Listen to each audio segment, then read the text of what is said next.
We're in. Shall we play a game? How about global thermonuclear war? Hey there, HackerFrogs. It's me, the Shy Hat, and we are HackerFrogs. Alright everybody, today we're going to be covering 3 different topics as is normal for our HackerFrogs streams, and let's talk about what we're going to be doing today before we get into it. Alright, so we're going to be learning some programming today, and I remember somebody in chat asking, do I need to learn coding to get into cybersecurity because I really don't like coding? Well, I think it's necessary to know a little bit about coding depending on what specialization you want to get into as far as cybersecurity is concerned. But today we're going to be using Codecademy over here, and we're going to be learning about the C language.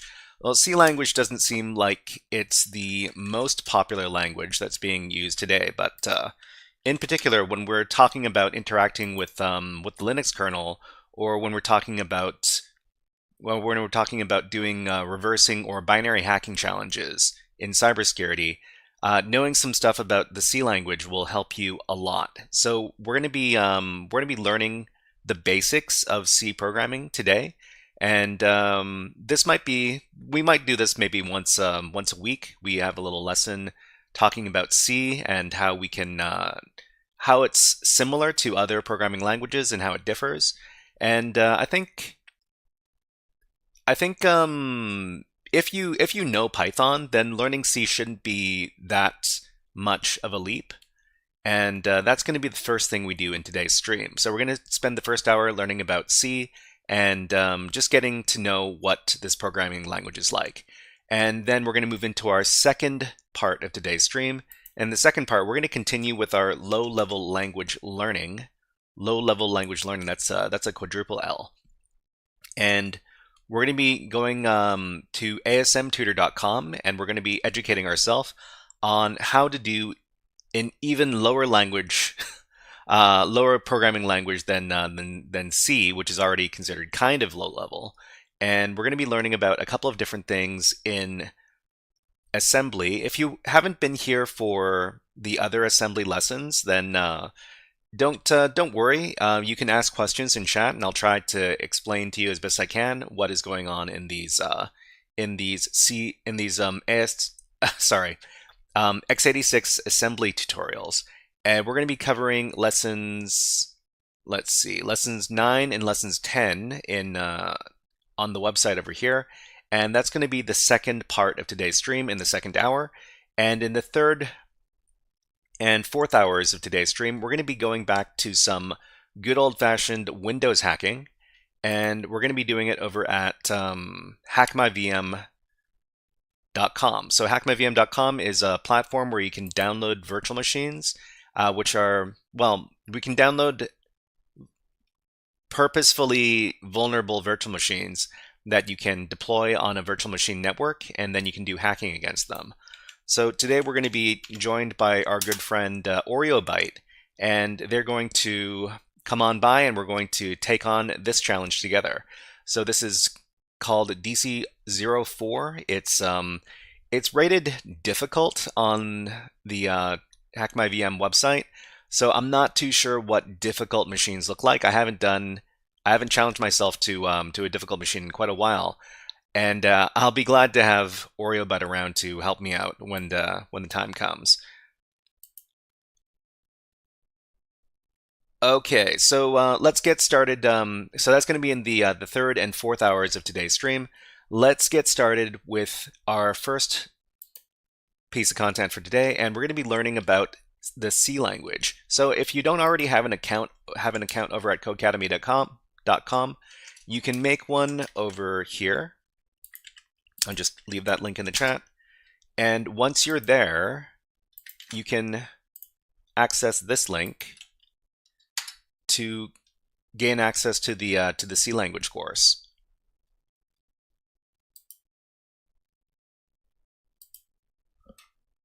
Okay, so once you're here, you should see a button that says Start Course, and let's go ahead and start the course. It says resume course over here because I've already finished this course. But the good thing about this course is that you don't need to have a membership to gain access to this course. It's a free course, and we can go ahead and join the course. Let's see. It looks like I need to go back to the start because I previously... geez. Let's see if I can... Hello World Quiz. Hello World Quiz. How can I go straight to the first lesson? Just a second, folks. Okay, so resume course, start practice session. So resume course, 1 lesson, right. Learn C introduction. Okay, I think I can just click on this lesson here, Hello World lesson. I guess if you're stuck as well, you can click into the syllabus over here and then click on the lesson Hello World. Hacker Witch on Twitch. Hacker Witch on Twitch. Hello, hello, Hacker Witch. Nice to see you here. Hacker Witch is another fellow Twitch streamer. I'll give them a shout out in chat.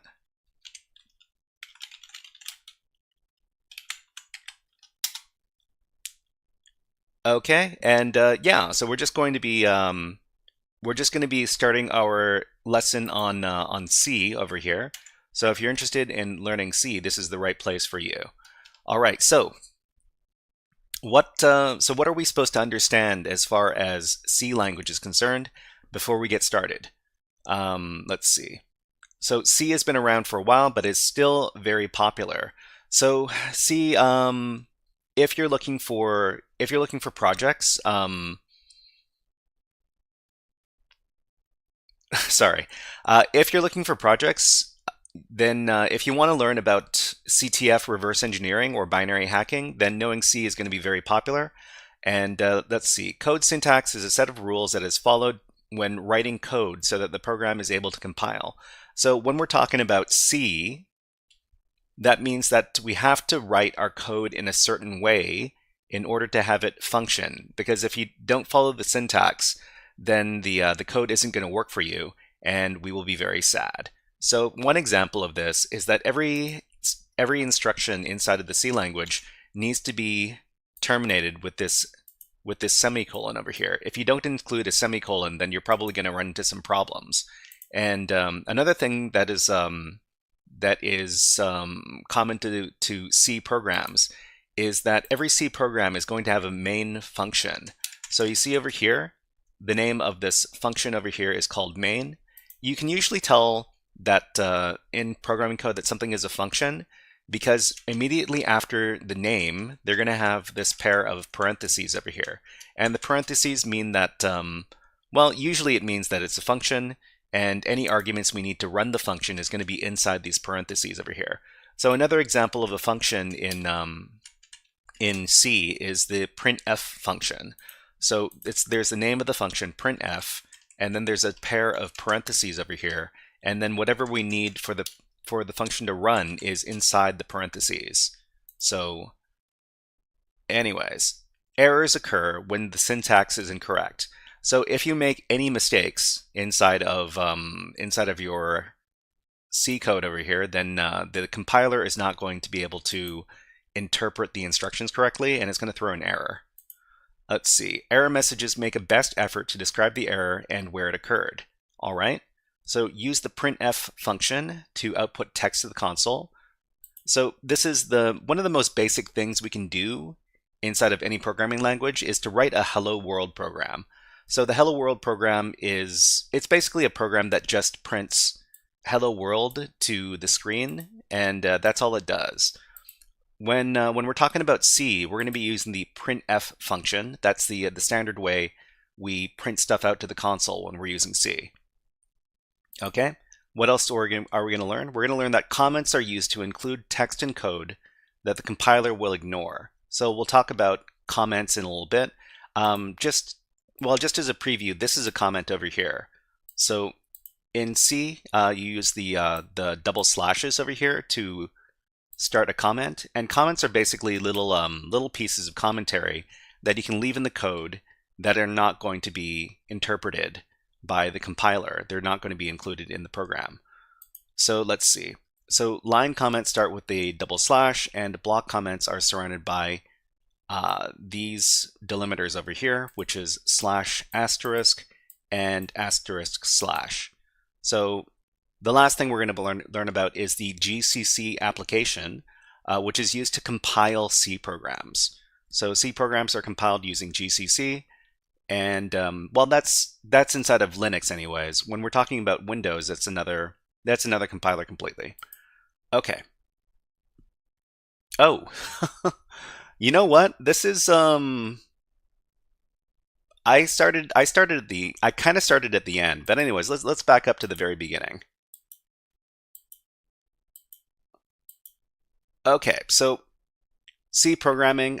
C is an older language compared to other languages that are in use. Still, it's very popular. And most operating systems today, including the Linux kernel, were implemented with C code. So when we're talking about C language and its popularity, our favorite operating system, Linux, was written in C. And in order to interact with the operating system, we need to be able to code using the C language. So the main version of Python programming language is called CPython because it is implemented using C. C has also been extended into languages such as C++ and C#. C is common in embedded systems, which are smaller computing units that control things like home appliances, lighting controllers, and other small physical devices. So the C programming language is everywhere. Learning it will help you become a better programmer, ready for the next challenge in any field of computer science. Okay, so let's see. The workspace shows the C programming language reach through the computing landscape. Though through the code in operating systems, other programming language, and embedded systems, C is everywhere. Okay, so let's continue on. Okay, so this is the Hello World program. Just all of those concepts we talked about today, we're going to be covering them again, but we're going to be starting from the beginning. Let's go ahead and leave a link. So if you have an account over at Codecademy, then you can go ahead and access this lesson at the following link. So let's take a look at our first C program. So it's not a very long program, but if you're new to C, you might see some foreign stuff in here that you don't quite understand. So for example, up at the top over here, there's this include, hashtag include, and then stdio-.h. So this is these are the libraries that are going to be included in this C program. So the C program, well, in most cases, you need to import some sort of outside libraries to compile the program properly. And in this case, this is the standard input-output library, stdio, standard, std for standard, io for input-output. And then we've got our actual code over here. So the only thing we have in here is a main function, and the main function here is going to include all of the instructions between these two curly brackets. So between the two curly brackets, this is where we actually put our code. So when this code is run, the following text is displayed in the terminal. So this is just hello world with an exclamation point. Let's go through the code line by line to see what is happening. You don't need to understand everything right away. This is just a first look. So what do we have? So we've got this portion here. So include stdio.h. This line is needed to run the line of code that starts with printf. So that's part of the library there. And then we've got the int main, and then the parentheses, and then the brackets. So this is the starting point of the code. All code inside the curly braces will run first. So everything in here, these are the instructions that are going to run. So we've got our comment over here. So output a line. This is a comment. It is not a line of code, but a message that we can add to code to tell ourselves or others what the code does. When the code is run, this line will be ignored. Okay. So the last part is the actual function that prints hello world. So this line of code prints or outputs the text "Hello World" to the console. Printing text to the console is one way for a program to communicate with the user. So we can go ahead and run the program and then see what happens in the console over here. So this is the coding space, and this is the console space. So if we go ahead and click run, then we're going to see that the text "Hello World" is output to the terminal here. Okay, so if we change anything about this code, well, okay, that's not a fair thing to say. But if we include some extra stuff in this code, especially some stuff that that is not going to be interpreted very well. So, for example, if we delete this semicolon over here, then the program isn't going to run properly. So if we delete the semicolon, then click on run, then it says in main function expected the semicolon before the token over here. This error message actually tells us where in the code the error occurred. So it says 6.1. So 6.1 is line number 6, and then the first, well, column 1, which is basically at the very beginning of the line. So it says expected a semicolon. So that means that if we put that, another funny thing about C language is that you can actually put the semicolon over here. This is not recommended. It makes your code look a little bit weird, but you can put this semicolon here instead of at the end of the line. You just need to make sure that it's that you put the semicolon in before the next instruction. So if we run this, this works. Okay, so the instructions say the hello world code located in the workspace in the files script.c. Run the code to see the text output in the console. So we've done this already. So what we're going to do now is we're going to go to the next section. So we're just going to go to the corner over here, and we're going to click on Next. Okay, so we're talking about syntax and errors. So when writing in C, we need to follow a set of rules in order for the code to run properly. These rules are known as syntax. So we're going to go through the lesson. We're going to learn new syntax on the topics being covered. So let's take a look at the Hello World code to examine common syntax that will exist in most, if not all, of your programs. So the first thing we're going to talk about is we're going to talk about case sensitivity. Most of the words in code use all lowercase letters. This is known as case sensitivity. Whether lowercase or uppercase, certain words in the code must follow the correct case in order for the code to be run. The only lines of text that can change case are the comments and the text between quotes. Okay, so next we're going to talk about the semicolon. So all statements, like the printf statement, need to end with a semicolon. This identifies the end of the statement and is needed for the code to run correctly. So unlike in Python, we need to make sure that all of our instructions end with the semicolon over here. Otherwise, there's going to be problems.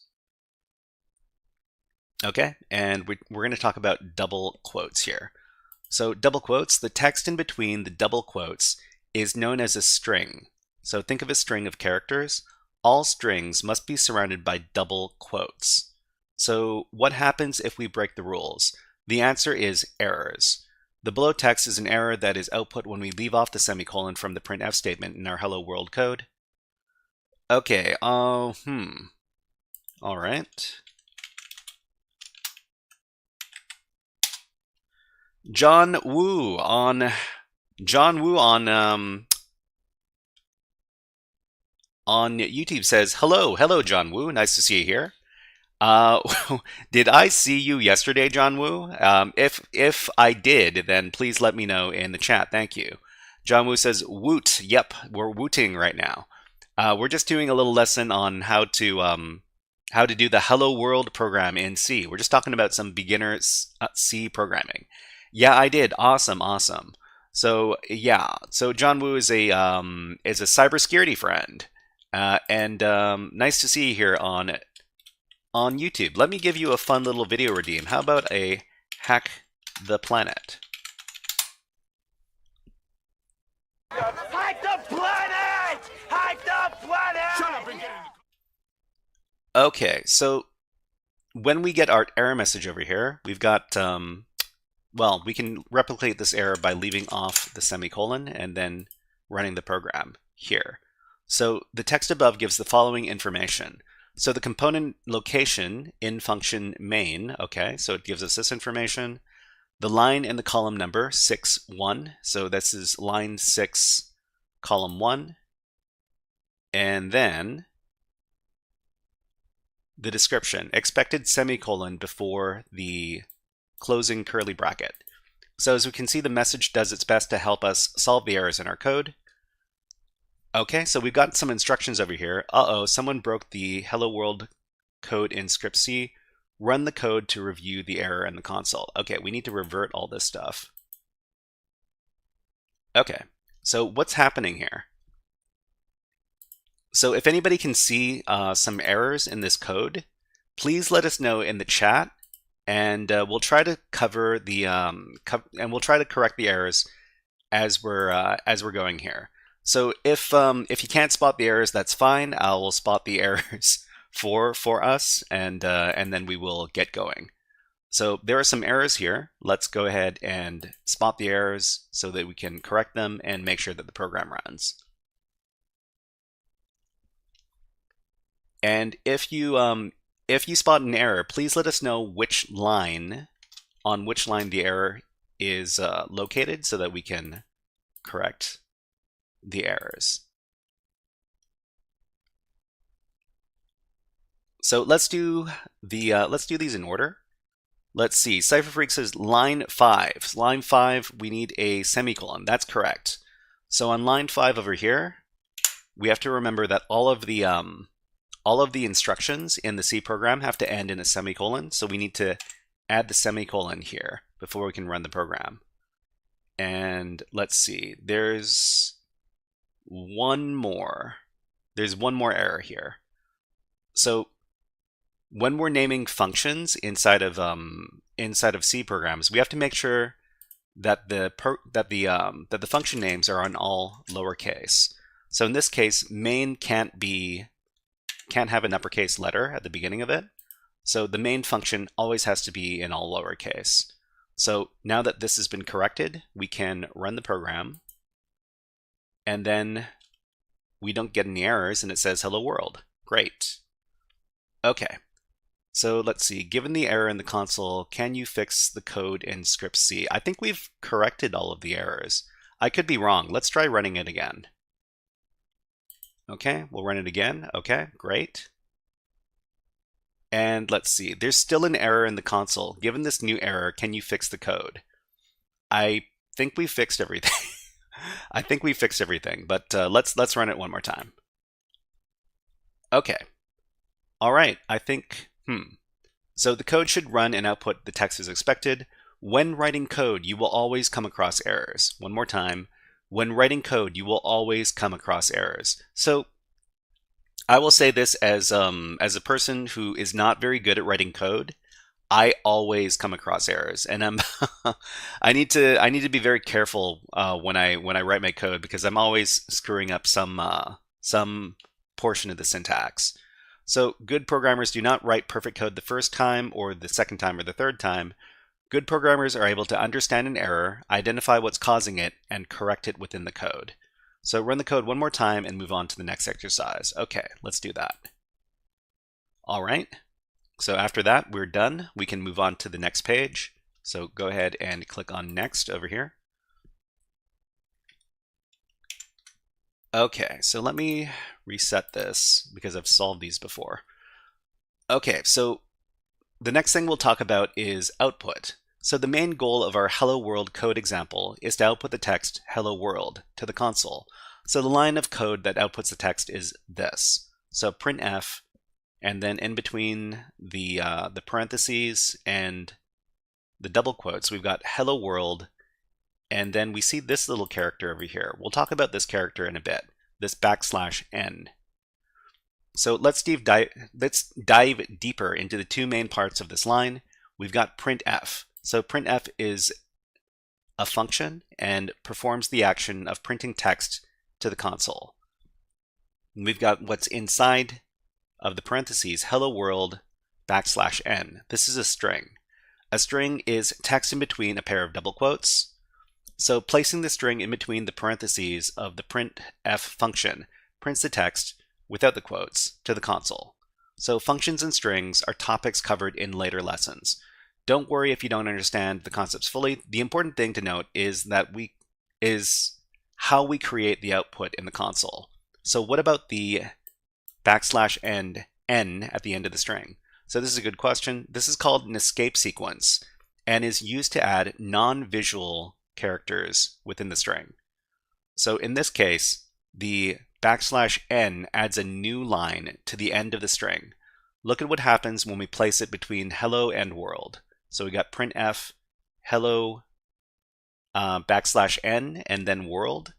This is going to create this output over here, hello and then a line break and then world.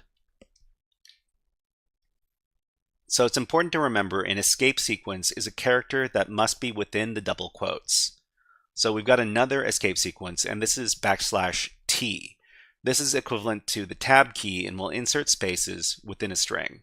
So for example, if we use printf with hello \t and then world, it's going to produce this output over here, hello and then a big space, which is a tab space, and then world.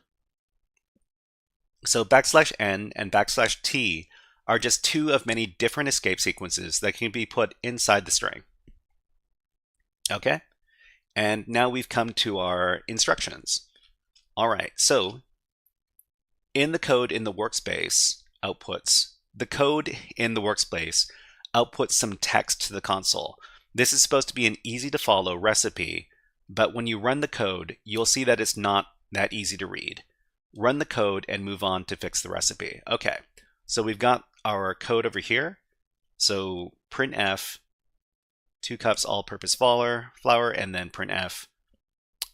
We got ads on Twitch. Okay, so while the ads are running on Twitch, let's go ahead and run an ad on YouTube as well.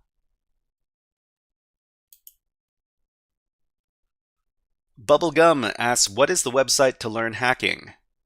You shouldn't say stuff like that. You should not say stuff like that. Okay, so we got ads on YouTube, and we're just taking a little ad break right now. And let's go ahead and do a little water break. So while the break is happening on Twitch, we're just going to chill out, take a little water break, and then I will show you guys some bird videos. So we'll be back in about a minute. I just need to have a little bit of water. Just a second.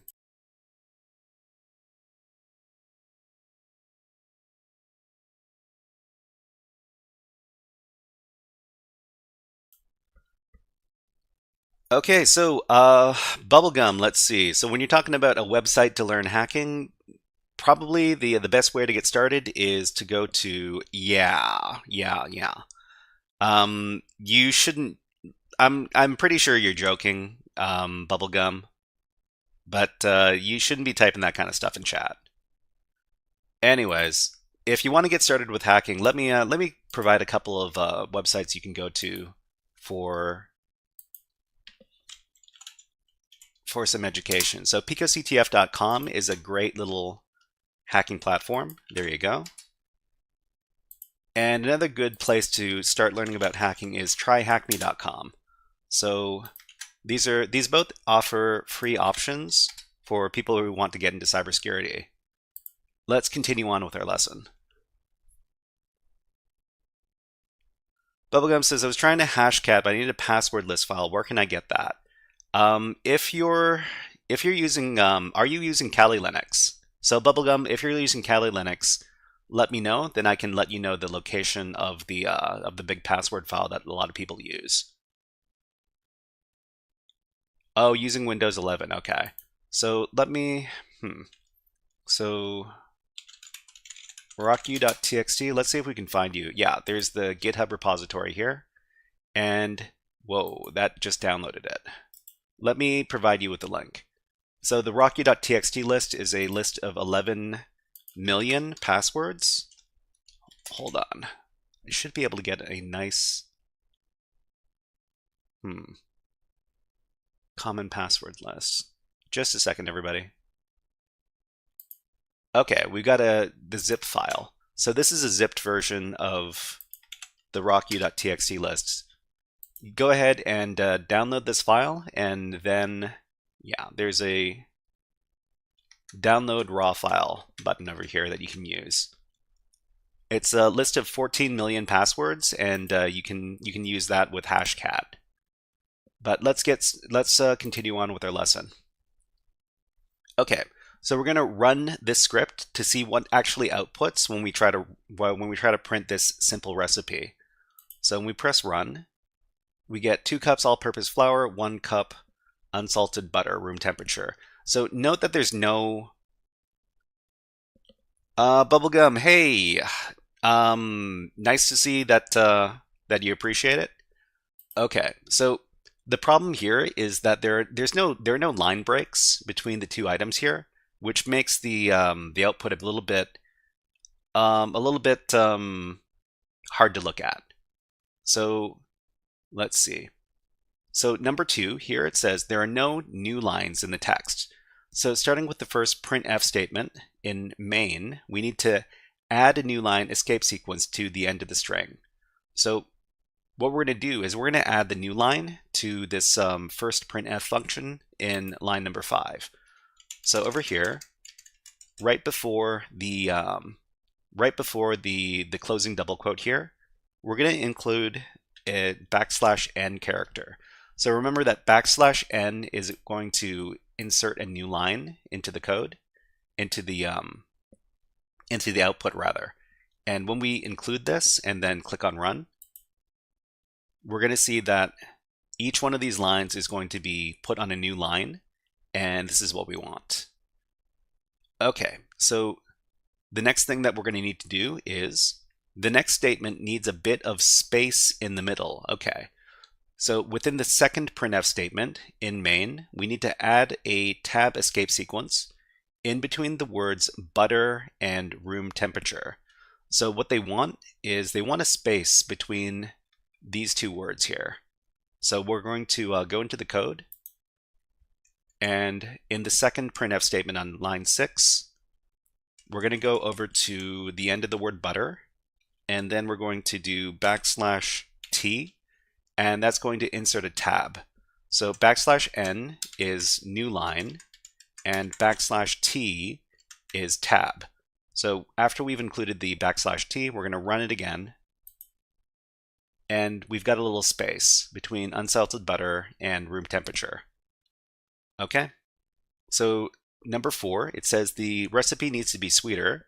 So within main, we're going to add a printf statement that outputs the string, let's see, new line, 2/3 cups granulated sugar. So notice the \n at the front of this string to ensure that it's output on a new line. Yeah, so let's go ahead and Logum says, what are you trying to hack with C and x86 ASM? What is x86? So x86 is the instruction set for the x86 processor.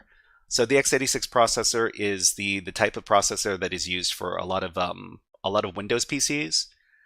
Macs will use a different processor, but it's basically very low-level instructions for computer hardware. Okay, so let's go ahead and we want to make this new line.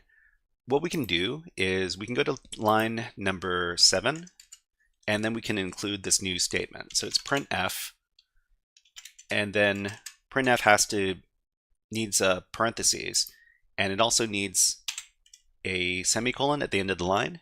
We're going to go back into the parentheses, and we're going to include our double quotes. So this is going to set up what we want to have printed. So it says here that we need to do this. And, if it wants exactly this, we might as well just copy and paste it. So we're just going to copy and paste everything between the double quotes here. And then we're going to go between the double quotes and then paste it in. So Control V to paste it in. And now we've got our line. So let's go ahead and click on Run.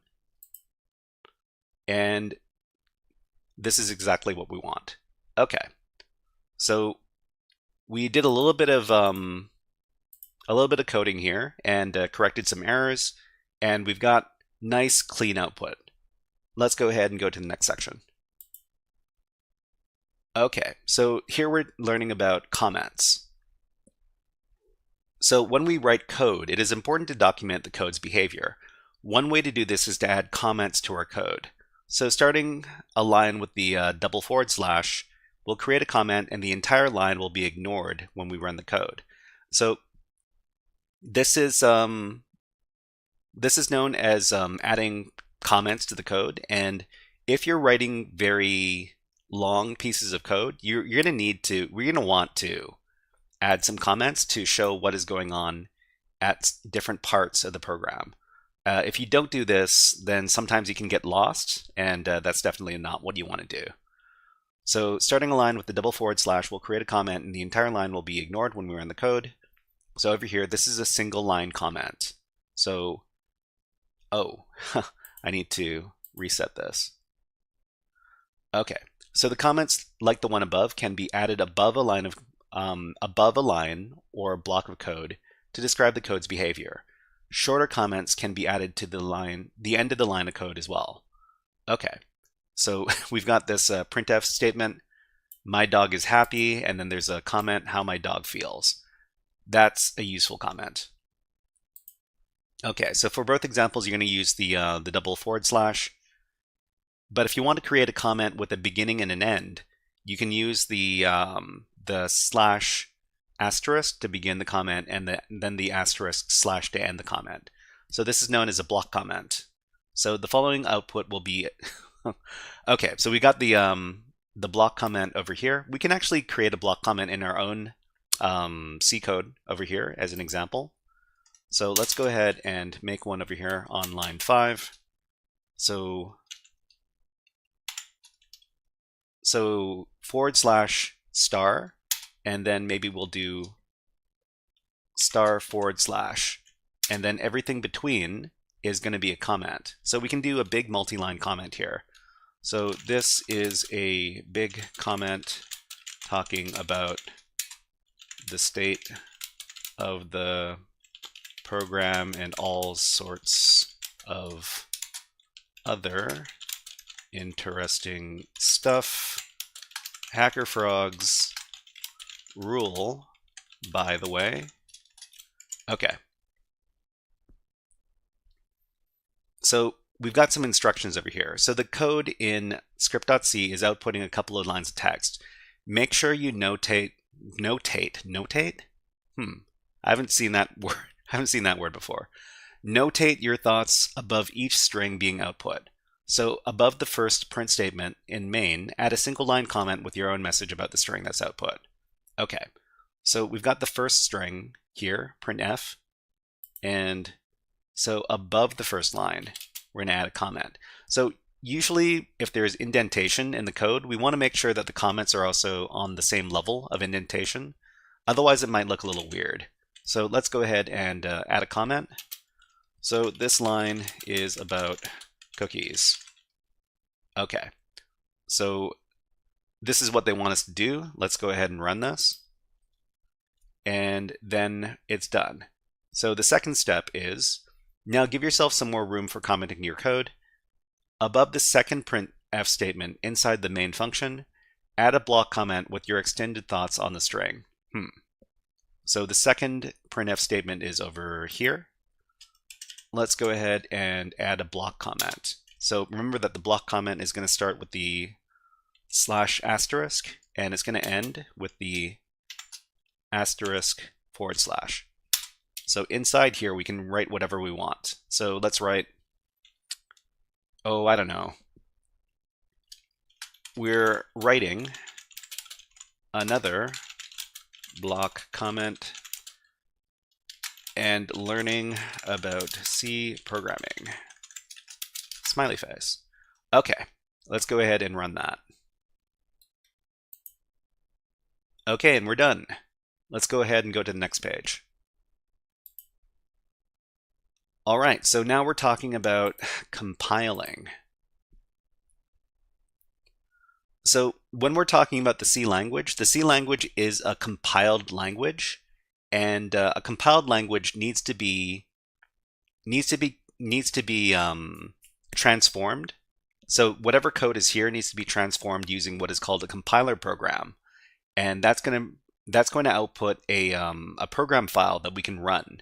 So this is different from Python, the other language that we have experience in. Well, maybe not everybody here is experienced in Python, but Python is what is known as a interpreted language, which means that the instructions are interpreted and then run when we execute the program.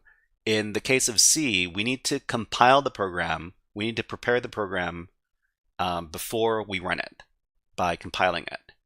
So at this point, we have run our code within Codecademy's learning environment. While this is how most of the exercises will go, it is important to learn about running your code using a compiler. So the compiler is the program that converts your code into an executable program that can be run on your computer. This involves reading the code from the file and compiling it into the code the computer processor can run. So a widely used C compiler is GCC, which stands for GNU Compiler Collection. So let's look at how we can compile hello-world.c to the hello world executable. So here we've got two different types of files. So hello world.c is C code, a C code file, and a C code file is not executable. We can't run this file. But after we compile the program into this file called hello world, then we're going to be able to run it. Bubblegum says, my job is to teach people about cybersecurity on the internet. This is my job. Okay, so let's go ahead and run this program here. No. Let's look at how, wait, that's not the what we need to do. Let's look at how we can compile hello-world.c to the hello world executable. We've got our code here, and then we need to compile the code. We have to run the following command in the terminal. So luckily here we've got a little terminal that we can use, and we can use this command here to compile the code file, the C code file, into an executable called hello world. So we can actually just copy this, and then we can go over to our terminal here, and then paste in the instructions. So Control V. Interesting. That didn't work. Okay, so the above command can be broken up into three pieces. So GCC is the program that we use to run the compiler application. hello-world.c is the file name of our code to be compiled, and -o, hello world, is an optional but common addition to the command. It tells GCC to output the program executable under the name hello world. So if this is left out, the executable would be called a.out. Okay, so let's try and do this. After running the command, we have an executable, but how do we run our code? We can run the executable with the following command, also using the terminal. Let's see. Hack the Planet says they changed the name of the C file. Oh, okay. So yeah, that's right. So the program is the C code file is called script.c. Okay. So move on and try this out yourself. So the workspace has changed. There is a new bash terminal you can type into. Using the terminal, manually compile the hello world code in script.c. So run GCC on script.c. Name the file as hello world. So this is what we're going to do. So the name of the file is not hello-world.c, it's script.c, so we need to change our command.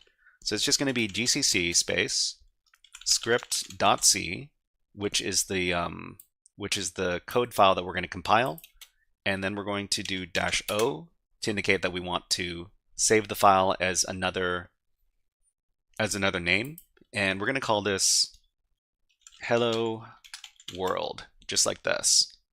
So if you're wondering what command we're using, I'll just paste this into the chat. Here you go. So let's run this.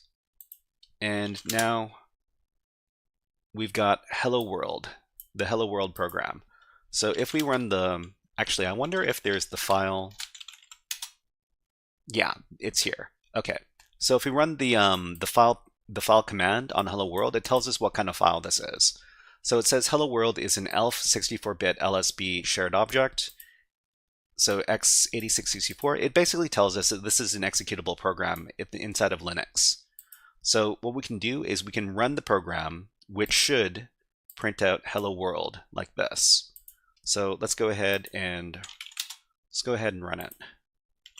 So to run something inside of your current directory in Linux, you need to specify the directory. And in this case, it's going to be /. So we do / hello world. This tells Linux that we're looking for the Hello World program inside of the current directory. And it prints out Hello World, just like we want it to. Okay, so did you get the expected output in the terminal? We did. Awesome. Okay, let's move on. Okay, so we've already let's go through the summary really quick, and then we can move on to another. Well, we can start another little portion of talking about C.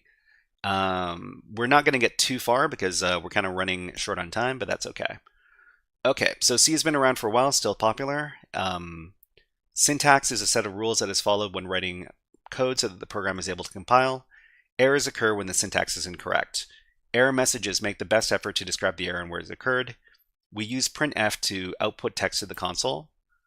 Comments are used to include text in code that the compiler will ignore. So this will be ignored, but it lets us leave little comments inside the code.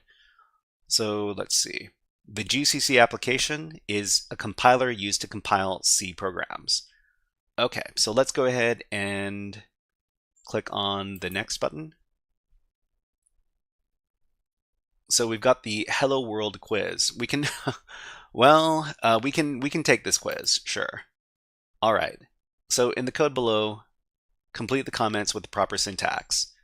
So here, happy to be a line comment. So this is a line comment, which means that we need to use this little set of characters to start the line comment. The next one is the block comment. So remember that the block comment starts with a /* and ends with a //. Okay, check the answer. This is what we want.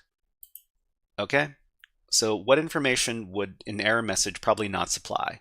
So let's go ahead and take a look here. So the error message would not supply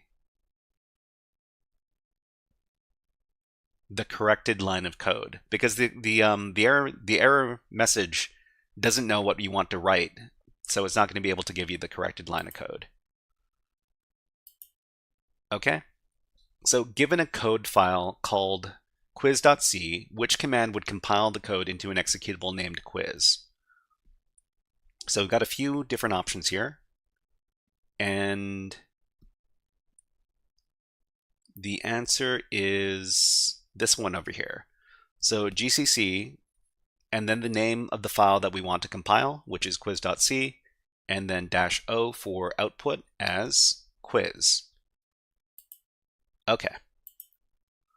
So what line of code will not result in an error? So we've got a bunch of faulty code here. We want to choose the one that does not have an error. So this one's correct. The one at the top is correct. The second one here is there's something wrong with the capitalization of the printf function. This is not going to go over well. The next one here, there's no semicolon at the end. And the last one, there's no parentheses inside of the function, so that's not going to go. So the answer is the one over here. Okay. Finish the code block below to output the following text.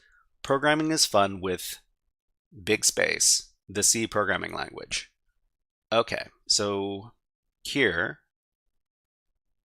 we need to printf. So each one of these statements, there are two statements here. We need to make sure that they both start with printf. So we're going to grab the printf statements here. We're going to drag them to the start of the statements. So next we need to make sure that these strings have double quotes. So if there are no double quotes, we can't use them.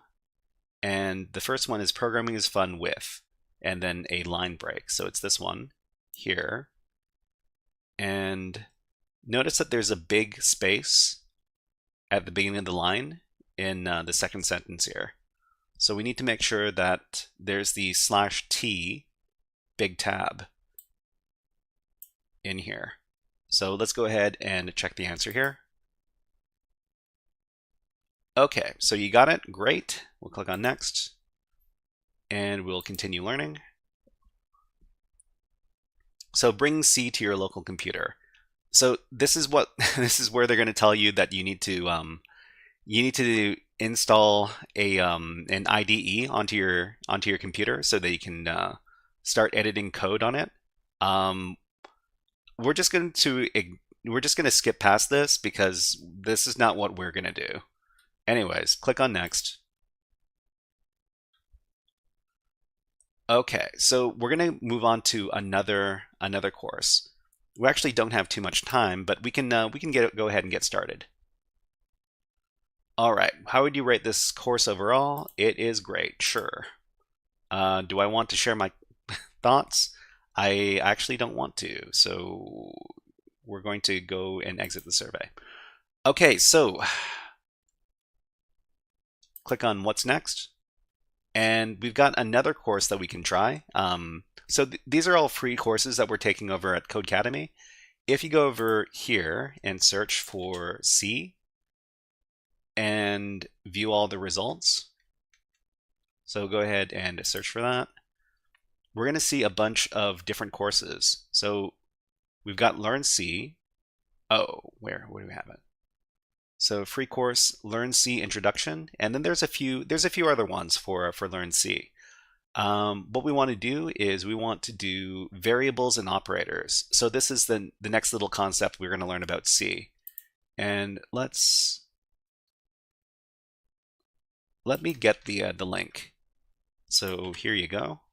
So I'm in just let's see. So I don't think I've done anything in this course yet, so we can go ahead and start this off. So let's see. Current module, start module practice. Okay, so variables lesson. Let's talk about this.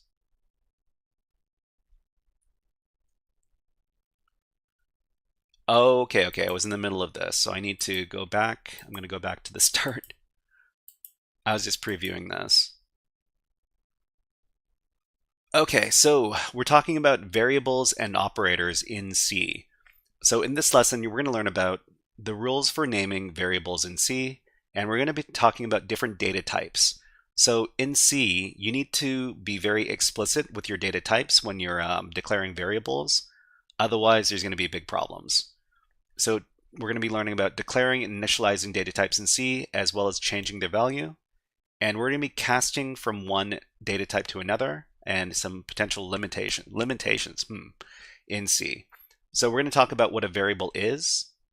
So variables in programming languages are basically the references used to store information for future use. So for instance, int score can be called later in your code to assign, change, or compare. In this example, you will see the basic structure of variable creation, also known as declaration. So inside of these programming languages, we use some very specialized languages. So basically, giving a variable a value is called a declaration. So let's see, type variable name. Have no fear, we will go over each part of this and more in the lesson. Specifically, we will cover how to create, name, assign, modify, and convert different variables and different types. Okay, let's go ahead and move on to the next page. Okay, let's talk about these naming standards. So if you're familiar with reset my progress. If you're familiar with the Linux lesson that we did last session, I think. No, it was on Monday. We were talking about how to name different file names inside of Linux. The naming standards here are actually kind of similar. So we're going to start with the second part of our variable declaration, type variable name. Okay, so type variable name, the variable name. See, it does not allow you to throw anything down and call it a variable name. There are some restrictions. So number one, names can be composed of upper and lowercase letters, numbers, and underscores. Number two, the first character must be the first character must be a letter, which can be upper or lowercase. And number three, no keywords are allowed as the full name. So int is not allowed, but int underscore count would work. So there are certain keywords inside of the C language, and we can't use any of those keywords as names for our variables. So that's it, nothing too crazy. Just keep those rules in mind when you're creating your names for your variables. Okay, so instructions. So the code on the right has errors in each of the variable declarations. Look at the rules for the variable names above and fix each of them so that there is one variable declaration per line and the code compiles. When you complete, you will see Hello World in the output window. So we've got 4 different variables that we need to take a look at. Let me make this bigger. Yeah, that's a little bit bigger. So if you see any problems on the variable names from lines 5 to line 8, let us know in the chat where we can fix these, and then and if not, I'll point out where these need to be fixed. Okay. Oh, we've got ads running on Twitch. Okay, so while the ads are on Twitch, you guys can, the people that can see can go ahead and provide answers if you like, but we're going to take a minute and a half and take a little break. People on YouTube will also get an ad, and let's go ahead and show some birds. How about these happy birds? I love these guys. Okay, I'm going to take a little water break. I'll be back in just a moment or two.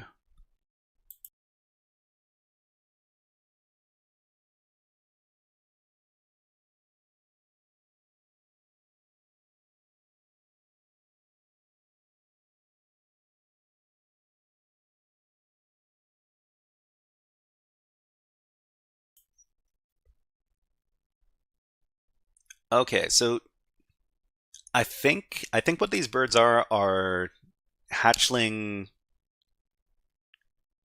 what are they called? Sparrows. So these are little sparrows, and you can tell that they're hatchlings because they're not fighting over food. They're happily sharing the food, and this is not what you see with adult sparrows. Adult sparrows are very aggressive when around food, but the little babies, they're very happy to share. Anyways, let's go ahead and put the birds away and continue the lesson. Okay, so we've got a bunch of variable names, and let's take a look at number 5. At line number 5, Cyber Nerd Dante says little baby birds. Yeah, that's what they are. Okay. So the problem with the variable on line 5 is that there's an exclamation point in the variable name, and this is not allowed. We need to make sure that there are no special characters in our variable name, so we can just get rid of the exclamation point, and that's going to fix that one. On line number 6, we've got a space. We've got a space in between the variable names over here, and this is not allowed. We need to make sure that there are no spaces. We need to put a little underscore here, and that's going to fix that one. Line number 7. This is a problem because there's a number at the start of the variable name, and we're not allowed to have numbers at the start of variable names. We can have numbers in the variable names, but they have to be after the first character. So you can do example 1, but you can't do one example. That's not gonna work. And the last example here is line number 8. So here we've got we're trying to name the variable int, but the problem here is that that's already a keyword. So we can't name variables after keywords. So in this case, the int would have to turn into something else. So we could do my_int instead, and that's gonna be okay. I think we should be able to call this integer, and that's going to be okay too. We just can't use the exact keyword that's used inside of the C language. Okay, let's go ahead and run this and see if it works. Okay, and it works. We get hello world over here. All right. Okay, so everybody, we're going to put a pin in it over here. If you were following along, I hope you understand a little more about the C programming language. We're probably going to continue with our lesson in C next week. But in the meantime, if you're interested in learning more about C, you can always work ahead in the lessons here, because everything we do here is it's all free stuff. Another place that you can learn about C is oh, I wonder if I remember the name of this website. So it's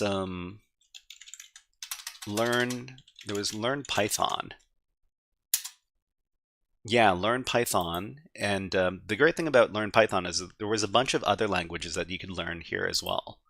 So we previously used learnpython.org for learning about the Python programming language, of course, but they've got another one for C. I don't know why it's loading up so slowly, but here's the link. And we're having trouble finding that site. Is this site down? Really? No, it's up. Okay. It just it's just taking a while. But yeah, so this is a little online course as well, and this is also free. But the problem is that there are a bunch of ads, and you're going to encounter a lot of ads here. So let's see. Okay. So basically, you can learn about it. They've got a bunch of different languages on this site. So they got Python, they've got Java, HTML, Go, JavaScript, TypeScript, PHP. They all follow the same kind of format. But let's move on to our next piece of content. So the next piece of content is we're going to be talking about assembly language now. So C, if we're talking about languages that are very close to the CPU, then assembly language is probably the closest human readable language to the CPU. And we're going to be working through lessons on asmtutor.com. But not only are we going to be working through asmtutor.com, we're also going to be doing some challenges over at picoctf, because picoctf actually gives us a very convenient environment to start compiling our assembly language programs. So let's go ahead and go to picoctf. And if you don't have an account at picoctf, then what are you waiting for? It's free. And for this portion of the stream, I'm going to put on some music, because I like having music on in the background. How about this moody music over here from Independence War 2? It's a fun little space combat game.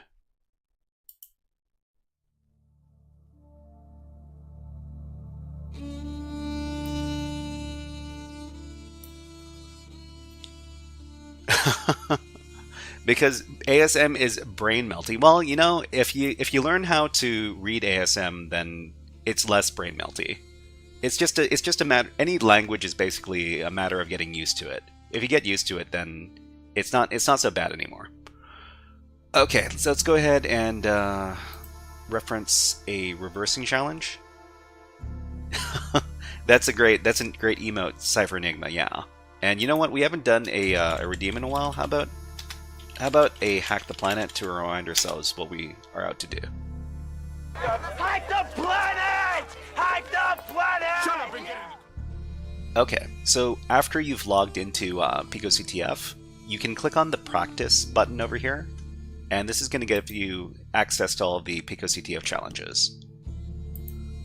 Or at least it would if the servers were responding. Hide the planet! Hide the planet! Shut up again! Huh, don't know why that played twice. Okay, so what are we going to, which challenge are we going to do? Let me look for a reverse engineering challenge. Maybe an easier one. How about, okay, so we've got the the debugger baby step challenges over here. Let's do challenge number 3. Okay. So here you go. If you after you've logged into picoctf, you can access the challenge.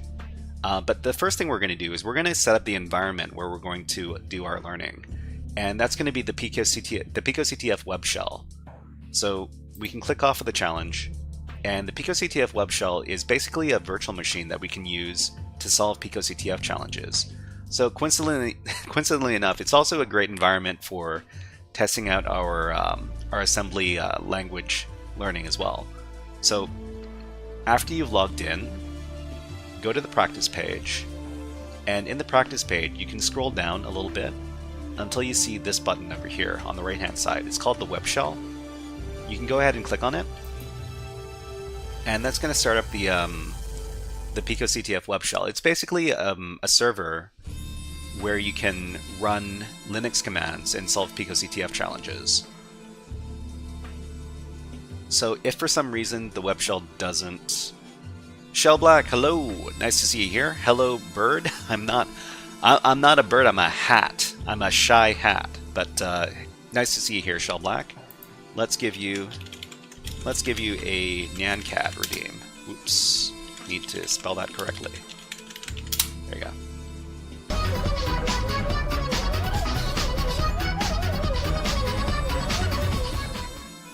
Okay, so if for some reason the web shell doesn't load for you, you can click on this button over here, which is going to reload the terminal. Dat1 Sleepy Rat on Twitch says, HackerFrogs unite. Yeah, we're all HackerFrogs, and we're here to learn about hacking stuff. Okay, so after you've loaded up the picoctf terminal, you're going to see this message over here. We don't want the terminal in the small screen over here. We want the big CTF terminal, the big web terminal. So what we're going to do is we're going to go to, let's see, Shellblack says, give me one more. I subscribe now. One more Nyancat. I don't know if we can do Nyancat again so soon. We can do a Hack the Planet. There you go.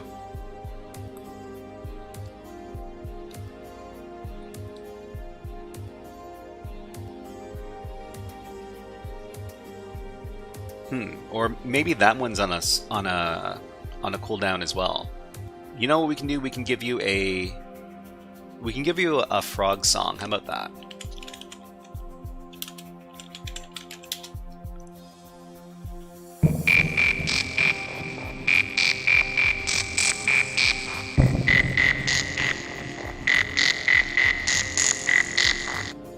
Okay, so to put the picoctf web shell in the full screen, we're going to go up to the top of the web shell, and we're going to click on the button that's beside the help text.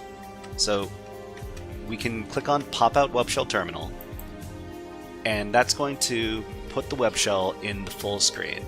So this is what we want, because we want to be able to see everything nice and big. So after we do that, we can clear the screen. And let's see what I have in here. I've got a bunch of stuff in here already. I want to get rid of this, so let me take a moment to delete all this stuff. Functions. Okay. Alright, so everybody, I want you... So let's see, challenge name. Yeah, so the challenge name is we're going to be doing the GDB Baby Step 3. So let me click into it again. So here's the link. Okay, so it says, now for something a little different. Okay, and here it says we've got a memory address. It's loaded into memory by the main function. Examine byte-wise the memory that the constant is loaded into with the GDB command. So we're not going to be using GDB in this case. Our preferred debugger is the Radare 2 debugger. Shellback says hex. Yes, so this is a memory address, and this is a hex string. We can tell it's a hex string because it starts with 0x, which is the prefix that indicates hexadecimal. All right, so let's go ahead and download the program we want to examine. So there's the link over here, debug this. We can copy the link, and let's see. So it says the flag is in the 4 bytes as they are stored in memory. If you find the bytes hex 11, hex 22, hex 33, hex 44, then your flag would be picoctf this value over here. Okay, let's go ahead and start the challenge. So we're going to go to the web shell. If the web shell is disconnected, you can always hit enter to reconnect the shell, and then we can continue. So we're going to download the file associated with the challenge with wget and then space, and then we're going to paste in the file address that we copied. So after that, we're going to hit enter to download the file. And then afterwards, you should see this debugger 0c file in here. So the file's not executable. So if you try executing the program right now, so /debugger 0c, it's going to say permission denied. So the problem here is that the file doesn't have execute permissions. We can give the program execute permissions with this command here, chmod +x debugger 0_c, and then after you do that, you're going to see that the file name is going to turn green. That means it's executable. So if you don't know what the command looks like, I'll just copy it and put it in chat. Shellback says chmod. Yeah, that's exactly the command we use. Okay, so let's go ahead. We can go ahead and run the program just for fun, just to see what it does. So /debugger 0_c. Dad1SleepyRat on Twitch says, why can you give it perm so easily? Is it because you're already on a root account? No, that's not the reason. The reason why we can give it permissions is because the file belongs to our user account. So if you're the file user, you can give the file whatever permissions you want to. And we're not the root account. There are other files that are owned by root on the system. We're not. I think this server is shared with a lot of other users, so we have to be careful when we're working inside the inside of here. But because we own this file, we downloaded the file, then we can adjust the file permissions. So let's run the file. Debugger. What does it do? It does nothing. So the program actually doesn't do anything. Let's see. CypherFreak says it means permission to execute the program. Right. So So here we've got permissions to execute the program. Programs usually are not executable by default, and that's on purpose, because if the wrong people execute programs, then there could be a problem. But most of these programs are not. They're not executable. And for most files, you don't need execute permissions. So let's go ahead and take a look at the program inside of our debugger. So the debugger that we like to use is the Radare 2 debugger. And if you're not familiar with the Radare 2 debugger, we've got a little document on the HackerFrogs GitHub that talks about a few different common commands we use inside the debugger for Radare 2. And that's going to be at HackerFrogs after school. And I think I have it in the binary hacking section. Yeah, so Radare 2 Beginner's Guide. So I'll just leave that in chat.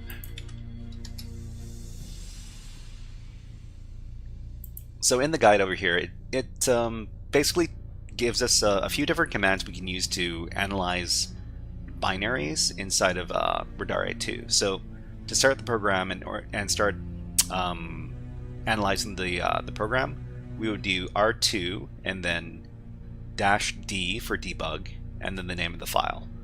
And then after we get into the program, we use the AAA to analyze the program, and then AFL to list all the functions. All functions list, I think that's what it stands for.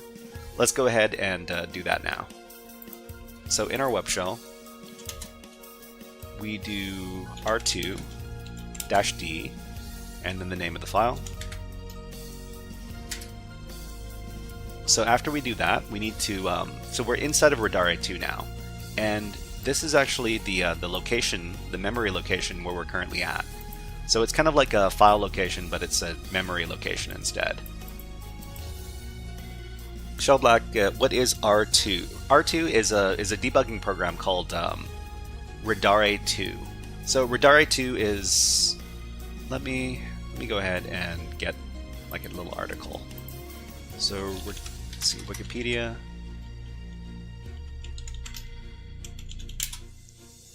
And we can just look up Radare 2. So it's a free framework for reverse engineering software. I'll leave the Wikipedia link in the chat. So Radare 2 is a complete framework for reverse engineering and analyzing binaries, composing of a set of small utilities that can be used together or independently from the command line. So it's built around a disassembler for computer software. So basically what we're using right now is the disassembler, and we can use this for debugging purposes as well. Okay, so here we're in Radare 2. We're going to analyze the binary with this command. So it's AAA to analyze, I suppose. And this is going to give us a bunch of information about different things inside the binary, such as imports, the entry point, symbols, functions, function calls, etc., etc. After we've finished, CypherFreak says the GUI Yaito is really nice looking. I haven't taken a look at it at the GUI version of Radare 2 yet, but one of these days I should really do that. But for now, we're just going to do use the terminal version, because that's the one that everybody can have access to. Okay, so after we analyze the binary, we're going to do all function list. So that's going to list out all the functions in the program. So we see here that there are a bunch of different functions, but the most important function that we want to look at is this one over here, the main function. So if we can identify the name of the main function, then we can go ahead and take a look at all the instructions for the program. So we're going to give the following instruction, which is going to be, I think we can clear the screen. Yay, we can, okay. So we can give this instruction here, PDF, which is print disassembly function, at the name of a function, which is the main function. And this is going to let us know all the instructions in the program. So there are not too many instructions in this program here, but what's going on? So first of all, we start the function with the NBR64 instruction here, and then we push onto the RBP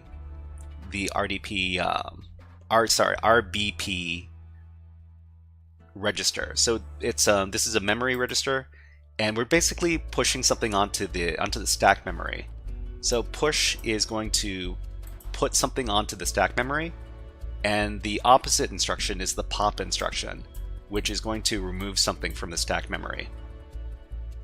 So Shellblack says this is this is assembly language. So this is x86 assembly language, and let me just tell you what we're looking at here. So there's actually 3 columns, and the first column here is the memory space. So these are the memory addresses over here, and these all go up as we go down. The memory space addresses go up the lower we go over here. In the second column, this is these are the hex instructions that are given to the program, and these are not human readable. The human readable versions of these instructions are this over here in the third column. So the second column is the instructions in hex, and the second column is the instructions in hex, and the third column is the instructions in human readable language. So we got the push instruction here, which puts something onto the stack, and then we've got a bunch of these move instructions. So move means to move something into a memory register or another location. So we're going to move into the RBP register the value of RSP. So what's in RSP? So RSP is, I'm not too sure what that is. But the next instruction here is to move the instructions here for EDI, which is one of the arguments for the program. Oh no, the argument counter. So this is the number of arguments. So the number of arguments is loaded into this variable called var14h, var14 hex rather. Cypher Enigma says RSP points to this top of the stack if I recall correctly. Yeah, so BP is the base pointer, and the base pointer is basically the top of the memory stack. And sometimes you're gonna, so RBP is a 64-bit register. There are also 32-bit registers, and there's they're basically the same. They're the same things, but for 64-bit programs instead of 32-bit programs.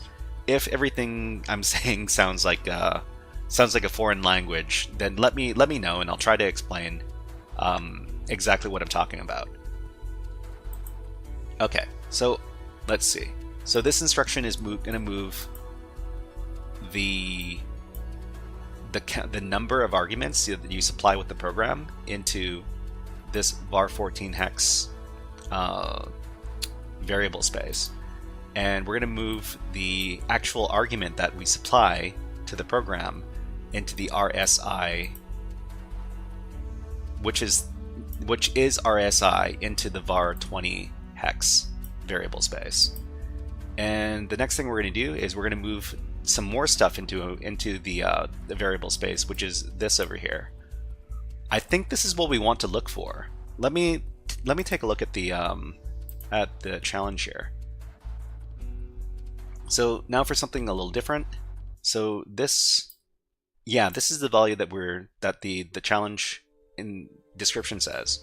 So this is loaded into the memory in the main function.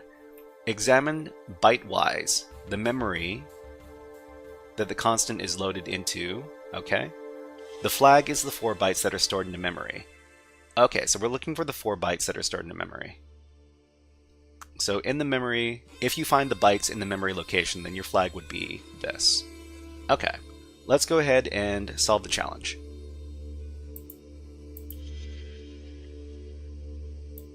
So these are the bytes that are being loaded into the var4h variable, and we can set up a little Senor Goomba, awesome name, by the way. You've been here before, I'm pretty sure. Senor Goomba on Twitch, just doing Pico CTF. Let's give you a fun Hack the Planet routine, because we need to remind ourselves. Hack the planet! Hack the planet! Shut up again! Okay. Senor Goomba says repetition got me. Repetition. Is that the name of a challenge? We're just doing this challenge here called GDB Baby Step 3. So what do we need to do? We need to figure out what's in this this location here. So I think this might be the answer that we're looking for already. Maybe. Okay, what we need to do is we need to set up a breakpoint in the program. So we're going to set up our breakpoint for immediately after this instruction is run. So inside of Radare 2, we can set up a breakpoint. First thing we need to do is we need to copy the memory address. so where the instruction is. So we're just going to do the instruction that is right after this is loaded into... Oh.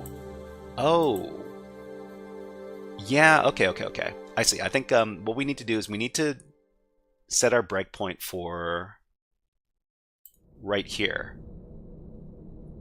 Because this is after this value here, var4 hex, is moved into the EAX. So when we look at these move instructions, for the first value here is going to be the register where it's going to be moved into, and the second object here is the thing that's going to be moved into that memory register. So var4 hex is going to be moved into EAX. Someone says hello. Hello, someone. Nice to see you here. And someone, were you the person who was talking about not liking coding and wanting to know how much coding we need to do for cybersecurity? Because we're just doing a little bit of coding now. Yes. Okay. But I think coding can seem like it's a difficult thing, but if you keep at it, you'll find that knowing some coding is going to help you a lot in your hacking career, your cybersecurity career, whatever it is. But yeah, so we're going to set up our breakpoint. It's going to be right here. We're going to copy it. It's going to be right after we load this thing into the register. So Shell Black says, nice name, someone. Yeah, someone is a pretty good name. So we're going to set up our breakpoint with this instruction here, db, and then we're going to paste in our memory address. Oh, no, that's not our memory address. This is the memory address. Here, this one.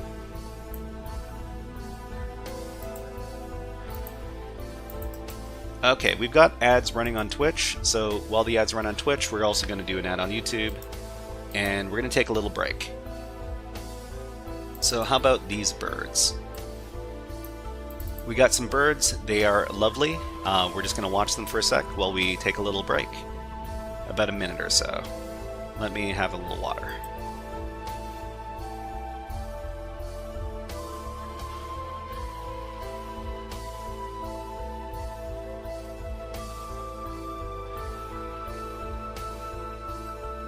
Someone says, what Pico CTF are you doing?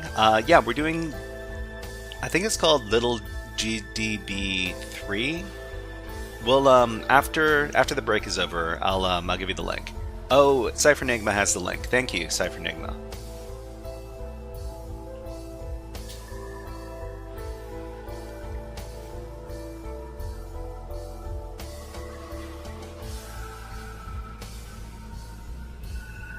Okay, let's put the birds away and we can continue.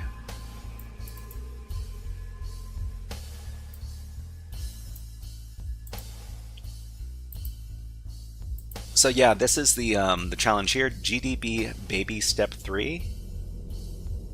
And we're just in the middle of completing the challenge. So the description here says that this value here is loaded into the memory in the main function. Examine the memory that is loaded by using the, well, we're not using GDB, we're using Radare 2. So we're looking for the 4 bytes as they're stored in memory. Okay, let's go ahead and do that. So we're going to set up our breakpoint for the program, which is going to be at this memory address. So if we do print disassembly a function again, we're going to see that there's this memory address has been set as a breakpoint, and we can go ahead and run the program now. So to run the program inside of Radare 2, we do the dc command. So I'm not too sure what the C stands for, but anyways, that's the command. Okay, we run the program, and it says hit breakpoint at this memory address.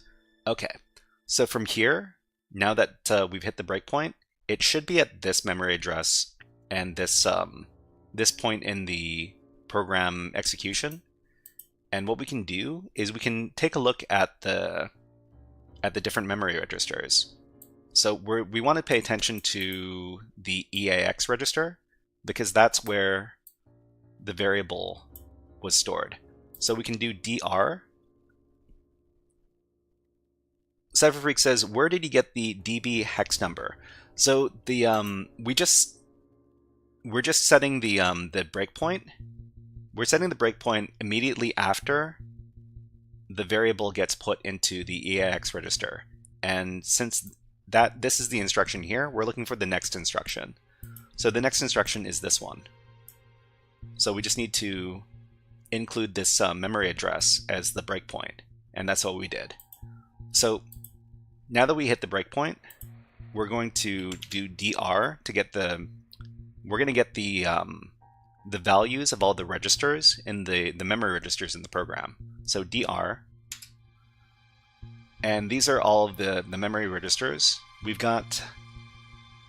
looking for RAX.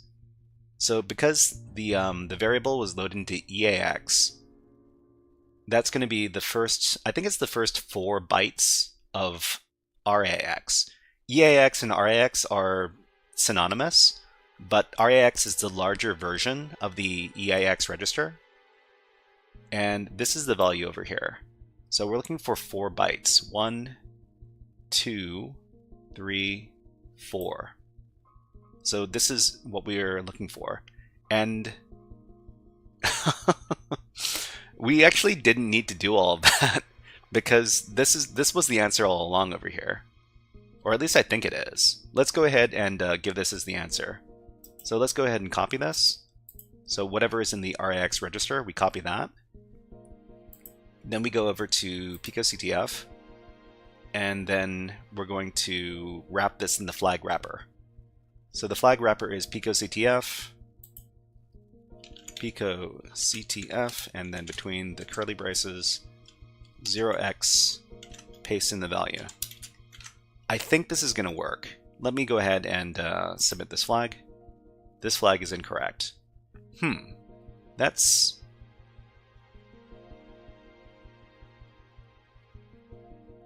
Oh, you know what? It could be that we're looking for the opposite order. Hold on. So we're talking about the bytes are stored in...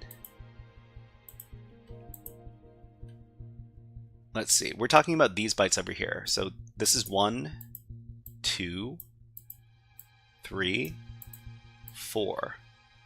But we might want to reverse the order because these programs usually take the bytes in the opposite order, where it goes from right to left instead of left to right, which is called little endian byte order. Leo Bricks asks, "Is this legal?" Yeah, we're just doing education stuff. So we're just using an education website to learn about hacking stuff. It is legal. No worries, no worries. But thank you for asking. So we're doing CTF exercises. CTF exercises are just basically cybersecurity learning exercises. And maybe we should reverse this order here. So RAX, we're going to do 2-2 and then 6-2 and then C9 and then 6B because that's the opposite order. Sorry, we're going to do 6B first. Yeah. So we're reading it from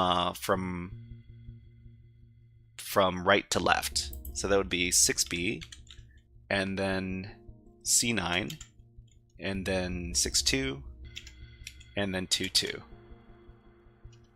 Okay, let's go ahead and...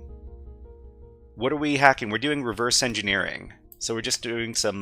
we're looking at some programs, and we're taking them apart, and then looking at all the instructions inside.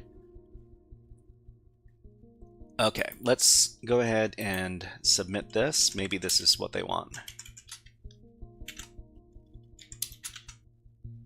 Submit this flag. Yeah, this is what they wanted. Okay. So everybody, this is the flag they're looking for. And if we take a look at the hints, they probably tell us what they're looking for in this case. So hint number 1, you need to breakpoint the instruction after the memory load. Okay. Number 2, so use the memory location to examine the memory. Okay. Number 3, any registers in the address should be prepended with $sign. Okay, this is not the case in Radari 2, but it is in when we're using the program that they recommend, which is DGB. So don't use square brackets for the address. And what is endianness? So this is the what we're talking about. So in here, let's exit out of here and take a look at the program. So exit. You want to quit? Yeah. Kill the process. Okay. So we can use a little program that's part of Radari 2 to examine some details about this this binary program. So we can. It's called Rabin2, and then -I for information, I guess, and then run it on the debugger. This gives us a lot of information about the binary here. So it tells us the architecture, which is x86. So x86 is let's see. So it says bits, 64 bits. So this tells us that this is a 64-bit program here. They've got a bunch of other information here as well, but the one piece of information that we want to pay attention to is the endian order here.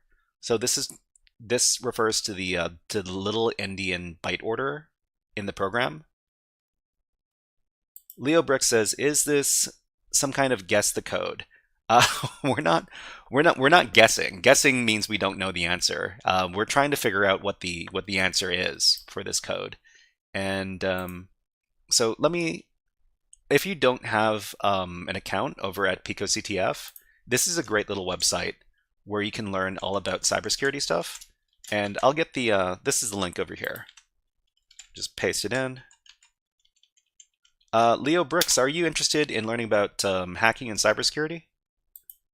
Because if you are, you're at the right place. So you can make an account over there, and you can get access to all these great little challenges and all these great little lessons and stuff. But yeah, so we're finished. We're finished this lesson over here. If anybody has any questions about what we did during this exercise, please let us know in the chat. Ask some questions. There are no dumb questions. I'm here to answer all the questions. But yeah, so the big thing about this challenge is that you need to learn that they want the bytes in the reverse order because the binary is using little endian byte order, which means that everything goes in from right to left and not left to right. So it's kind of like reading from right to left instead of left to right. Anyways, let's finish the challenge. We can delete the program, and let's learn a little bit about assembly. So we're going to be learning about assembly with this website over here. It's asmtutor.com. We're currently doing lesson number 9. Leo Brick says, "That's interesting. I'm building a website and I want to add a chat, and I don't know much about this and how to make it secure." Let's see. Shellblock says, "I see it's hard for me. I didn't know about reverse engineering." Yeah, no worries. There's always more to learn when it comes to cybersecurity. That's if you like solving little puzzles, then doing CTF exercises like this in cybersecurity, you can definitely learn a lot about computers. But yeah, let's go ahead and go over to lesson number 9, user input. Let's take a look.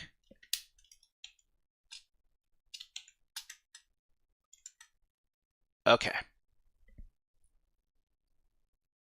But Leo Brick says that they're building a website and want to add chat. Add a chat. Don't know much about this and how to make it secure. I would say,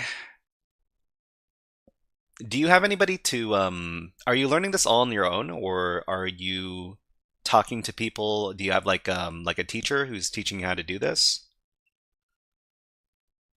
Leo Brick says this also applies to moving data. Moving data, not too sure what you mean by that, but Moving data. Let me know all. Oh, you're learning it all on your own. Okay, that's I mean, that's probably a good way to do it. If I were you and I wanted to learn about how to 9 months in, interesting. If you want to learn about building websites, you can probably find any tutorial you want to on YouTube. Let's see, youtube.com, and let's say you wanted to learn about, I don't know. Let's see. Actually, wait. So LeoBricks, what are you're using JavaScript, right? So if you're using, maybe we can do JavaScript and chat app tutorial. Alluri website. Alluri. I've never heard of Alluri before. Maybe I should know about that. Alluri.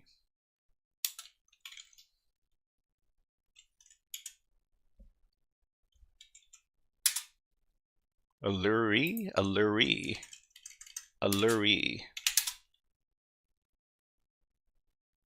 Not sure about that. But whatever you need, you can look up these kind of tutorials inside of YouTube. You should be able to find one, and yeah, you can teach yourself from following the tutorial. Sometimes you can actually get code there as well. But let's continue. So this is lesson 9. We're finally doing some user input in our. Oh, man. We came to the end of our playlist. We need to play some more music. Let me put on some more music. How about this?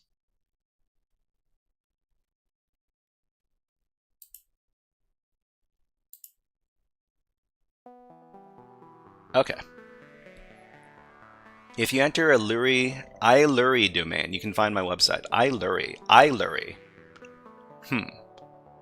I can't visit just anybody's website, but I'm not a web developer, but if I'm pretty sure you can learn anything if you look up tutorials on YouTube. YouTube does not let me enter the full domain. It's a .com website. Yeah, I'm not too sure how to help in this case, but let's talk about the BSS section. So we talked about a couple of different sections of these assembly programs, and we're going to be talking about a third section here. It's called BSS. So we've talked about the .text and .data sections, so it's now time to introduce the .bss section. So BSS stands for block. BSS stands for block.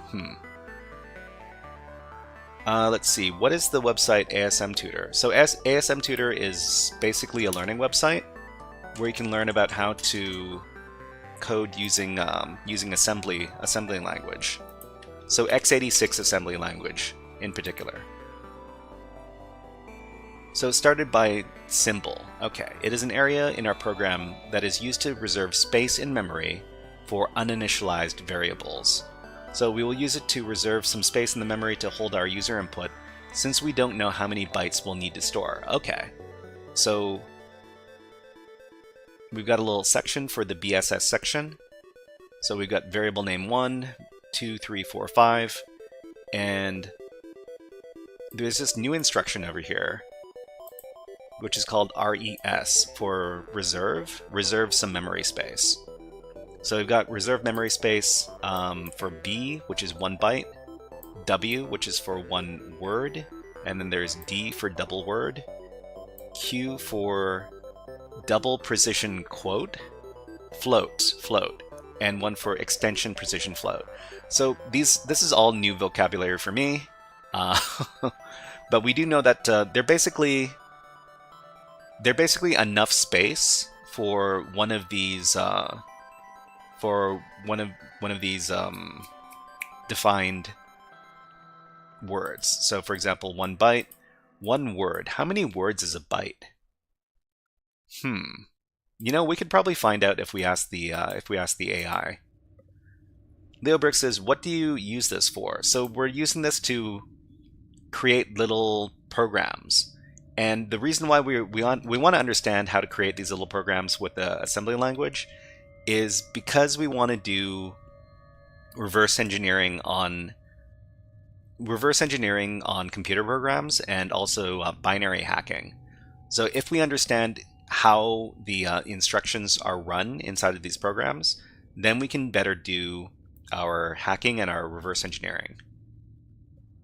So first of all, let's go ahead and ask. Oh no, let's ask DeepSeek. DeepSeek over here.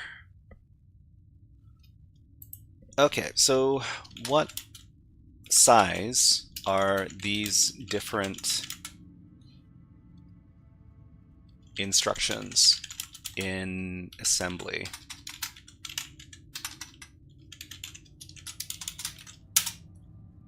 Okay, so alright, so in assembly, the sizes for the different reservation directives are as follows. So reserve byte. So 1 byte equals 8 bits. So we can do 8 bits.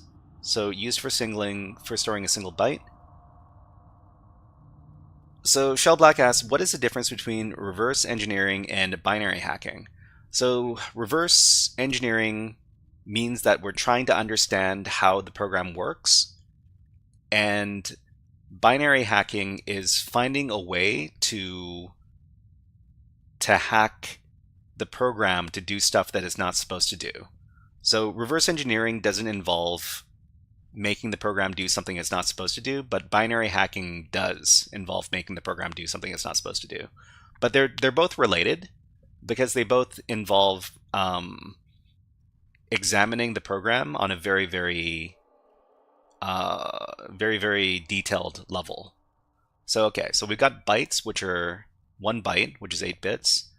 So a word is 2 bytes. So byte is 1 byte, word is 2 bytes, double word is 4 bytes, quad word is 8 bytes, and let's see, 10 bytes. 10 bytes, rest 1.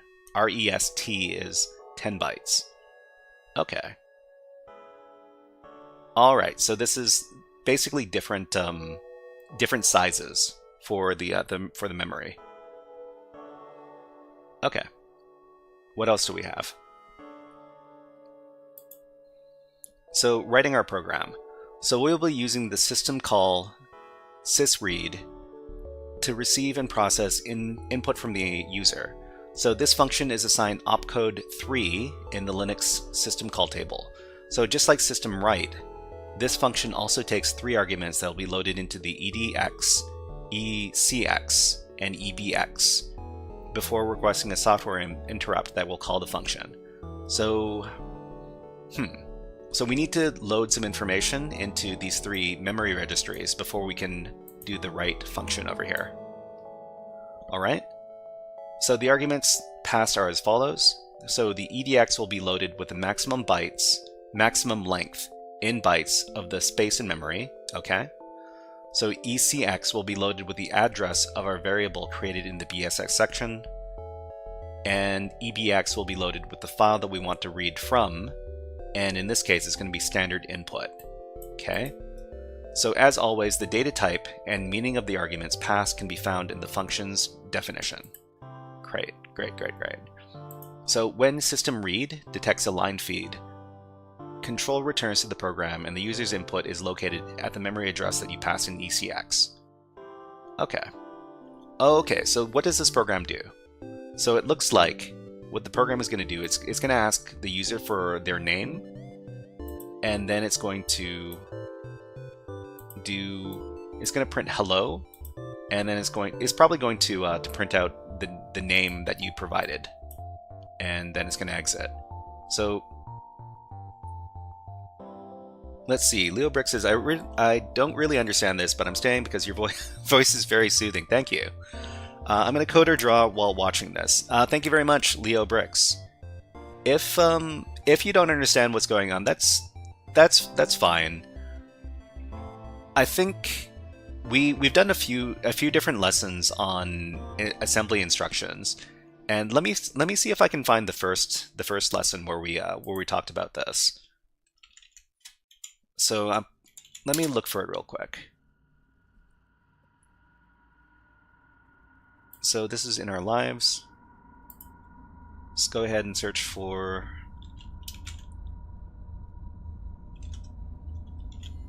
Let's see, ASM tutor. Okay, so coding.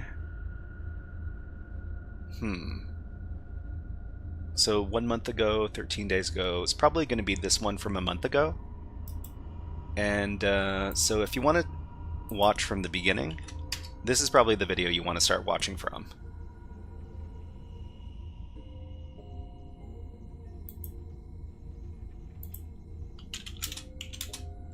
Okay, let's go back. So we've got over here, we've got our Hello World program, and let's go ahead and copy. Let's go ahead and copy this code. So we're just going to copy all the code under lesson number 9.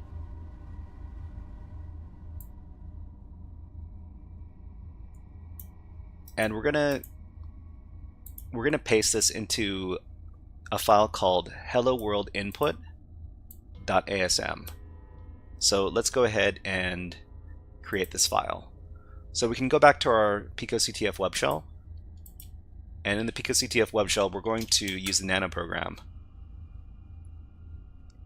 LeoBrick says 5 hours. Okay, so it is kind of a long it's a long VOD. Let me see if I can locate exactly where we start talking about this stuff. Maybe I can get you a timestamp. So yeah, I gotta wait through the ads. I'm man. Okay, so I think we start talking about it over here.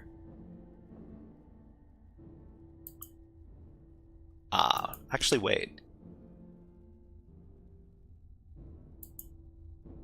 Should be about an hour in, because we switch topics every hour or so. So maybe we can start from. Let me see if I can get the timestamp.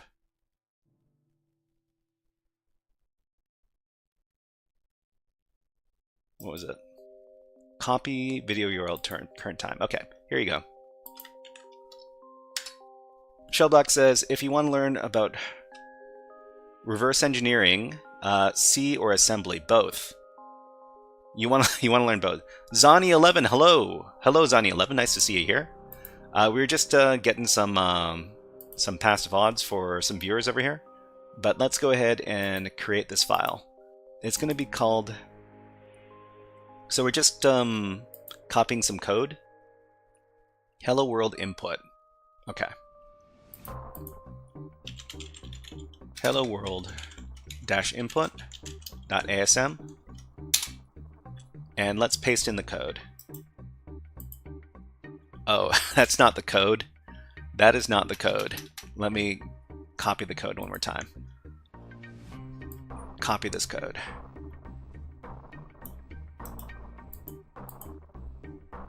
Okay, in the web shell, we're going to paste in the code, and we're going to save out this file. Save modified buffer, yes. Okay. And we also need to copy another file. So the file is called, hold on. So we see inside of the ASM code here, there's it references this functions.asm. So functions.asm is another file with a bunch of other assembly functions in it. And we're going to need to create that file as well. So we're just going to go back to here. Let me see if I can get the. Yeah, so functions.asm, this is going to be in lesson number. What lesson is this? Lesson number 7. So in lesson number 7, there's the functions.asm file here. Let's copy all this code as well. We need to put it in the same directory. So we're just going to copy all this.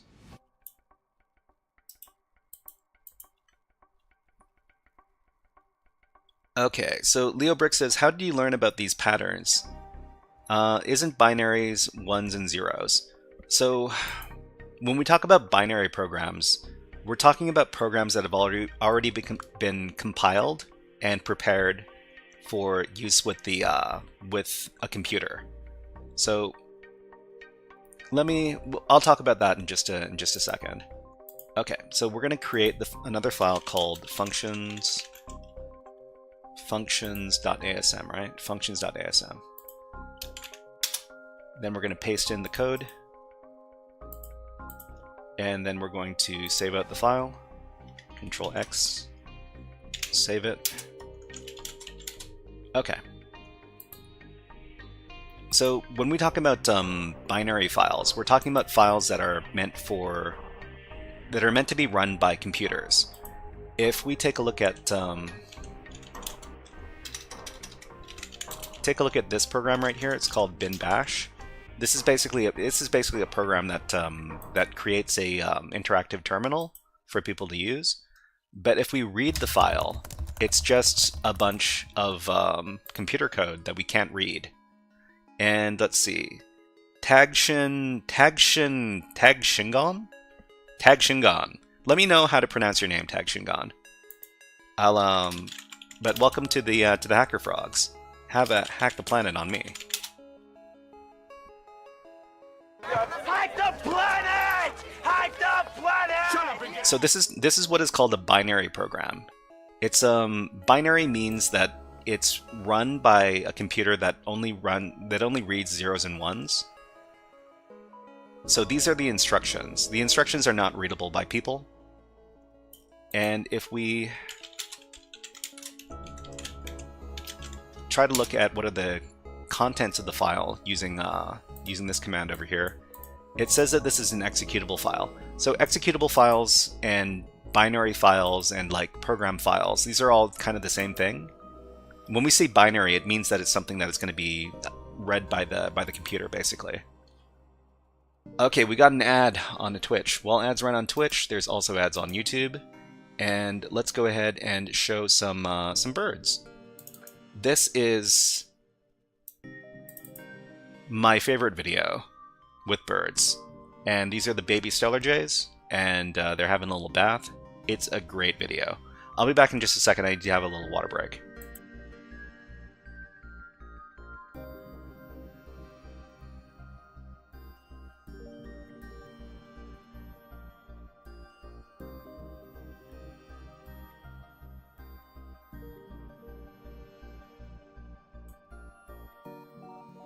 So this video is from the summer, and I can't wait for the weather to heat up again. It's been cold and rainy for way too long.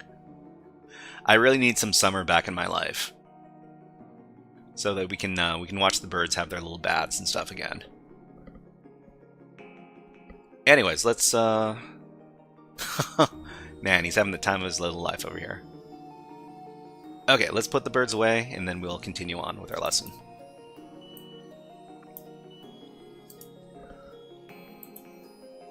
Okay, so yeah, so that's why it's called a binary program. So don't forget to change your section title for the next challenge. Oh yeah, right. Actually, the section title is it's already down there. It's below my my avatar there in the corner, and we're gonna be doing the hackmyvm.eu DC04 challenge.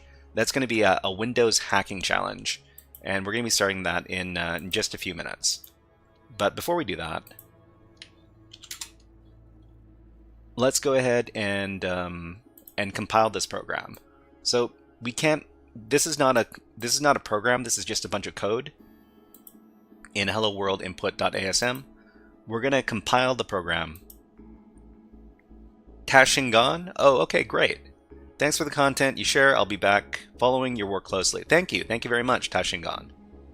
All right. So we need to compile the program. We've got the compilation instructions in lesson number 9. It's included in the instructions here. So this is a little comment.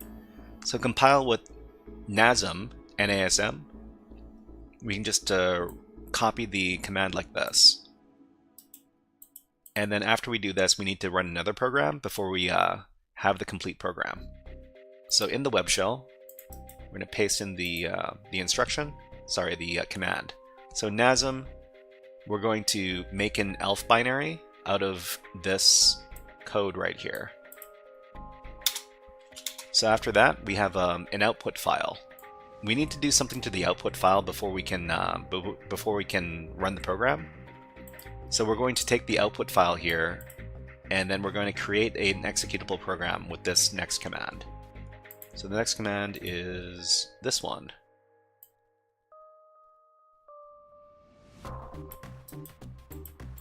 Okay, so, and anybody who's wondering what these commands are, I'll just paste them into the chat. There you go. And the other one is this one. So this program here turns all the instructions and assembles them into an object file.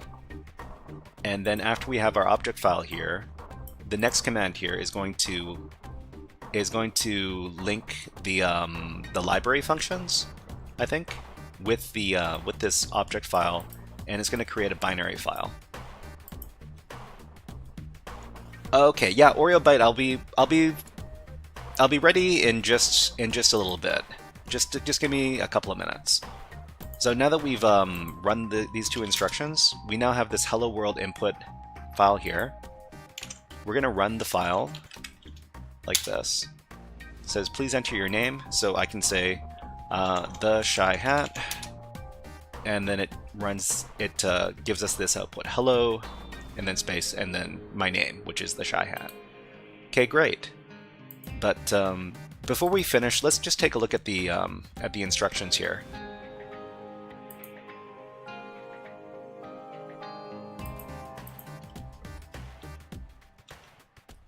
Let's see, lesson 9. Okay, so first of all, we've got three different sections here. There's the data section with our variables. In our variables, we've got stuff like, please enter your name, this message here. We've got hello. And then we've got the BSS section. The BSS section, this is the section that's going to set up our user input. So the program doesn't know how much user input is going to be, what is going to be in the user input, but it's going to reserve some space in the memory so that it can hold the information. So in this case, it's going to reserve 255 bytes. That's a lot of bytes. But here's the thing. If we provide the program with more than 255 bytes, then there could be a big problem. But anyways, these are the instructions. So we move into the EAX register, the message one, which is please enter your name, and then we print that out. And then we move into EDX, the number of bytes that we can read, and then we move the input into ECX. ECX, that means basically we're going to store the input in this register, ECX. Let's see, read from standard input, we're going to put that in the EBX register, and then we're going to put the system command number 3. So system command number 3 in this case is going to be the read command, and then we're going to run that command to read the input. And then we're going to load message 2, which is hello, into the EAX register. We're going to print that out. And then the last thing we're going to do is we're going to take the input that we got earlier, and we're going to move it into the EAX register, and we're going to print that. And then we're going to quit.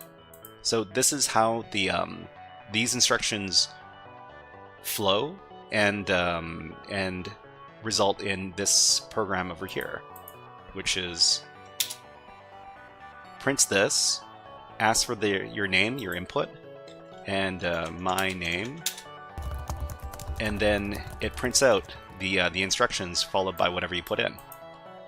Thank you very much for following. Johnny Sack C, thank you very much. You are now a HackerFrog.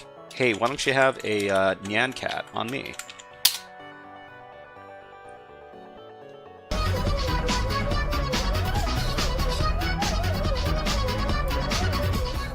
Okay, so we've kept our good friend OreoByte waiting for too long, so let's go ahead and contact them.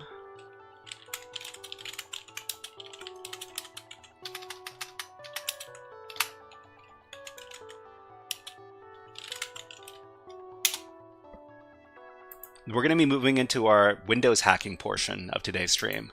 So we're going to be doing a difficult challenge, a difficult Windows challenge, Windows hacking challenge. And it's going to be located at this website over here, hackmyvm.eu. So if you don't have an account over here, you can make one. Leo Brick says, I'll leave now, have a wonderful night, and hopefully see you next time. Thank you very much for coming by, Leo Bricks, and hope you have a good time figuring out how to incorporate your chat app to your website. And let's send you out with the Hack the Planet. Hack the planet! Hack the planet! Shut up and get So the challenge that we're going to be doing today is called DC04. And this is a Windows hacking challenge. What we're basically doing is we're downloading a vulnerable Windows virtual machine, and we're going to deploy it to our network. And then we're going to do some hacking against it. And hopefully we can hack it completely and get control. But that may or may not happen. Who knows? But we're going to learn a little bit about Windows hacking along the way. So I'm going to go ahead and start up the virtual machine. So my virtual machines are all over here. Let me go ahead and start up the one for DC04. Click on Start. So the virtual machine is going to be deployed to the same network where I have this machine over here. So the machine I'm working on is a Kali Linux virtual machine. Kali Linux is a distribution of Linux that has a bunch of security tools on it. So basically, this version of Linux has a bunch of hacker tools on it, and we can use these to try to do security testing on the Windows machine today. So first of all, what I need to do is I need to locate the machine on my network. And, oh, okay, so OreoByte is here, so I'm going to accept their invite. And OreoByte is going to help us out, and we're going to hack the machine together. Okay, so let's see, I can hear OreoByte. OreoByte, are you there? Okay, let me, I'm gonna go ahead and, so everybody in chat you can't hear OreoByte, right? I just need to verify that people... Okay, I can't hear Oreo, that's fine. I just need to add you as a source in my broadcasting software. So I'm gonna add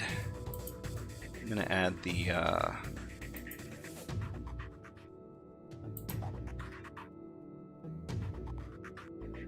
let's see, this should be Chrome.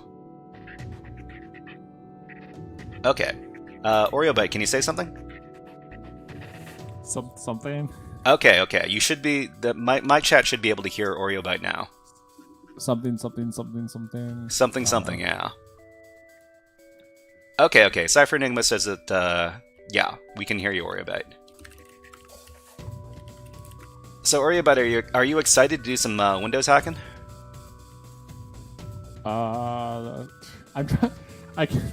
I'm tempted to try to finish the new box and do the new box at the same time.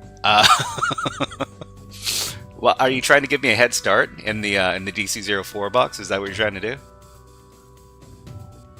I mean, I could. Well, I mean, you know. At least I have it installed this time. Okay. I have it installed. So, OreoByte has been working on another virtual machine hacking challenge on the Volnix website, and it's called the Noob Challenge. Hey, you got your initial access to the Noob box, right? Well, after figuring out one, I used the wrong word list, or actually no, I created a word list but didn't use the right extensions because I didn't think about what the message was saying. Oh yeah. I'm like, oh, it's gotta be stego, or it's gotta be like a put request. abuse, where you just upload a file and Okay. And everybody, how's Oreo Bytes volume? Is it all right? turn the frog up. Okay, Oh. somebody's. Can you turn up my volume? I don't know. Yeah, I can turn up your volume, but by how much? Is this better or worse? Okay, so the first thing we want to do is we need to locate the machine on our network. So I'm just going to use nmap to do that. Most of the time you can't... Ooh, I don't... Okay. The reason why this isn't working is because my interface isn't up. Wait, it should be up. Hold on. Oh no, technical difficulties already. Technical difficult... Oh, no. Okay. I didn't give a network range. I just gave an IP address.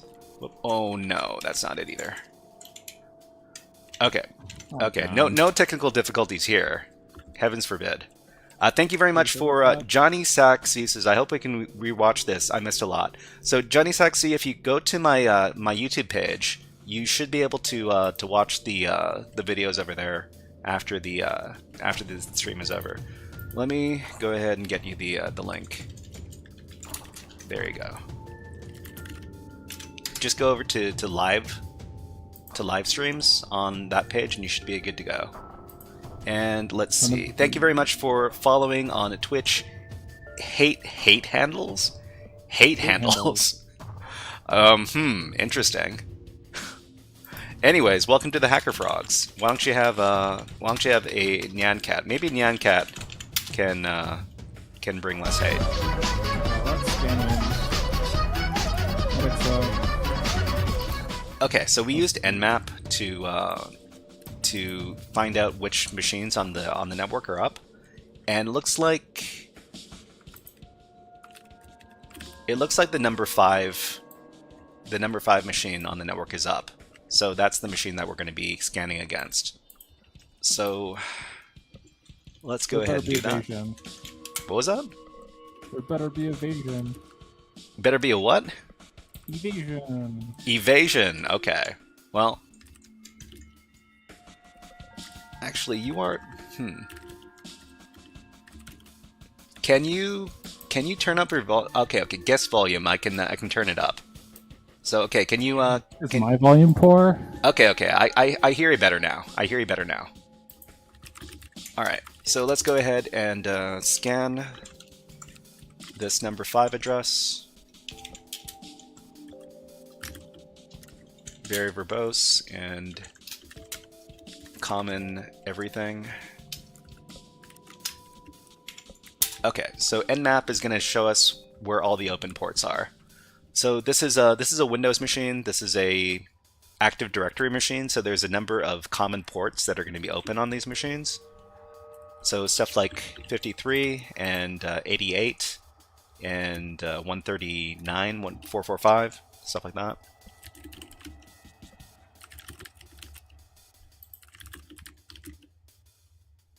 And a bunch of ports on the 40,000 range. So we don't have to wait for the scan to finish before we can do more scanning. So the first thing we want to, there's a web page on, there's a web server on this machine. That's interesting. I actually want to check that out. So this is port 80. Port 80 is where you have HTTP, which is unencrypted web pages. We're gonna check that out. Why is Rust scan taking so long? What are you Rust scanning? The Windows box. Oh, okay. Why is Rust scan getting stuck? So I'm gonna run a couple of 2 machines at the same time. You know what they say about chasing 2 rabbits, right? The person that chases 2 rabbits catches none. Yeah. I have copy. Okay, so we found a bunch of 403s. 403s, I don't know if we should pay attention to those. Anyways, we can let's try using let's try using Nikto just for Yeah. fun. I know that. Let's see. Cypher Enigma says, you know that really realistic scenario where there are web services on a domain controller. You know, I don't know if it's super realistic, but they only have one box, so they're Unless it's running on like Hyper-V and then you have to like pivot or something silly. yeah. But would be kind of Cypher fun. Enigma does point out that there's usually not going to be some sort of web server on the domain controller. But Cypher Enigma says, I get why it's done, I just don't like it. Yeah, well, I mean that's the thing about these exercises. Sometimes it's not super realistic, but you know, it is what it is. Huh? PHP. Oh, PHP. I'm guessing that there's going to be some sort of shenanigans with the web application because it's running PHP. So my guess is some sort of malicious file upload, or maybe, I don't know, local file inclusion. Could be wrong. I mean, it's 2022. Could we just do PHP filter chain and just call it a day? No. PHP what? PHP filter chain is basically where you are able to leverage the PHP filters that it used to like basically for the file Oh, okay, all okay. together and do remote code execution through the filters. Oh, okay, okay. I haven't heard that before. Iberia's covered it years ago. I kept checking it on boxes until they eventually patched it, and then I kind of gave up Okay, okay. checking it. Or All right, so let's run some Ferrix Buster on this web server. So we know it's running PHP, HTML, TXT. What else could we look for? doesn't give you like a different domain. Or, I mean, well, the domain they give you, unless. Oh, that's true. That's true. We should probably manually enumerate the web page before. Actually, maybe not manually. We'll wait for the We'll wait for the nmap scan to finish before we do our Ferrix Buster. Hate Handle says, I decided to crawl out from under my rock, might even do a stream, who knows. Hate Handles, are you a live streamer? Do you do infosec live streaming stuff? Let us know. Let's see. They did Cypher cyber stuff before. Pardon me? They have done cybersecurity streams before. Oh, okay, but I'm okay. not sure what they're going to pull out of their pocket the next time we stream. Are they on the infosec streamers list? They should be. Let me double check. InfoSec. Okay, let's see. Bubblegum says, I have no money for food. I'm sorry to hear that. Maybe you can ask your... Well, I'm not too sure what your situation is, so I can't give you good advice. Okay, so what should we do here? We'll check out the website manually, just to see if there's anything really juicy there first. So it's going to be at this IP address. Having soup. Okay, well, the list is based off of 30-day activity, so if they're on the list, you won't really see them unless they go live. soupedcode.local. That's the domain.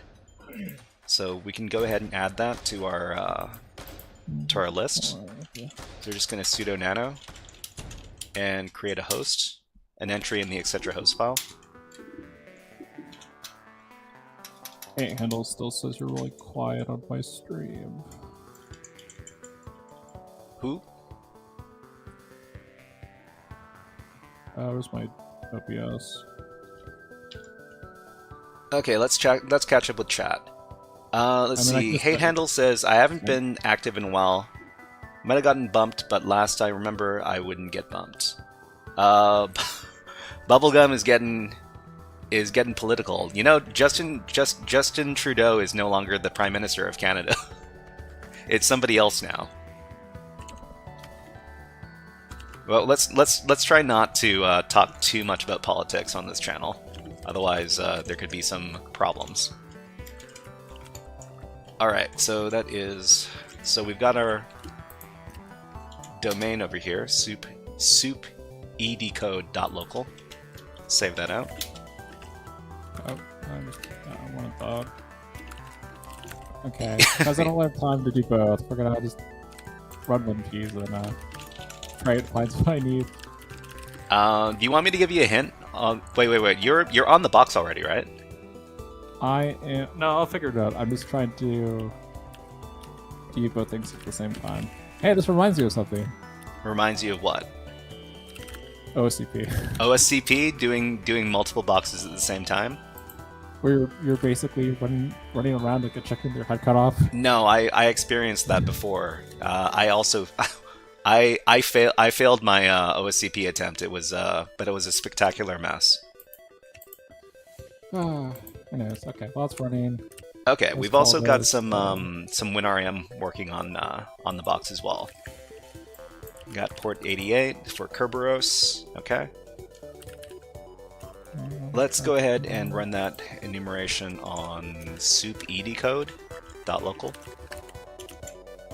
Soupedcode.local. Okay, so let's see. Hey Nandle says, I was only one flag away last attempt, just ran out of time. Well, you probably did better than I did.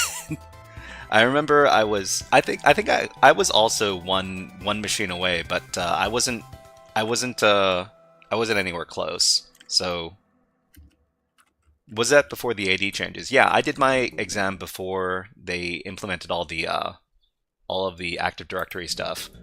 So I did the buffer overflow machine and stuff like that. Okay, so what do we have?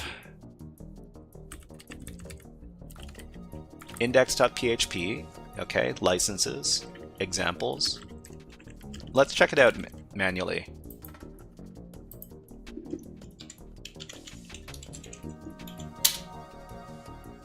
So page isn't redirecting properly. That's weird.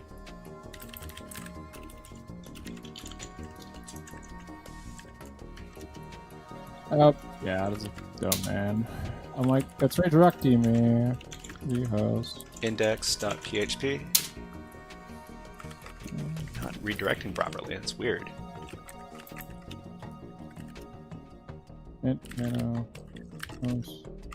Zero would be nice. Yeah, I'm not getting any 200s. It didn't give you the redirection to the when you try to visit that okay. address? No. It did give me a redirection to port 8080. Was there port 8? No, I need to check. I think there is port 8080 open on the box. If there is, I don't have it. That's Are you weird. sure it's in the same box? No, this is the same box. I just there's just something weird going on. Is your domain also SoupNet? Soupedcode. Soupedcode.local. Oh no. You don't think we're gonna have to do deserialization, are we? This is supposed to be a hard challenge, so you know the difficulty might come out just out the gate. That'd be unfortunate. Bubblegum says all my money goes to pay the rent, which is, that seems like a pretty high amount for rent. You must live in a big city, Bubblegum. That's my guess. Oh. Try the wiener cookie rules. Too many redirects. Huh? Okay, so what can we do with this? How would I... Nothing was clean except for server status. Let's try server status. Page isn't working. Too many redirects. What? Okay. So server status is a working endpoint, and it also gives you a lot of information. So we've got a version of Apache. Wait, what? So this is a oh gosh, what is it called? A XAMPP stack? XAMPP stack. So we've got Apache here, we've got PHP here. We should probably check to see if these are vulnerable versions. See, Firefox, offline pass. I mean, it keeps redirecting me, so...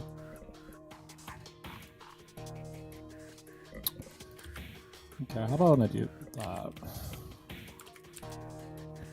Okay, let's go with the... Oh wait, let's this thing finish. Okay. Huh, I've got... Hold on.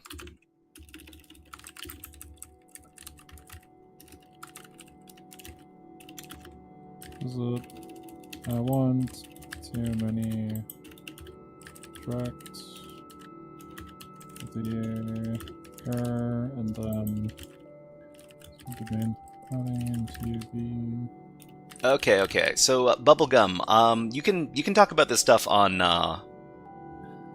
you can talk about this stuff on YouTube if you like. It looks like Twitch doesn't like you. Twitch doesn't like you very much. I don't know why. But well, thank you for following Where Should I Beg for Food? Such a great username. Anyways, here's a Hack the Planet. Here you go. Hack the planet! Hack the planet! Shut up and get it! Okay, so there's something definitely really weird going on in the box, because in the server status endpoint, there's a bunch of I guess these are logs for endpoints that have been accessed. And I wonder if any of these are actually legitimate. It says the virtual host is localhost at port 8080. What?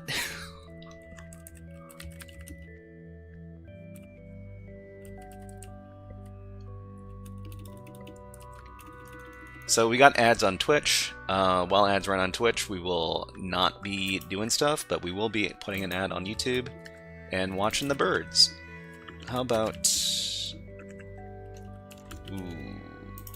This is a pretty bird. We'll be back in about a minute. I'm just going to have a little water break. For noob, you didn't cheat with like a vulnerability.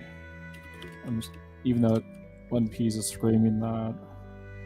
WinPeas with the full output should give you... WinPeas with the full output should give you your answer. Other than the fact that it has a valid TTY for some silly reason. Hold on, I just gotta give a little... The question is, how did they get the TTY?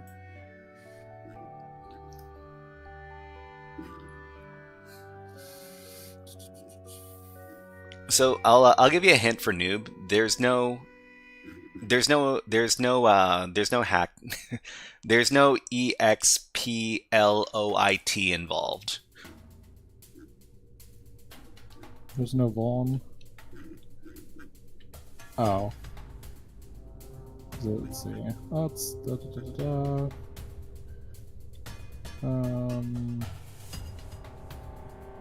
Okay, let's put the birds away and then continue on our merry way. See, let's... So, I'm not sure. I never liked the output of this. Of what? The file capabilities and Oh, capabilities? the file capabilities in WinPeas is very hard to read. Oh yeah, okay. It's much easier to use the getcap command. Okay, so I need to there's a bunch of different endpoints that I want to test here. I need to figure out what output is going to let me just get the endpoint without everything else. Servoy,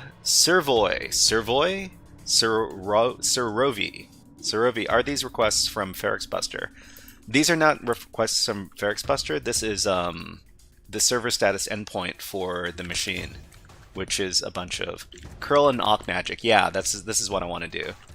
So I'm just going to ask the AI for the curl awk magic, and then I can get the list. we only want the web page endpoint from this output. What awk or cut command can we use? This is what AI is good for. It's for it's for letting you know what formatting tools you can use. Okay, so the first awk, so awk print 14 and then get rid of the spaces. Huh, okay, let's try that.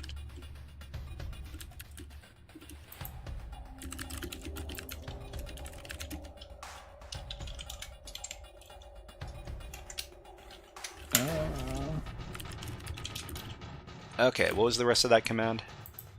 The rest of the command was awk and then awk.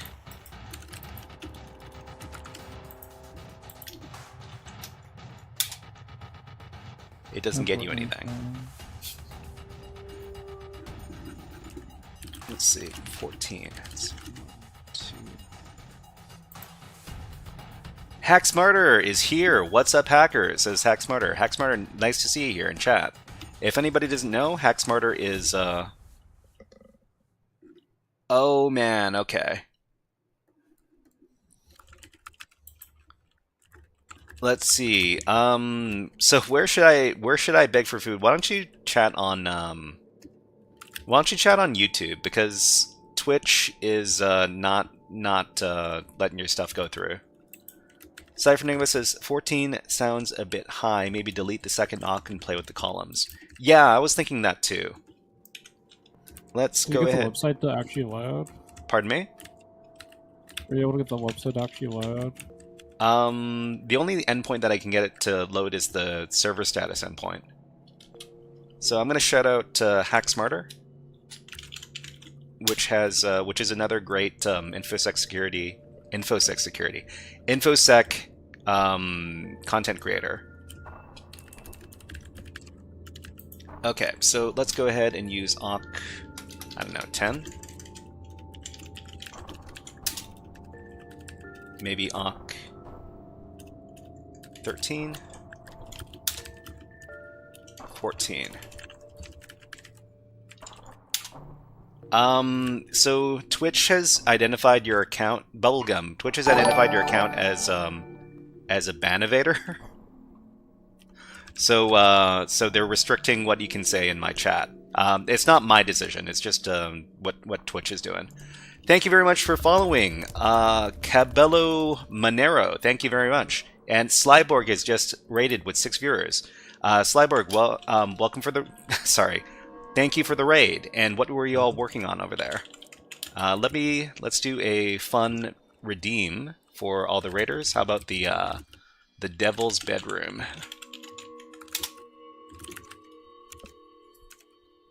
Not every geek with a Commodore 64 can hack into NASA. I mean, these servers have more firewalls than the Devil's Bedroom. Not every geek with a Commodore 64 can hack into NASA. I mean, these servers have more firewalls than the Devil's Bedroom. So Slyborg, yeah, me and OreoBite, we're working on a Windows hacking challenge right now. It's called DC04 and it's from, what was it? It's from hackmyvm.eu. So let me, if you don't have an account, you can make one and download the machine and deploy it to your network. It's a bit more complicated than using TryHackMe or HackTheBox, but it is really fun to deploy your own virtual machines and then hack against them.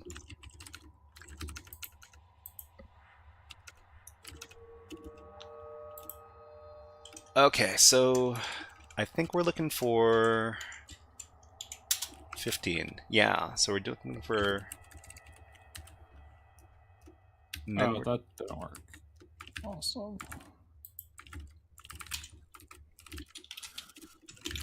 We'll just do this as DC4. What was the rest of it? We want to... That's the wrong machine. Use, yeah, we can also cut.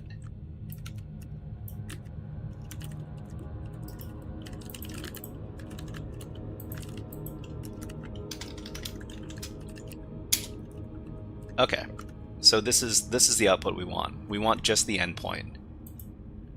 So let me go ahead and curl out. Well, actually, I don't need to curl out. I'm just going to copy this from the page. So we've got all these endpoints here. We want to check which ones are legitimate. So I'm just going to copy them all, and then feed them through the formatting.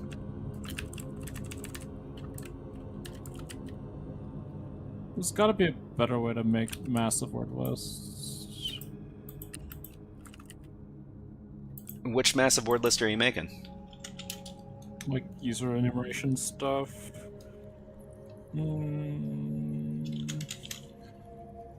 It isn't like something where we have to do like a DNS query to get the path, because DNS is technically open, like a dig command. You talking about what? Are you talking about noob or are you talking about DC04? The DC04. Okay. Let's see, because when you go to the page, it gives you you have one values are from curb root using the default sec list. Mm-hmm. Yeah, found Okay, so server status. one. And yeah, so Slyborg, one of these days we should do a collab stream where we do some hacking against some easy CTF boxes. It would be a lot of fun.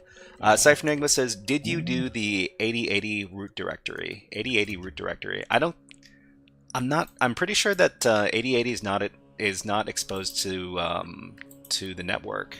I think this is only internal. So, but I can try. Let's try root 8080. Command HackerFrogs. I'm having brain fart. Dig. So I don't think there's. No. Yeah, I don't think there's anything else in. Oh, you know what I forgot to do? What are you for to do? I forgot to check the versions of PHP and Apache for known hacks. Man, I can't even say the word too many times without getting ad limited on YouTube. I mean, let's see. The PHP version is 8.2.12, and the OpenSSL is 3.1.3. Yeah, so I'm just gonna do a bit of search exploit.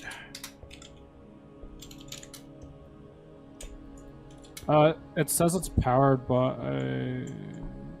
Oh, you don't think one of these things, right? Which version was that attack for? I'm not too sure what you're talking about. There's a CVE for powered by something. For I don't know what version. It was on an older box. Okay, so it's probably not the software. It's not the Apache software or the PHP software.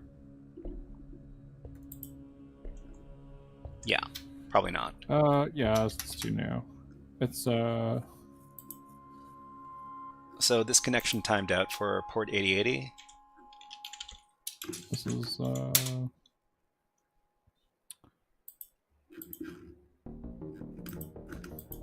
Okay, so let's go ahead and. This is what I was talking about, but it's too new. Oh, PHP. Okay. Yeah, it wouldn't be in like that. 2019, huh?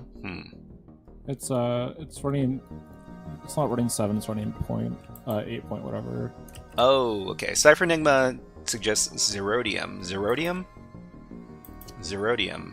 That sounds familiar. I'm pretty sure I've done a box with the Zerodium vulnerability at some point.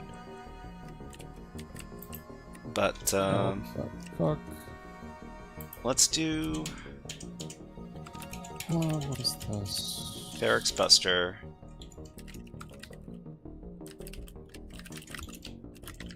But let's just try the endpoints that we found in the server status.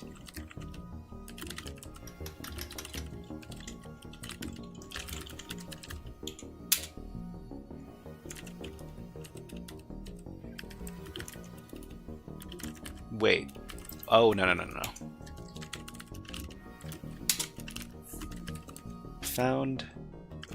Only found server status.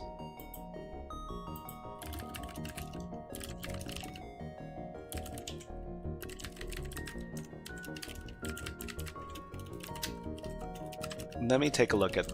I need to examine this file.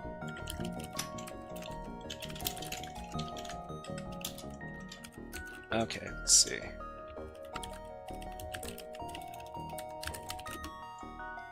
Senor Goomba says passed out at my desk. Are you at school or are you at work, Senor Goomba?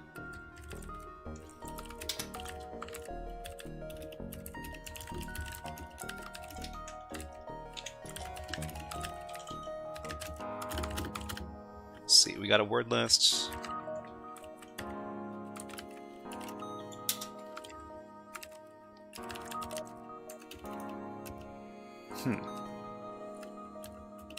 Senior Goomba says, I'm at both. I only get about 5 hours of sleep every day. I get by on about 6 hours of sleep each night. Oreo Bite, how many hours of sleep do you usually get a night?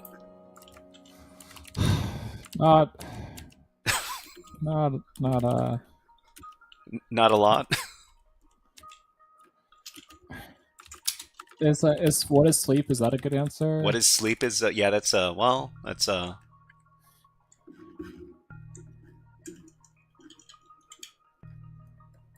yeah, no, I don't think I know anybody who gets really good sleep. That would make them a little bit too functional. 5-hour gang, yeah. Well, I usually aim for about 6. All right. Hacksmarter says try having kids, then you'll know all about not getting sleep. Yeah. Well, Digital Warhead is here. Hey, Digital Warhead, nice to see you here. We're just doing a little bit of this is supposed to be a difficult box. We're having a bit of a time trying to enumerate this darn thing. I'm just waiting for Kerber to finish. What was that saying? Sleep is for the smart, and that other thing that I am not. Well, I thought the saying was sleep was for the dead. Well, I'll sleep when I'm dead was supposed to be the thing, right? It was supposed to be a joke about saying it's for smart people, but because I'm staying up, I'm not smart. Yeah, well, that's the no. Like bad sleep will have very, very negative impact on your health outcomes for sure. What was I even doing? Yeah. So the only thing that's coming back is the server status endpoint. That's the only one. All the ones that we found on in the server status endpoint itself didn't come back. So what do we do?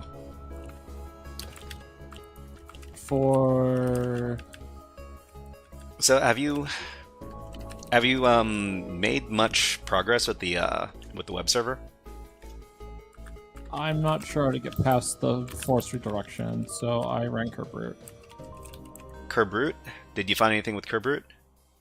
We found the machine account and the 3 other users other than administrator. Okay. So let me go ahead and get Kerbrute. Yep, so Kerbrute is a brute forcing program that uses the Kerberos protocol, and it's a fun little tool when you're doing security testing against Windows Active Directory boxes. Go ahead and download the right one. Which one's the right one even? Linux AMD 64, sure.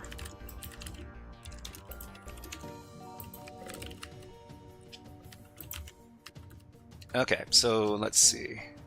Let's make a new tab. We'll call it Kerbrute.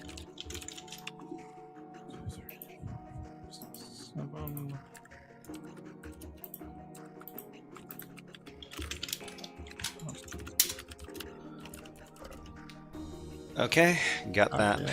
Got that Kerbrute. Actually, I want to do this. Actually, no. Kerber would have told me, so probably not as our broski.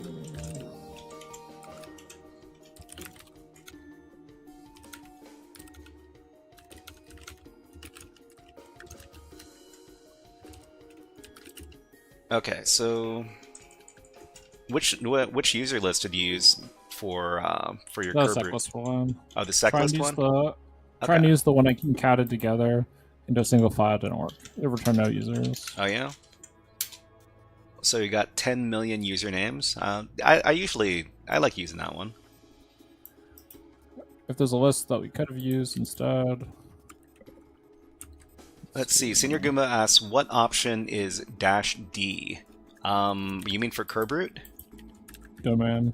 Yeah, D is for domain. So in this case, it's soup e decoded. Cluster file. Soup e decoded. Valid. Decoded dot local. And we need to give the DC. That's wrong. Yeah. So it's kind of user works. enum, right? I need to look this up. Yeah, it's username. Oh, did not want to put it there. User After enum it's realized those. enumerate valid domain users via Kerberos, right?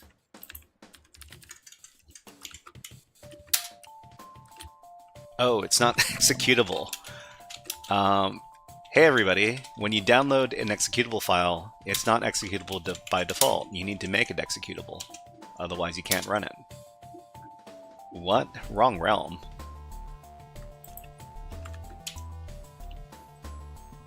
Wrong realm. Let's see.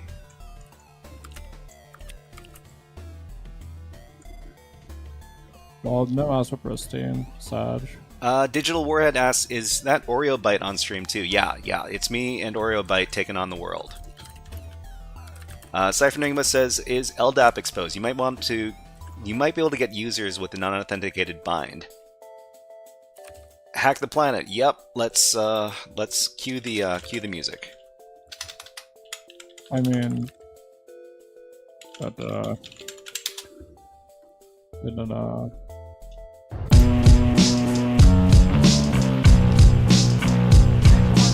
This one's dedicated to all the hackers. What was that? seems like everybody's watching you, probably because your audio is better. My audio is better. Hey guys, if you can, why don't you open up a tab with both my stream and Oreo Byte stream open at the same time. That way we can all enjoy the added viewer count. There you go. Yeah, what's going on with this? Let's see. Wrong realm. Try adjusting the domain. Oh, let me see. So the domain, maybe that's not the domain. I did the domain capitalized. Oh, okay. So that might be it. Command.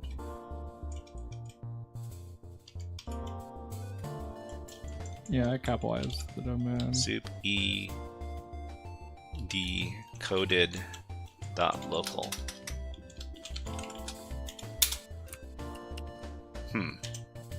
Yeah, that didn't work either. Let me double check your that. Etsy host. I'm pretty sure I added that.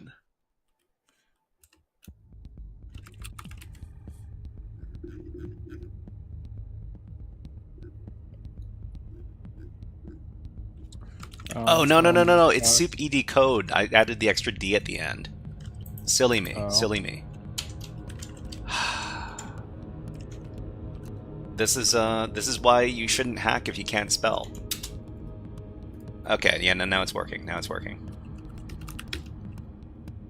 If you can't spell properly, you don't get to hack, and that's the worst feeling in the world. So we got administrator, sure. So just for brevity, which other users did you find on the box? Just wread 11, print server, kilo 2, and the So it NDC01. it seems like wread11 would be the target, the user we want to target, right? Not necessarily, but I'm not sure.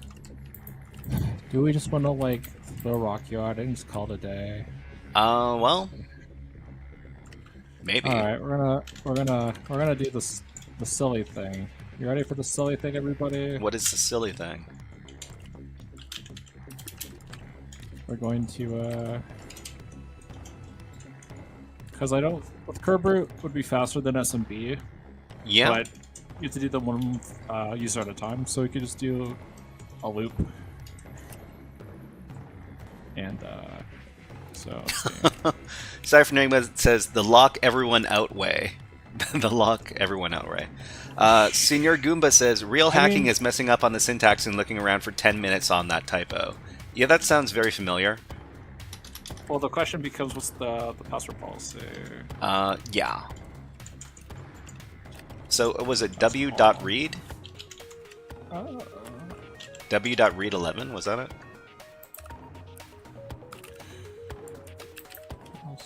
Hold on. Where can I find? Let's see. Or don't give me the password policy. That's fine too. I don't think I can get it actually. Let's see. I thought that was something you could get without. User Yeah, word fine. lists. I'm here too. Letter Is this dot Spring Records channel, Cat Jam? surname. I don't know if you can hear. I have that music pretty low. You've got music on? The Spinning Records live stream, Oh, okay. but it's coming through the same audio as your mic input, so Yeah. I just have it turned down really low. Oh, okay. I don't think I can't hear it. Oh, Sorry. I can't hear it very well. it's I don't have a proper audio interface or so. Can you throw the link for the letter dot last name word list my way?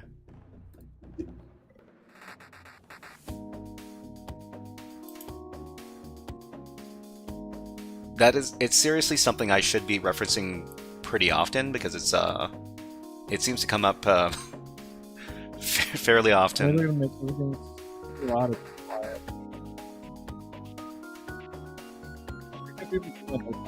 Low. Sorry, I can't hear you very well. What was that?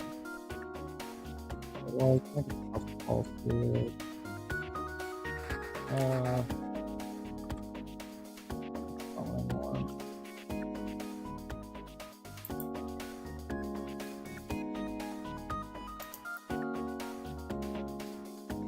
user. Let's see. Cypher Enigma says, did you try unauthenticated LDAP? Does it let you query? Huh, did it let you query? Oreobyte, you've been checking that out, right? What's sorry? Unauthenticated LDAP queries. I mean, I could try like my silly, or just not on my path. That's great too. Let's see, Python anon. Okay, common AD usernames. Is that the one? Is that the list you got? The one we used in that one box. I can't even remember the name of the box anymore. Oh. On Was that Doraemon? Or is that the other one? It was Maybe DC03?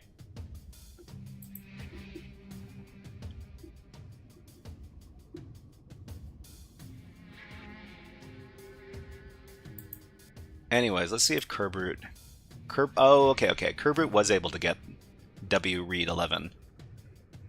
So... Oh, maybe it is top. Yeah, that was the 10 million usernames list. I got print server, I got wread11, I've got administrator. So maybe I can start another curb root and just curb root with wread 11. Oh boy, this tool is broken. Yippee! Which tool? There's like some LDAP query that you can run to. It was a very old hack the box, and I'm getting LDAP socket errors. And I tried to do SSL yes. Because maybe I'm just using the wrong port. I don't know, I'm getting like pulled in a bunch of different directions. I just need to set up like that one scan I wanted to do real quick before I get carried away. Okay, so I guess we can just throw Rock-U at it. So wait, can you get locked out by brute forcing passwords with Kerberos? I know it's definitely possible for SMB.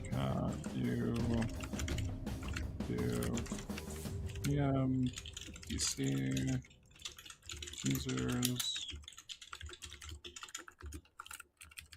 cat for I and cat.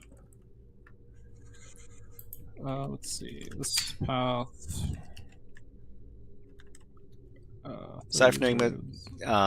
Let's see. He's dropped some LDAP search command here. Oh.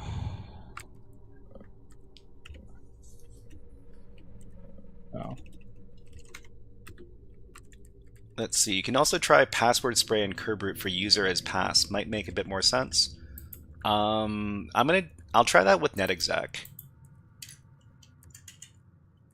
User done. Except this domain is wrong. Okay, we've got LDAP. I always every time if it is LDAP, I'm just gonna roll my eyes.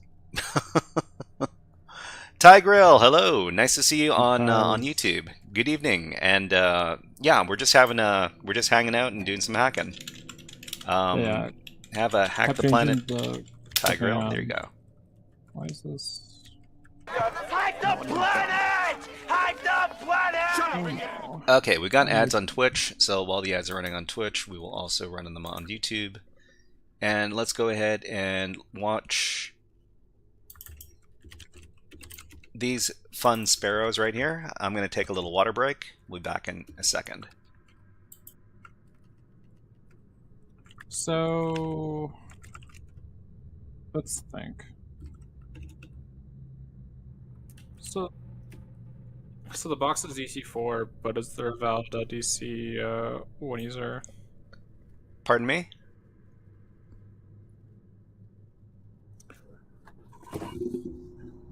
Is there valid what user? When you scan a curve root, it returns a DC1 as a valid user. Oh wait, that's just the machine account. I thought they would set the machine account to DC4, but they didn't. Never mind. On all the previous challenges, the machine account has always been DC01. That's not Senor Goomba says, I haven't seen a Butterfinger commercial in forever. Okay. I'm a bear bug. I have to check on something real quick. Yeah, sure. Yeah. What is everybody's favorite candy bar? I like Snickers. Snickers is a great candy bar. Tigrill says the big bird was not a sparrow though. No, I can't guarantee that all the birds are going to be the same. Milky Way, paydays, okay. Payday, I haven't had a payday. I think I've had it maybe once. So, right, so let's see. wread is not using their own password.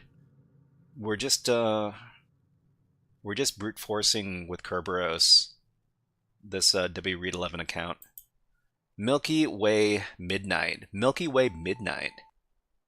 Huh. Not familiar with that one.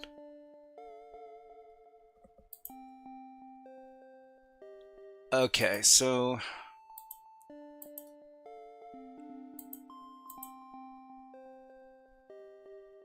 we're getting a lot of weird redirects. It was Milky Way but dark chocolate. Okay.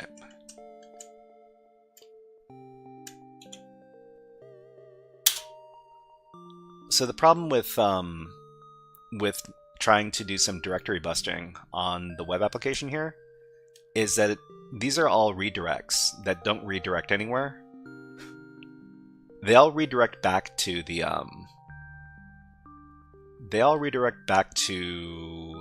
landing page, and I guess it's a redirect loop that doesn't go anywhere.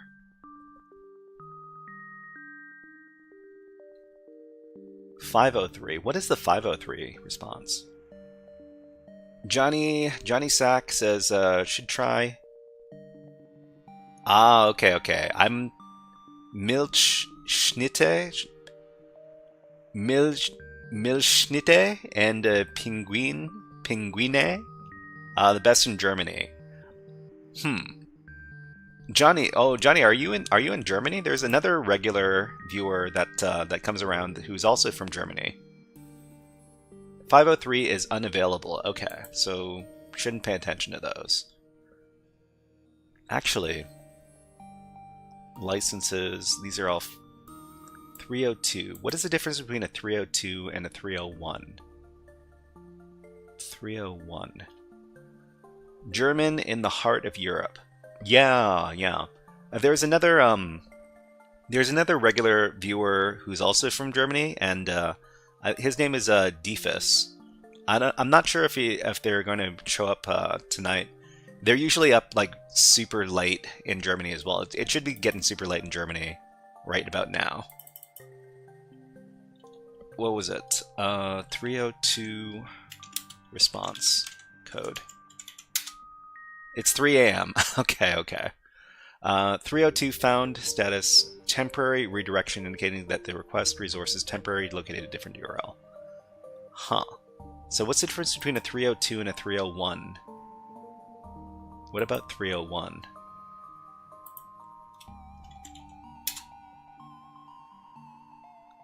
.301 is moved permanently. The resource has been permanently moved to a new location. Okay.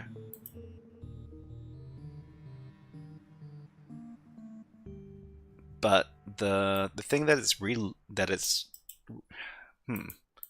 this isn't a real endpoint.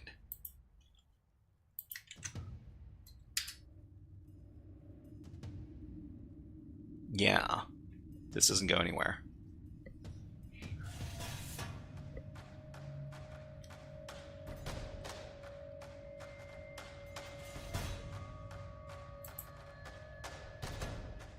Okay, so, just for fun, I should probably figure out if the guest account is enabled on this box.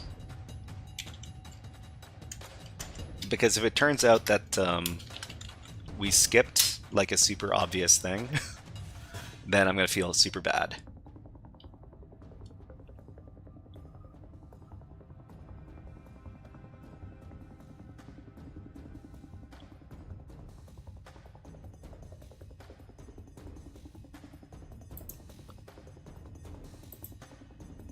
Clio2, huh? That's another user we should probably try to do some brute forcing against. We can also figure out if Clio2. What is the lab? So the lab is it's a difficult rated box over at hackmyvm.eu, and it's this one right here, DC04, and it has been pretty difficult so far.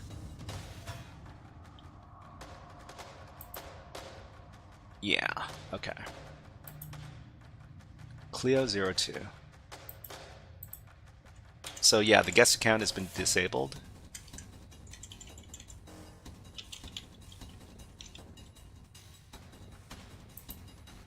Clio2. Kleo2. Kleo2. Kleo2.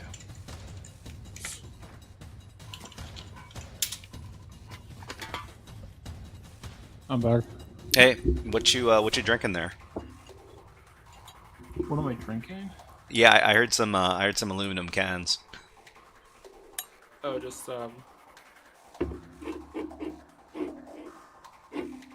Just some spindrift. Okay, okay.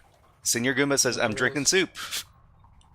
It's probably a lot healthier for you than a bunch of other drinks that you can get. What do we got? It's like carbonated like fruit juice kind of, but not like sugary juice. Oh yeah. Do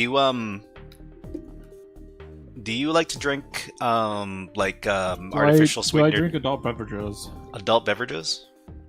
Dr. Thunder.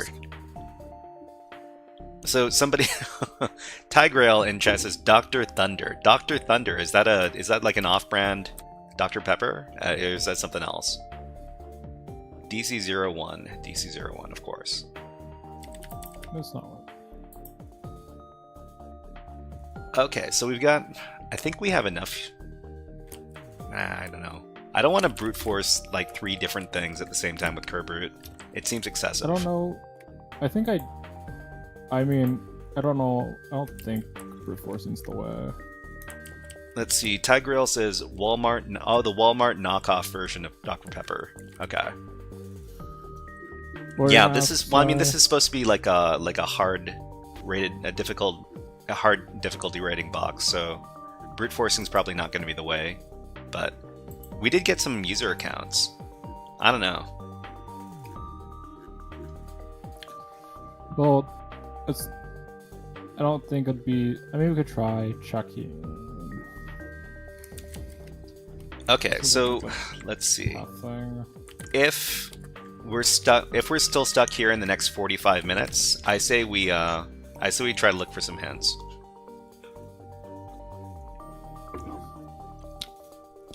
Throw a win-win pun at the problem. Throw what? Oh, just it's a very tools, Windows, win-win pun.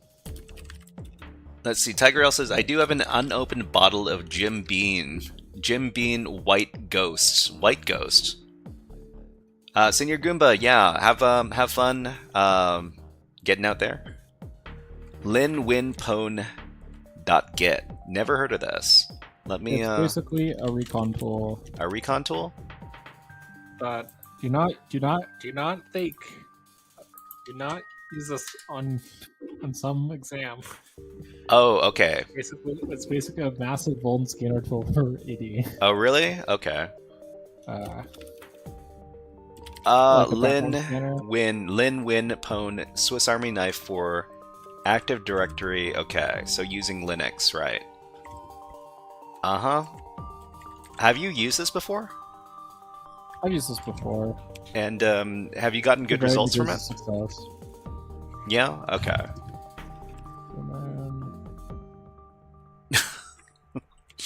Okay, well, if we're still stuck in 45 minutes, we'll rev up this this thing and see how it does.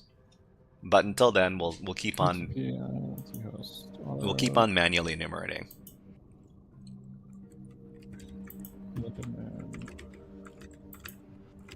Because trying to brute force it didn't get me anywhere. Yeah. Well, I mean, the tool that you just referenced over here is a lot of brute forcing as well, right?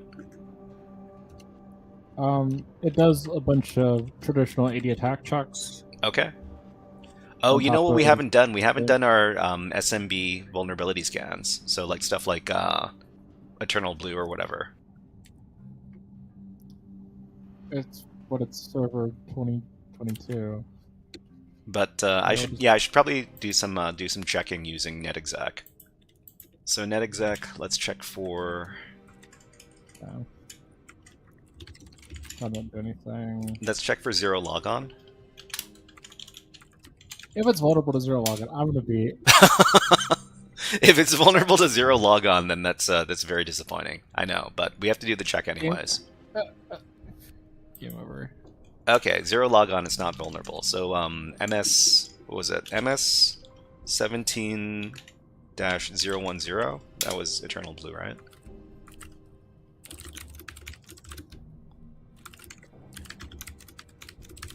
Okay, nothing for Eternal Blue.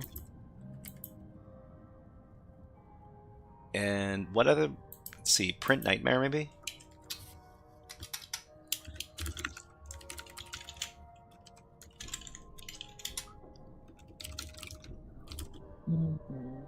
Where's CTF toolkit? Oh, okay. The machine shut off. Oh, it did? Yeah, the machine shuts off after an hour. So we have to Oh no, it did. That's why my scan finished prematurely. Yeah, there you go. Oh no. Cypher Enigma says you aren't getting. Yeah. Oh. Check that syntax. Yeah, okay, the reason why the stuff wasn't coming back was because the machine shut off after an hour because it's running a demo installation of Windows, which can only run for an hour. Make sure the machine is on. Yeah. Way too loud. Oh. Too loud for... Oh, wait. Oreo Buddy, you got some other people in your at your place who are complaining about noise? Here's control all key hierarchies for deleting words. I traditionally do Warhead. I usually do control U to undo the previous thing. So if we let's see. I don't know what's on my clipboard. What's on my clipboard? I can do control shift underline to undo the paste. I guess you could do control U too, that does the previous thing, so if we like paste twice. Yeah, control U clears the whole window. Control shift underline undoes the previous thing. Control A and E jump to the beginning and the end. And control Y undoes the undoes. Undo the undo? Undo the undo. So if you did control shift underline to undo the paste, and you really wanted that paste, you can just get it back with control Y. And that's all the ones I can remember off the top of my head. Server status. So what else can we do with this server status stuff? None of this. With the cursor. Oh yeah, I do like. I usually do control. I do control arrow too, but it's not as noticeable. We're jumping between special characters. So if we have like string special, or it's like the spaces. Wait. Yeah. Now when I load up the server status, there's nothing here. For a second, I was thinking you were referencing me using the Alt key with tmux, because I have it set to where instead of doing prefix and then moving to the window, I could just hold down the Alt key. Oh, prefix. Okay, why no work?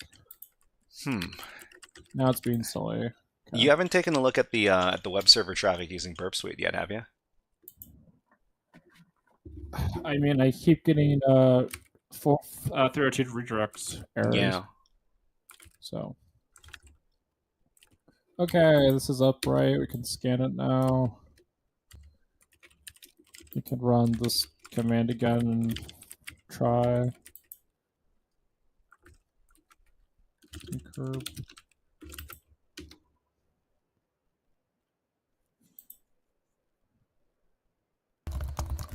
Oh, thank you very much for following on Twitch. Sihov2, not sure how to pronounce your name. Let me know how to pronounce your username, and I'll try to pronounce it correctly. Thank you very much. You're now HackerFrog. Thank you for the follow. Sir. Hide the planet! Hide the planet! That was 4 days ago. But Savory, thanks for the follow. Alright, so just for fun, I want to take a look at what the traffic looks like for the landing page on this thing. Just in case. Let's see. Well, that's not a good sign. What's not a good sign? Tiger L says it seems like a pretty hardened system. This is supposed to be a difficult level box, so we're gonna have to work for our dinner. In my case, literally, because Oh, okay. So. So login patch. Web dev. I don't think that's gonna work because. Okay, so the response. This is just a bunch of. Actually, let's do the domain. See if that fixes that issue.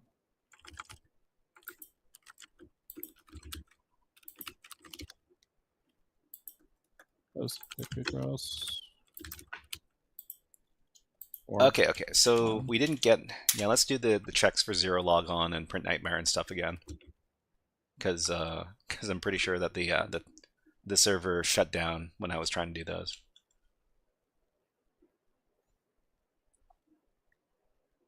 Okay, so it's false for zero logon. Good. Wow, that's a lot of nothing, huh? What were you checking right now? When one phone's output. It's a lot of nothing. Not a good sign. Let's see. What was I trying to do? Oh yeah, those. So Eternal Blue is also probably gonna come back negative, and print nightmare.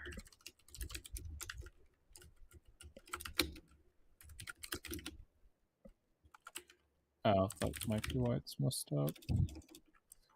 Yeah, let's see. OS release. Okay, so print nightmare didn't work either. That's fine.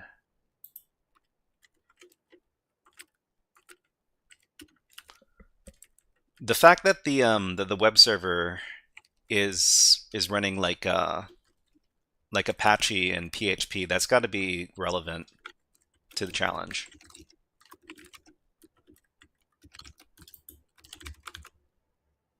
Well, the only thing I haven't really tried is the subdomain scan. I keep flip-flopping between machines. Coerce Plus. Yeah, I could try Coerce Plus. I don't know what that is. Coerce Plus is it's a plugin for NetExec. It scans for a few different. Is that not how you spell it? Let me check on the wiki.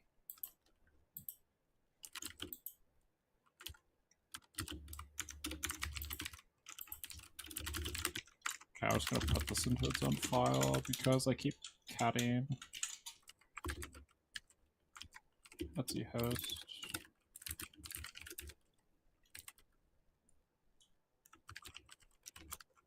Okay. Oh, there's an underscore in there. Okay, of course.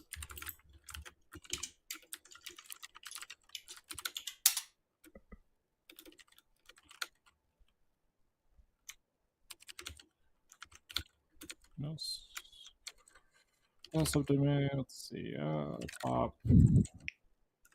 Okay, so no hit there. Let's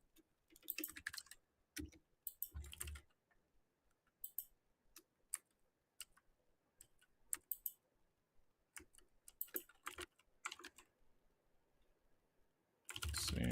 Oh, go Buster. This is Pwn.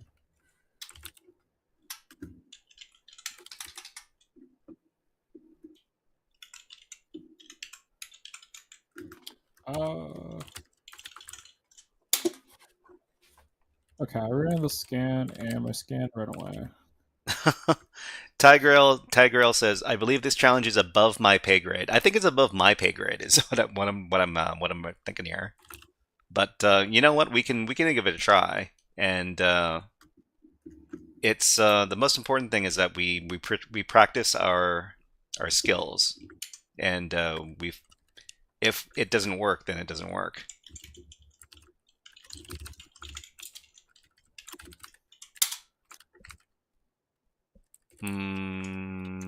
What? Too many errors connecting to host. Soup. E. Oh, I misspelled the dang thing. Other than like it complaining about one user, I think it might have protections against brute forcing enabled, I guess. Protections against brute forcing. Yeah. We found a licenses directory. Where's my... Yeah, it's an Apache web server with it's an Apache web server running PHP. Wow. Didn't I just...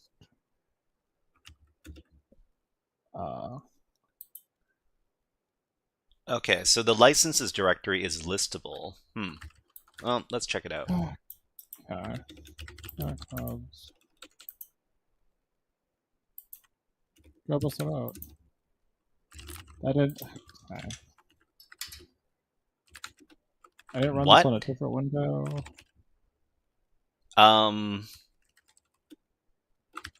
Hey, OreoBite, why don't you check out the licenses directory on the web server?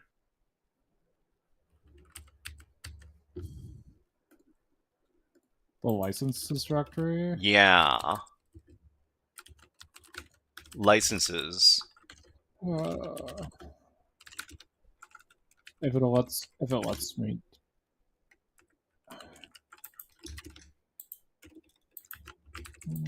I'll just paste in. Just do default. Okay, now this is working.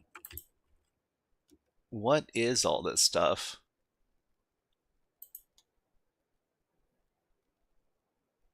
Huh? Are you seeing what I'm seeing? LVP, I mean, netcat. Let's just do something basic. Get license. Get. So these are just licenses for a bunch of. I'm doing this wrong, right? Let's see. Cypher Enigma says. Let's see. TigerL says there was a XAMPP directory. Okay, and Cypher Enigma says there was a PHP myadmin. PHP myadmin. Sick in the Mind says I'm too lazy for all that. Too lazy. Okay, brute forcing of Kerbrute returned nothing. Kerbrute didn't. Okay, sure. Actually, what was it? XAMPP. Yeah, there's a XAMPP directory. So but these are just it's redirecting to a port that isn't even open. What? Right? Am I wrong?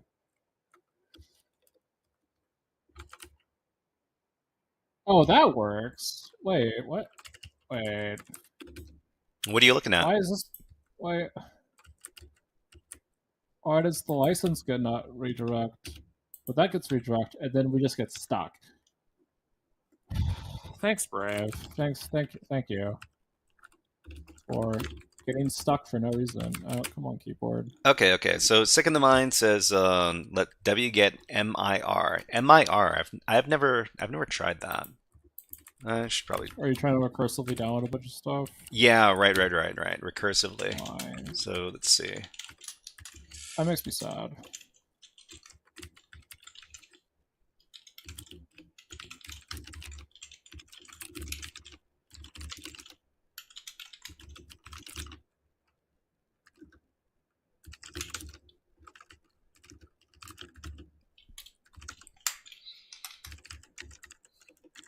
Okay, let's. 404 not found. Wait. Did I spell that correctly? Oh no, I need the MIR, right?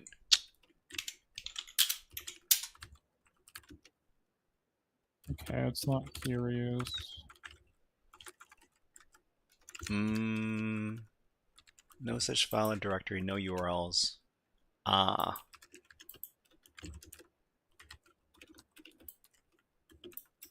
Just make sure that we're spelling everything correctly. Yeah, like, okay. Okay. That makes me kind of sad. There we go. Now we're downloading. But what's making you sad? What's going on? You try to reach the site, it says no. You try to follow the redirect, it doesn't go anywhere. Mm-hmm.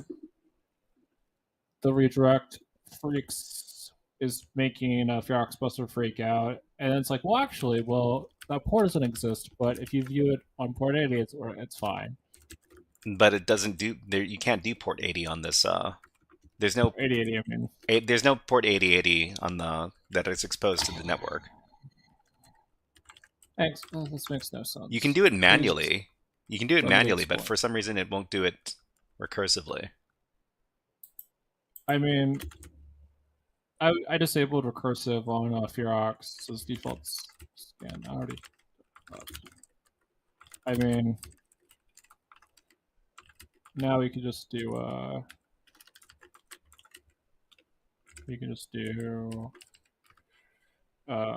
licenses and then disable recursive now. Let's see. Siphoning this says, I mean, we're just going to get a bunch of versions for these files. No need to download. Just spot check what you're attacking. Oh no, bot. So what box is this? This box is the DC04 box from... Go away, silly bot. Which bot? I do not need your free bot. You could go away. Who are you talking to? Oh, you know those bots that like you can get all these views from this sketchy website. Oh yeah. Okay. Banhammer. Banhammer, yeah. Handles, you missed your opportunity to invoke the banhammer. And default. Yeah, so we should probably just spot check the stuff that we're actually interested in. Okay, ads running. Ads running on Twitch, so people on YouTube also get ads.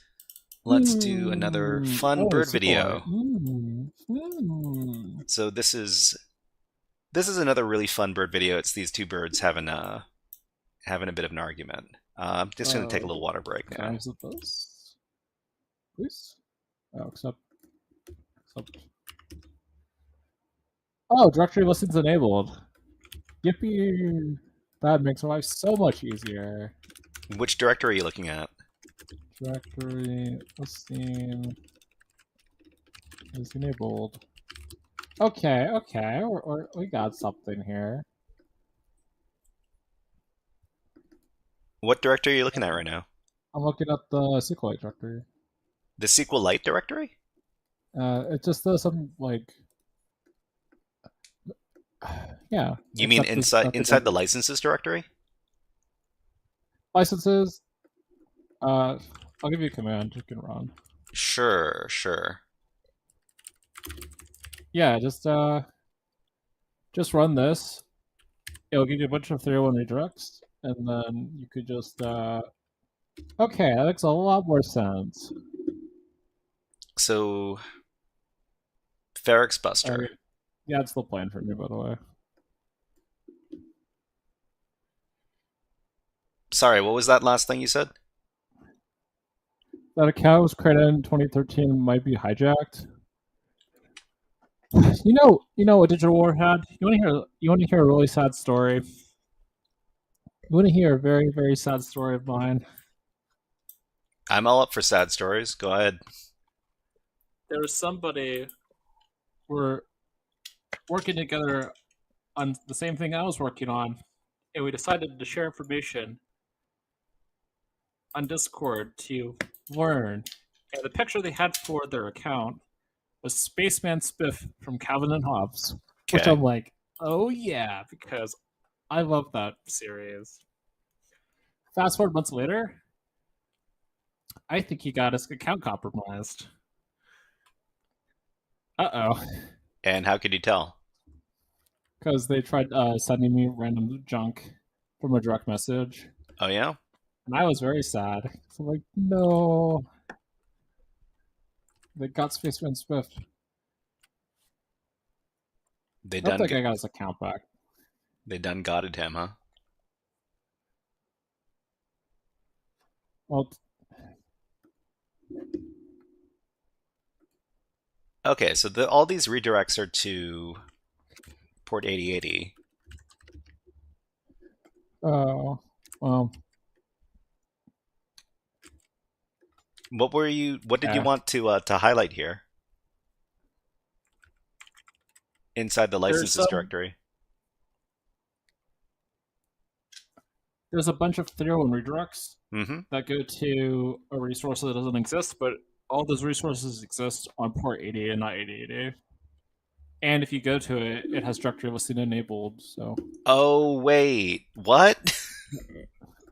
these endpoints exist Aha! on port 80? Yeah.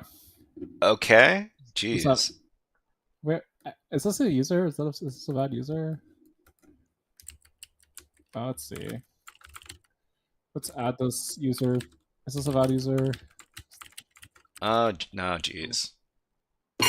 Okay, progress is being slowly carved out. All right. What endpoint are you looking at now? I'm just slowly going through. I mean, I've only looked at like one of the directories. Mm-hmm. So let's see. Cloud users. Add that to the list. Oswald. Let's see. Okay, now we need to run. That's the wrong. This one. This command. Hold on. I want to run my Except. Okay, if I was not trying to stay uber organized, I'd have way too many tabs open. But user, I mean, 8080 licenses, right? Okay. Windows. And we'll do cloud users, and that's not a valid user. Oops. Oh well. Okay. Okay. But yeah, directory students enabled for some reason. Neat. Okay. Let's see. We can go into that. Looks like it's default. All right. Do I dare grab everything? Is that even possible? You talking about all the stuff that's in the licenses directory? Yeah. Just recursively grab all directories. Google. wget all directory listed. wget. Is that what your Add scan dir listings to scan. Okay. Stack right. Yeah. So sick in the mind. Suggested using wget with the mir argument. mir argument. Let's see. To avoid other index reject option.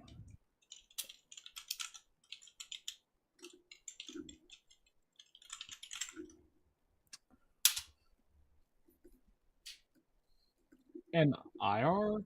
Let's try this command. MIR. I think it might be -mir. Anyway, let me try this other version of wget and see if it's Victor web wget. Always make a new directory if you're going to recursively grab a bunch of junk, because you don't want your environment to be messy, and then you are sad that everything is messy. And probably be helpful if I had the path.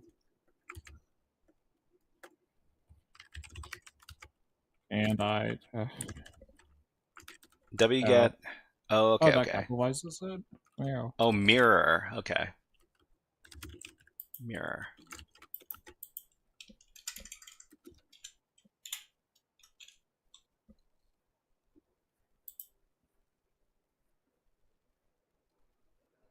Just gonna cruise up to the top. Licenses. And aha!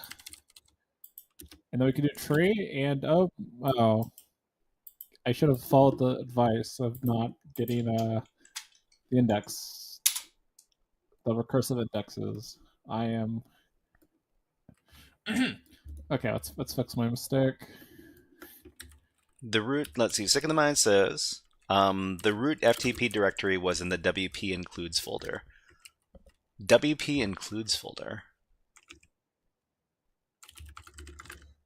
Hold on, let me check this out. WP includes. Let's see it here.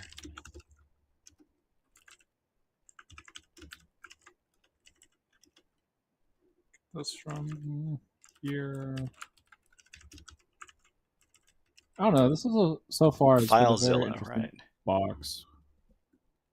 Read my previous. Oh, okay, okay. I've had that happen. Oh, okay, okay. So, fun fact, wget mirror also works on blind FTP when you can't list files. Huh. What's the pre-2K folder? Well, might as well pre-2K.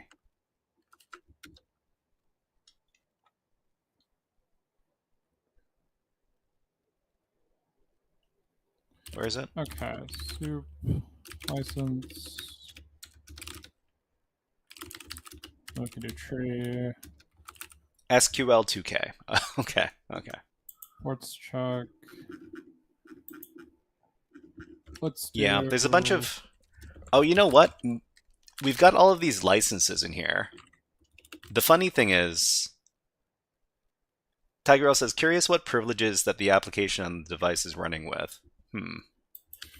Well, I mean, it's a Windows...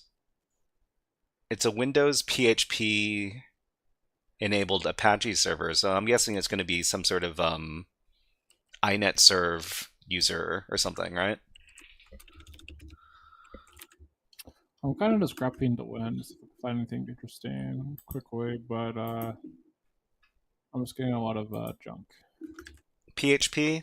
Yeah. Well, I mean, these are PHP pages. Well, I mean, at least the landing page is a PHP page. Maybe a command injection. Command injection, but the question is where the injection point would be. PHP command injection on domain controller. Yeah, that's it sounds very very plausible. Not very CTF at all. PHP myadmin version. That's good. I mean, yeah, so that's what I wanted to point out is that we can probably look at the licenses for version numbers on all of the software that's being used, and there might be a software version that's vulnerable. It doesn't tell you the version number here, unfortunately. Oh wait, it says version 2. I don't know if that means anything.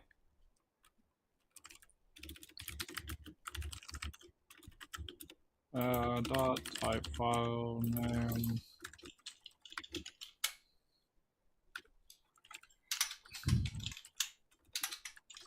I mean, there's no PHP files in this directory path. I mean, there's the pro-FTP, but that's like default, I think. Unless this is a... That's the GNU license version, not the service. Okay. The only thing that stands out is this, like... What's this?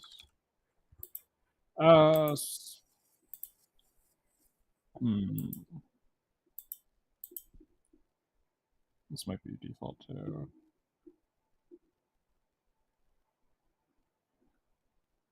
I think it's... Yeah, it's really funny how the web server redirects everything to localhost port 8080.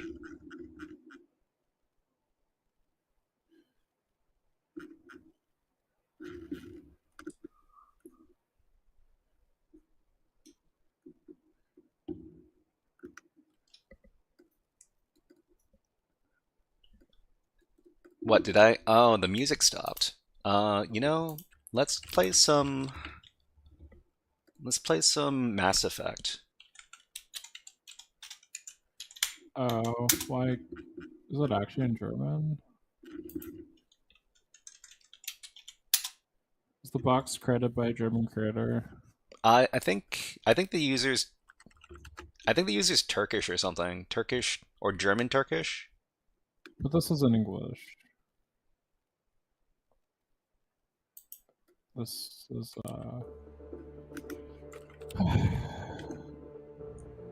some things are in English, some things are in German. But So, supposedly- Tigrel, are you also taking a look at the box along with us? Let me know. Let me know. Sick of the Mind says, I've seen a box that wasn't a domain controller, but was with a really vulnerable app on there. Some admin who didn't know how to use SQLite 3 decided to install some vulnerable SQLite admin page that was unauthenticated, and he thought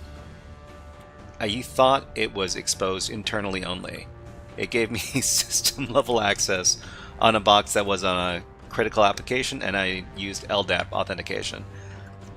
Didn't even have to top the DC. All the creds I needed filtered through with Wireshark importing their server-side certificate. That sounds horrific.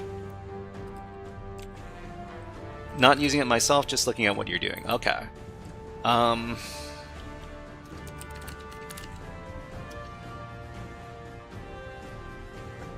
There's just so much noise going on in the box that it's hard for me to zero in on which directories I should be paying a lot of attention to. There's no traditional web app here, like we can't access it. Tigerl says, like I said, I believe this is a little above my skill level. What's the extension I mean, for SQLite? that's the thing. You don't learn unless you're trying challenges that are beyond you. Of course, there is such thing as doing stuff that's a little too difficult. But yeah, even I'm running into some serious walls right now. Okay, looks like we don't need to do any more brute forcing. Back, config. I'll just do that. Tigerl says, "Yeah, that's why I'm here, learning from you." Yeah, I think everybody's learning from each other. There are some people in chat who are experienced pen testers, and they probably have a lot more experience testing systems like this than I do. But we're all here to learn together.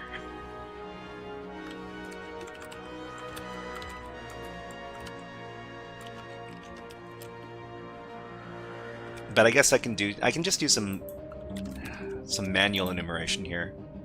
Hold on. Maybe we needed all these indexes. What else could be? What is being used on the box? So we know there's Apache. There's Apache. There's PHP.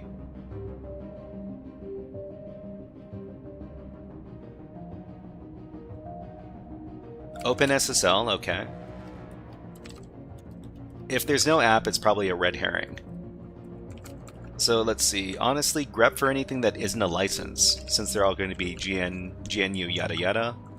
Go back to the bottom of the page. So the bottom of the page has got some zlib, some XAMPP, some SQLite.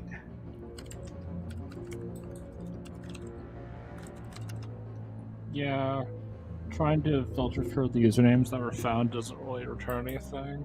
Mm-hmm. So the PHP license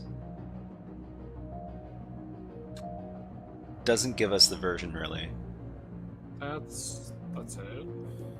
You know what I really want to get after I finish stream tonight? I want to get some. I want to get a big plate of French fries. That sounds really unhealthy. Yeah, that does sound really unhealthy now, doesn't it? I don't know. I just want to get some fast food for some reason. All this hacking is making me hungry.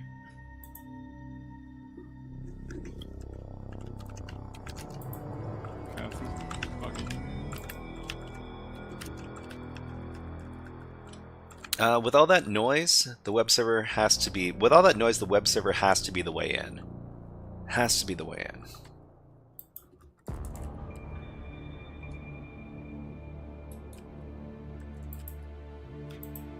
So PHP, this can't be the actual version of PHP. PHP license version 2.02. That can't be it.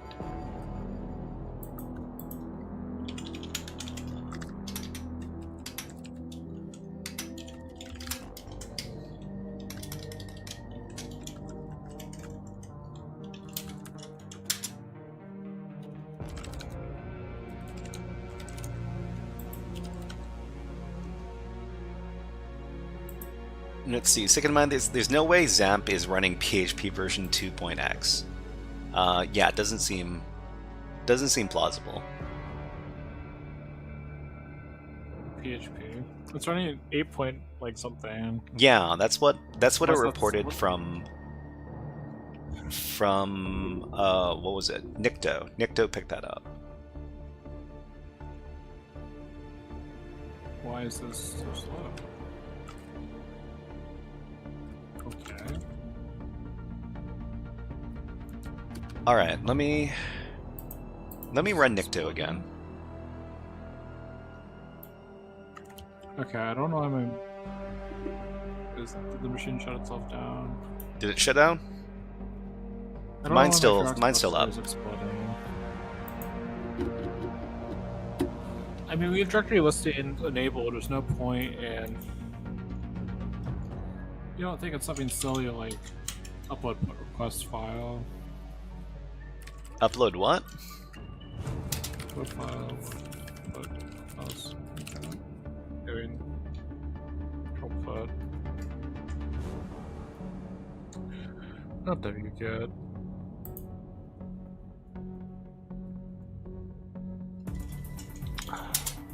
Like, alright, we're gonna try this really silly thing that I've only done, like, on one silly machine. Oh, Tigrail. Tigrail says, Tigrail says they're making homemade fries and fried fish. I'm super jealous. Super jealous. I'm probably gonna go out to some fast food place and grab myself some burgers and fries later. Tigrail, but yeah, thank you for making me super jealous. Anyways. Let's see. So root page redirects, great.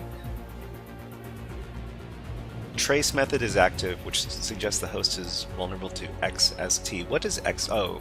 Cross-site tracing. It's probably not it. Tigrail says sorry. Yeah. No. It's fine. It's fine. It's something to look forward to at the end of the stream. I'm gonna get myself some good food. So SSL 3.1.3. Maybe I can search for something here.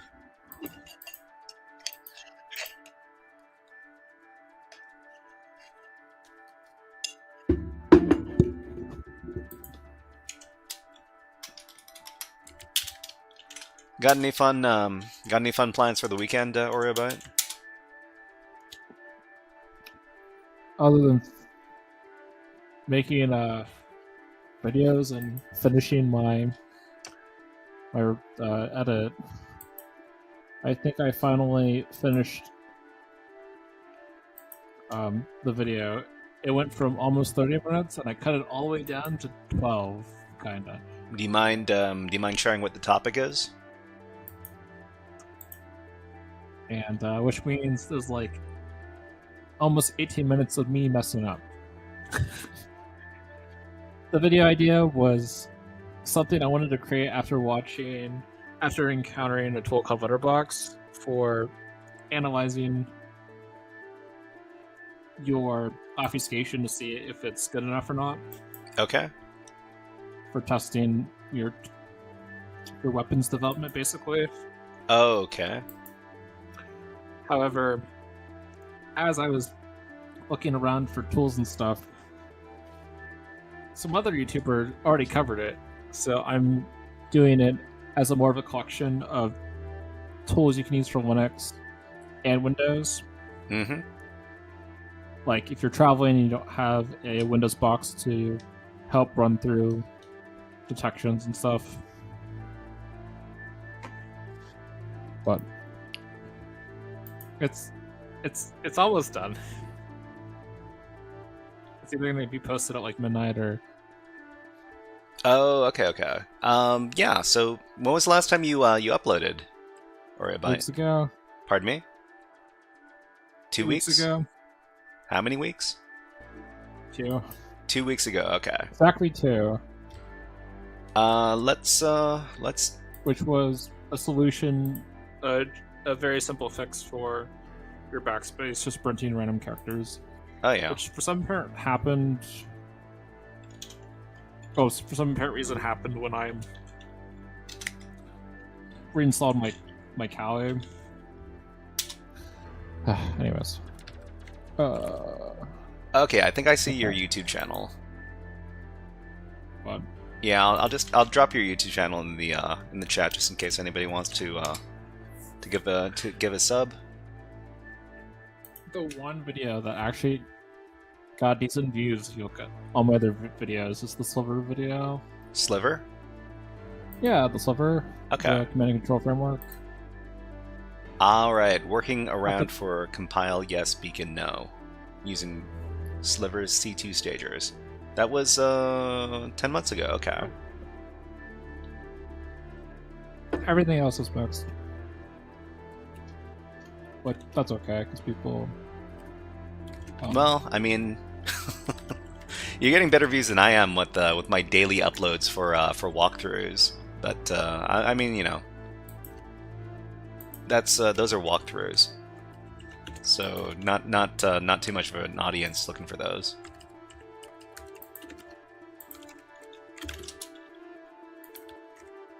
Yeah.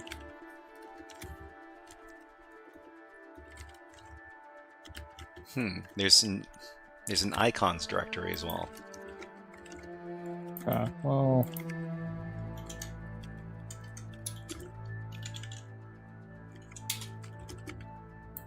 Not these. What can Public domain icons. Yeah, it doesn't help too much.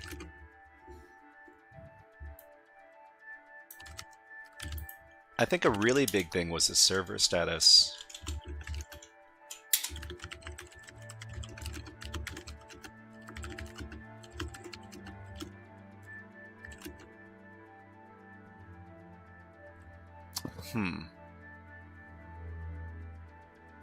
Oh, server status is just a bunch of logs for pages that were requested.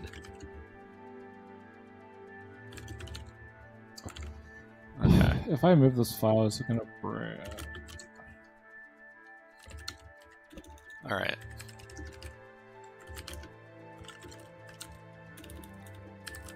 Tigerel says, actually, I find the walkthroughs very informative. Yeah, no, I mean, I'm not saying that my walkthroughs are not informative. I'm just saying that there's not a very big audience of people who are looking for cybersecurity walkthroughs for challenges on platforms. I think I found it. That took me way too long. What? What did you find? Where's Lightning Builder 2? Retool is evasion, Lightning Builder 2, we run Oreos with the web flag, we go for nice shells. Good. We pick the one we want to use, doesn't matter. Let's do this one. Okay. For some apparent reason, Yeah. in this box, Yeah.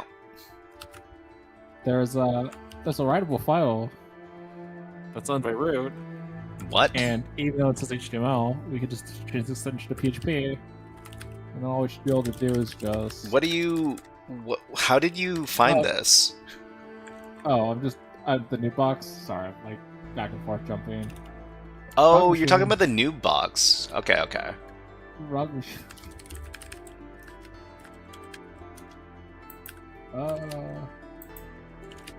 I thought you were talking about the DCO4 box.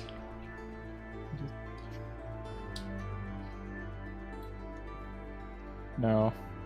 Okay. Okay, let's go back to the Nmap scan. So the Nmap scan, are there any other ports that we should be taking a look at here? But it's not processing my PHP. Wait, what?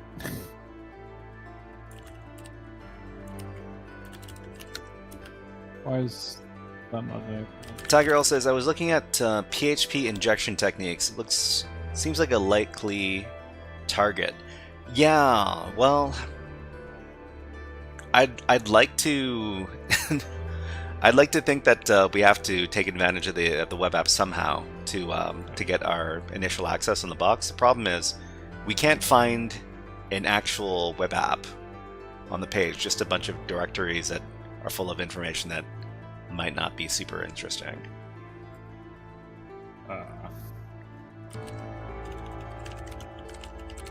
Okay, well, it's not executing any PHP for some reason.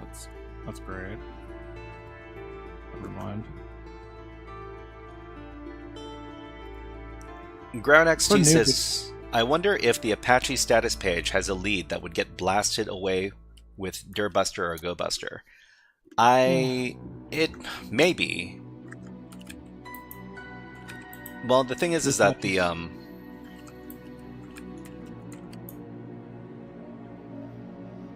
you know what? I'm just gonna copy everything here. I'm gonna copy everything here. I'm gonna feed it to the AI. Well, okay, I'm not gonna feed this all to the AI because it's gonna give me a bunch of false positive information. So let's see, vhost localhost 8080.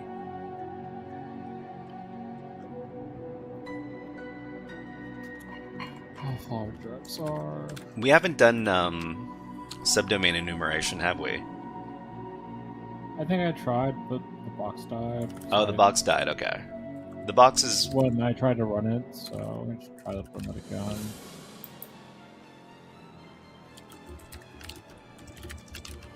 Oh, the joys of you should all start all your scans in the background. Yeah.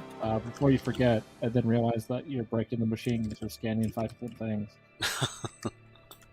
Yeah, that sounds familiar. Okay, we got ads on Twitch. Time to watch the birds.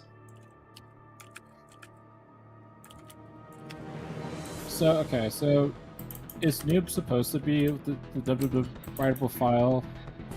No, noob is a very noob has a very dumb privilege escalation.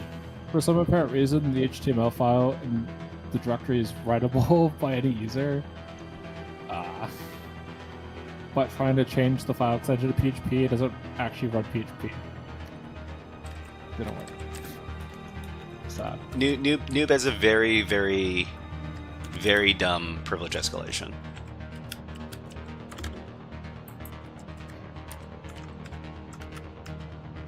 Well, it's not the key isn't the password of root. You can't log in the same key as root. That's not it. It's not StateID. It's not GUID. It's not sockets. It's not cron tab. Almost it is, and I'm just looking at it wrong. It's nothing in opt.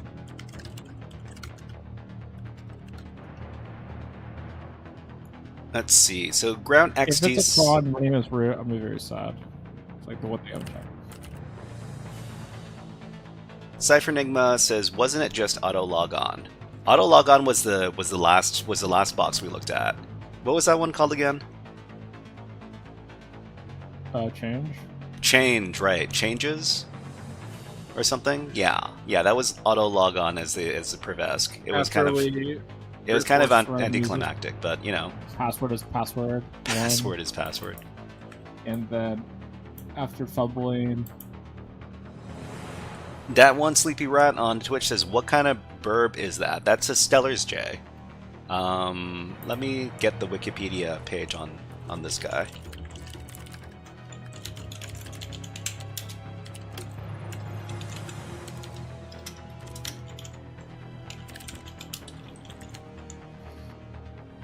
There you go. I'll just paste that in the chat.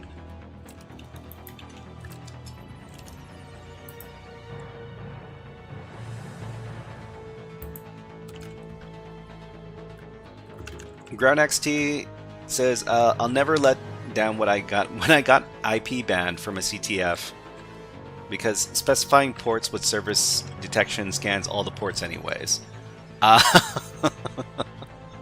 Yeah, CTFs only want you to scan exactly what they want you to scan. Don't scan everything else. But yeah.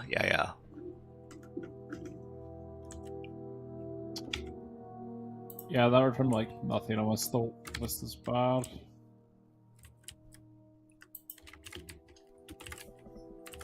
So did you run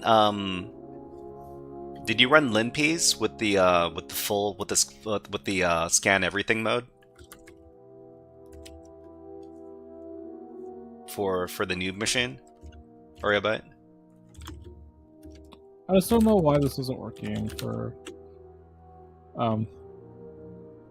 Is there such a thing as a shell in HTML?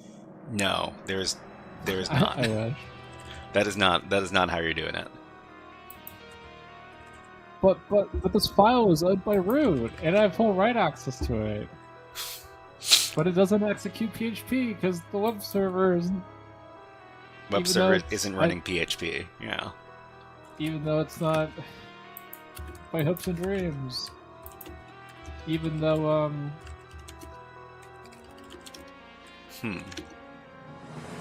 even though it's running Apache, so technically it should work, but it's not.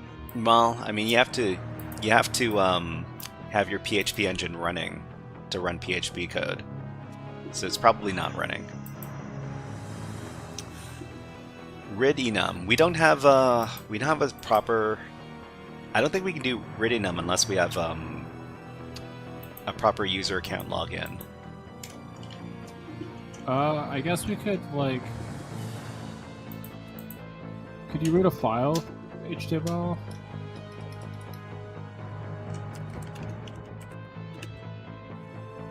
What? Pardon me? What was that? Use HTML code to root a file. HTML. No, we could do reference file, and then just root a file. We're still talking about No. noob, right? Yeah, noob. You have to. It's not. This privilege escalation is not going to be very. This is not going to be very clever. It's not a very clever privilege escalation. I just want to see if it's possible because Okay, I'm the okay. type of person that is very. So we could do file root. Print server.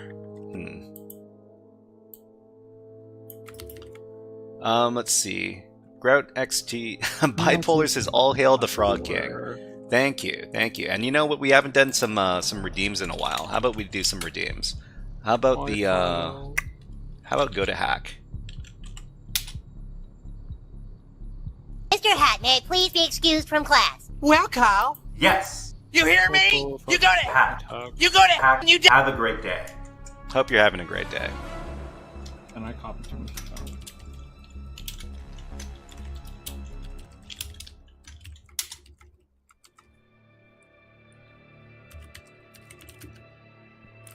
Okay, so we'll just do. So I say we point your Lin, what was it? Lin Win pwn. Yeah. Let's fire up that script. That found literally nothing, but try. Might not. Well. Okay, so how do we install this thing? Do you remember how to install it? Git clone the repository and make the script executable. Install requirements using the install.sh script. Okay. Well, let's give it a go. Bipolar says, "It's sad that I didn't join in time to follow along. I will catch up when the VOD is uploaded." VOD is uploaded now. You can, in YouTube, you can go back to previous point in the in the VOD. We didn't really do too much in this box. We just did a lot of enumeration. Haven't really gotten anywhere. But we'll see what happens in the next 15 minutes or so. Okay, so let's git clone this thing. Okay, that didn't work. I feel like there's a way to do this. I just don't know how. Mm-hmm. Does it run JavaScript? Can we just do JavaScript call it that? JavaScript. Yeah, JavaScript. You know, like JavaScript. Good old-fashioned Java. No, I hear you. I hear you.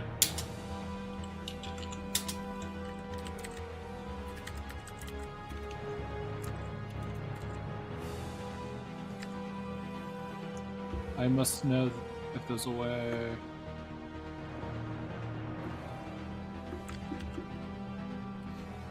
There's gotta be a way to do this, right? Right, team. Right. I think you're going to be really disappointed when you figure out what the privilege escalation path is. Nothing is.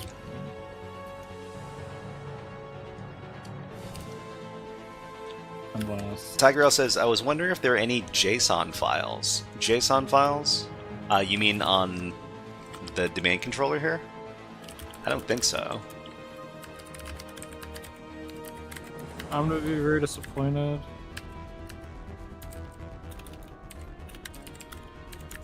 Is that so? Yeah, I think so. I think so. Because you've spent a lot of time, you spent a lot of time on this box.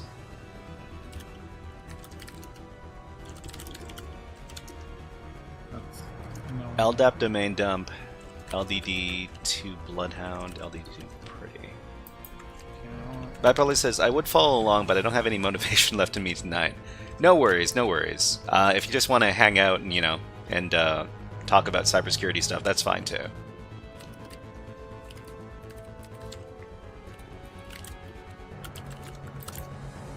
This script sure does have a lot of dependencies, huh?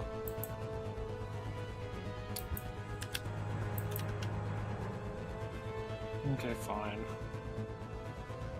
Fine, we'll run up the -E flag for extra. Mm-hmm. Oh, that's running. We'll go back to Windows. Oh man, this is forever. Wow, there's so many different tools that this script uses. So many redirects.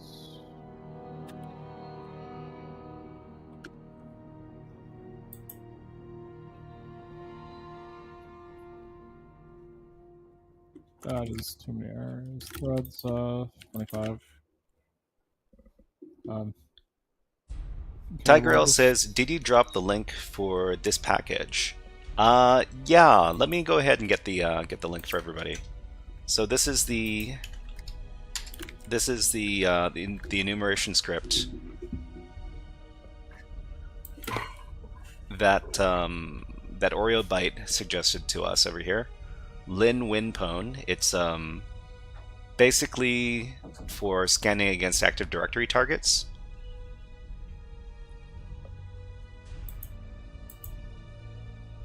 And apparently it has a lot of dependencies that it needs to run. That's fine.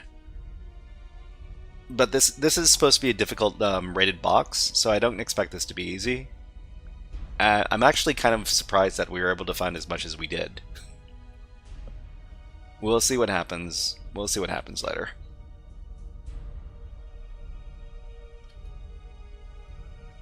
Just thinking about those cheeseburgers.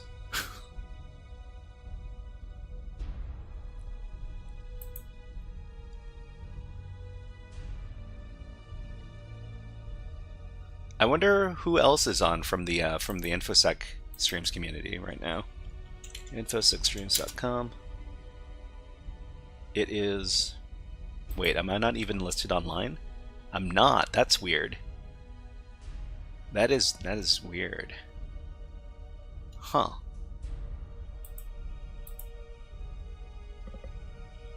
I'm installing a lot of tools for this script. Jeez.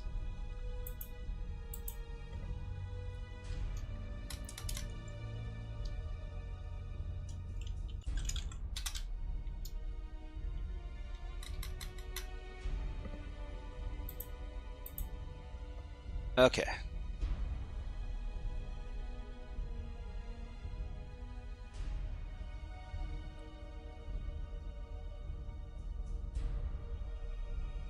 You know, we didn't do very much stuff with LDAP. You show up online for me. Oh, okay. Huh. Well, I wonder why it doesn't show up online. Those are all solid tools I use already. Okay. And I think somebody suggested some LDAP stuff. I think it was Sick in the Mind. But it was a long time ago. I need to go back in the yeah. So Second the Mind, if you're still here, could you suggest the whatever LDAP tool you were suggesting earlier?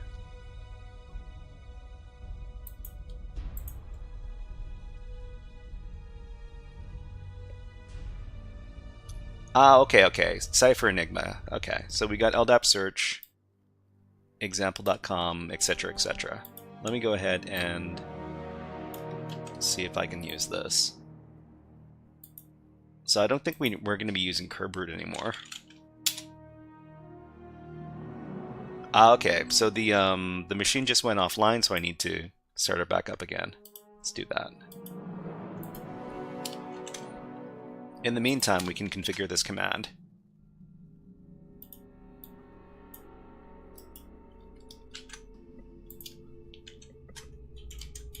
Okay, so LDAP search example.com, so it's going to be, what was it?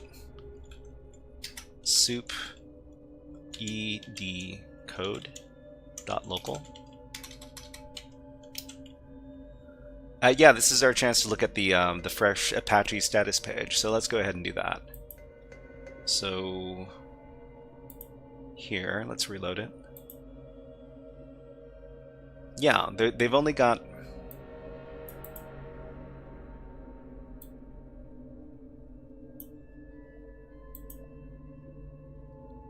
It says that the client is localhost, so this is some sort of proxy, right? So whatever is going to the website is being proxied through. Yeah, no prelogged URLs, unfortunately. That would be a find. Don't think.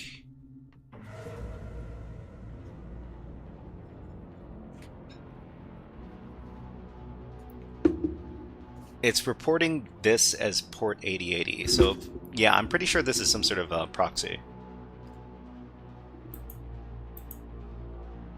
Okay, so let's see. You think it's a proxy?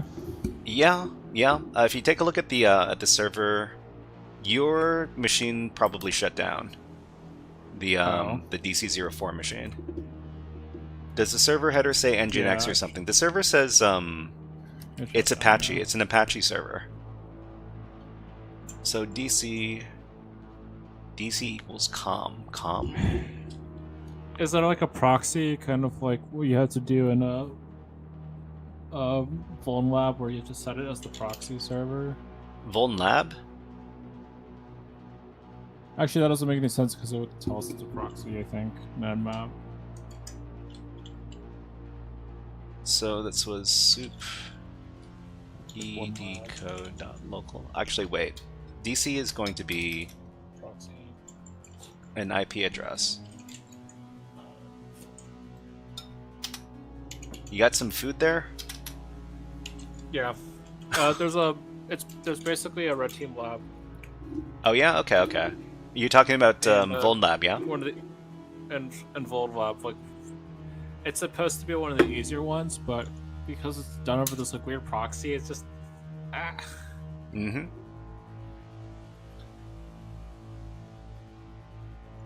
But okay. The security solution is pretty poor. So, have you tried LDAP search on the on this machine? Okay. I don't like LDAP. You don't like LDAP? Okay. For one reason, and my one reason is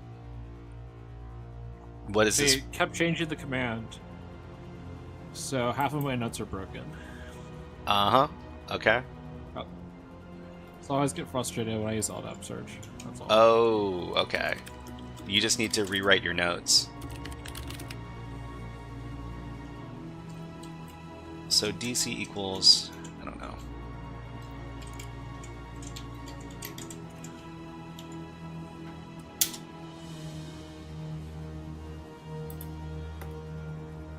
Also, real quick, what is this? The very depth. That DC syntax is from LDAP. Let's see. Tigerl says, I'm actually supposed to be in Het Tanis' Enterprise Linux course right now. Do the above one. Oh, okay. Let me go ahead and try this. Het Tanis. Yeah, Het Tanis is, he's a big Linux person, right? I've seen Let's see. So just put in the IP, I guess.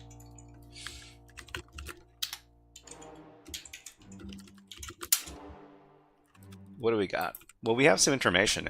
We actually got some information back from LDAP search here.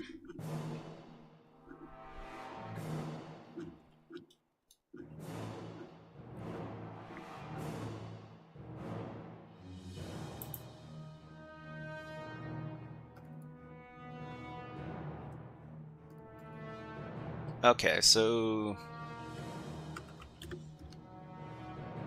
okay. Soup E decode. DC equals local. Oh, okay, okay. Alright. Yeah, okay, okay. Yeah, so let me try the other LDAP search command.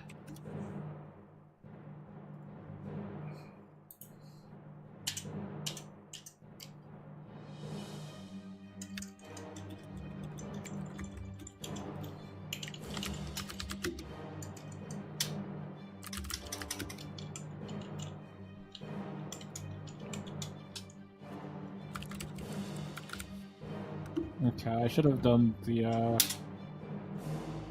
fork thing for. In order to perform unpaged. this operation, a successful bind must be completed on the connection.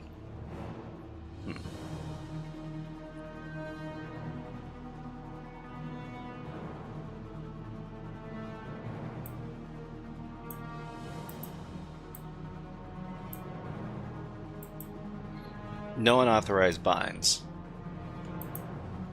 Yeah.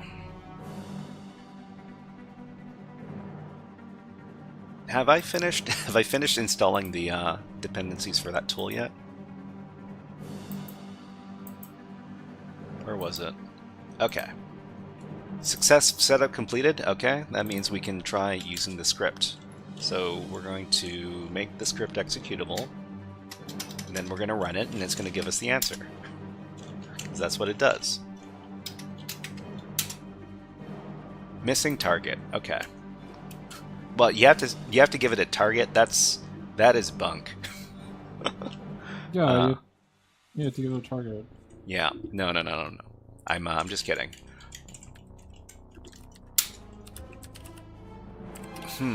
What's the syntax? Missing target. Actually, I guess we'll. It's you said. So if you just wanted to run auto, you set the target, you set the domain. So -T for the target, -D for the domain, and then --auto. It used to be some other command, or some other flag, but it's not like that anymore. So the domain is soup edcode, right?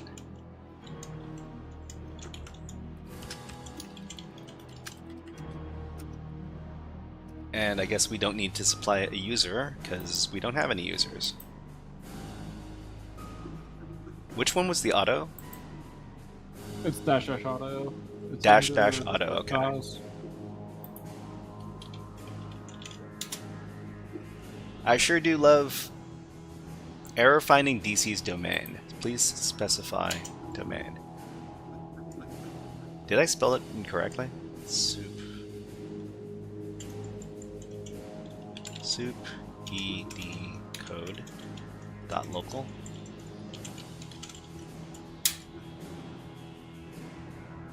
Error finding DC's domain.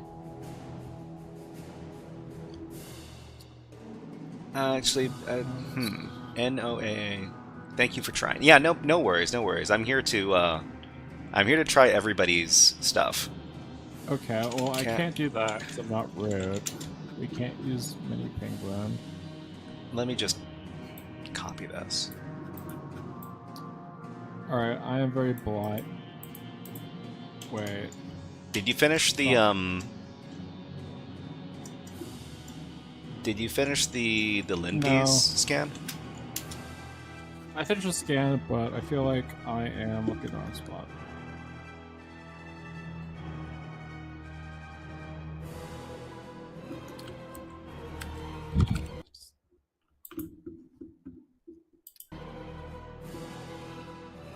Bubblegum says, I got some dry bread from the food bank.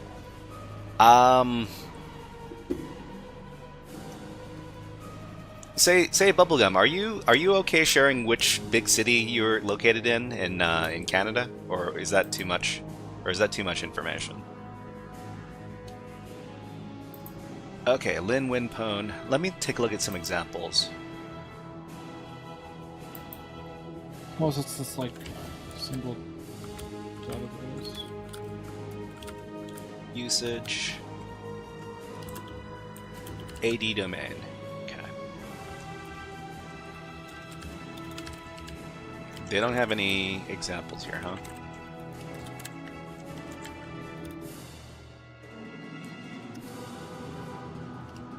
Use dig. Okay, we can try using dig. Sure.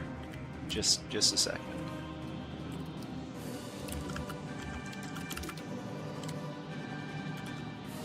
IP equals, and then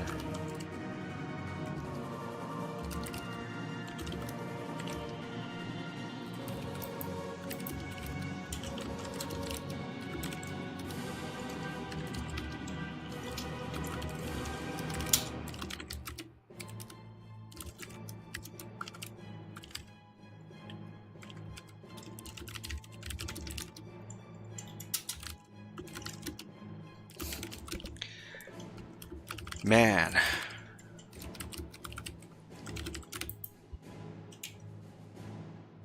Okay. Oreobyte. I'm gonna paste the command I'm using with the script. Let me know if this syntax, where it is in this syntax I've got it incorrect.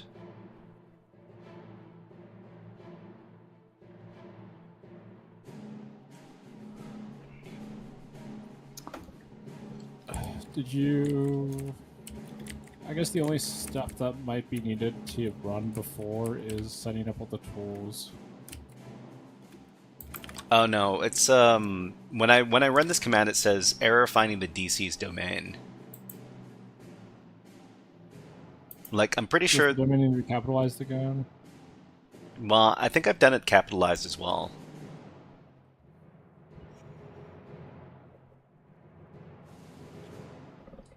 It's just not really going through.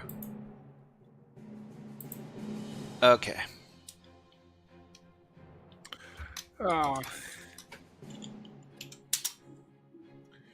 Alright. What section of 1Ps should I be focused on? Because nothing's standing out. This is not 1Ps. It should be brute force. Limpy should be brute forcing stuff for you. It's probably because I'm doing the script. Is it because I'm doing the SH and not the compiled version? Well, I mean, I'm not completely sure about that. Okay. How about this? Where's SU crack?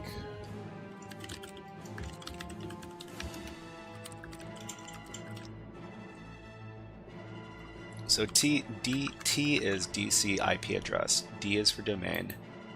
Domain, does domain mean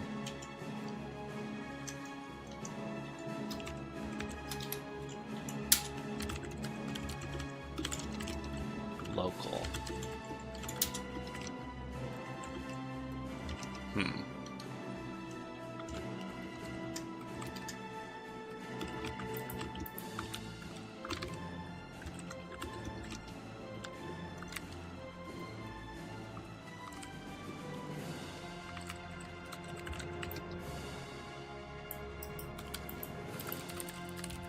Or is it DC01? I have no idea.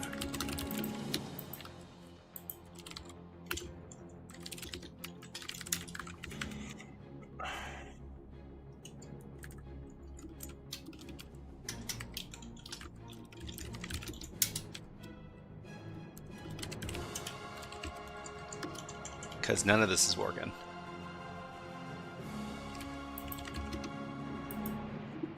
dc1.soup edcode.local. Okay.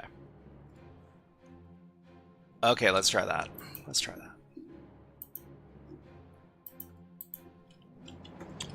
pc01.soup edcode.local. And it would need to be in your etc hosts as well. Okay, let's edit the etc hosts. What version was that? Okay. Fine.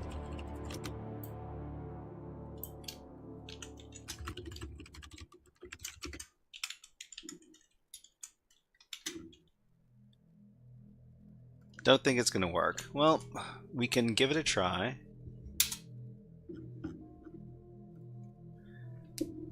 Yeah, no idea why it's not working.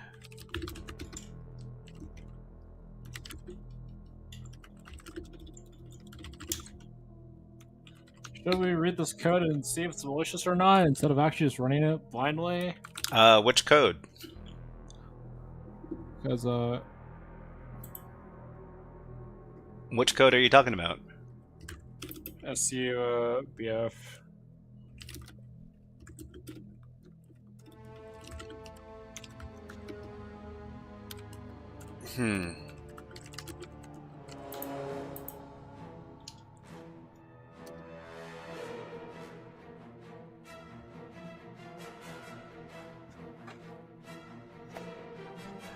We've got ads running on Twitch. Okay. Alright, so... here's another bird. Okay, I guess we'll just let that run.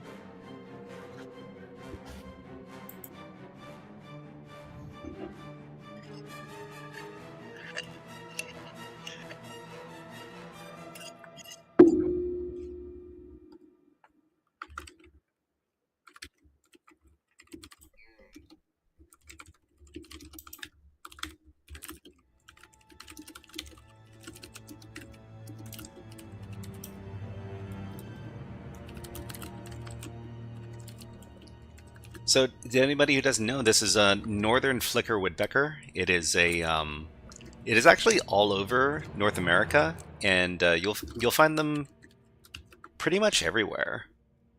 But the only difference is that on the West Coast, these guys are going to have a the males are going to have a red mustache, and on the East Coast, the males are going to have a black mustache. But they're otherwise very, very similar looking.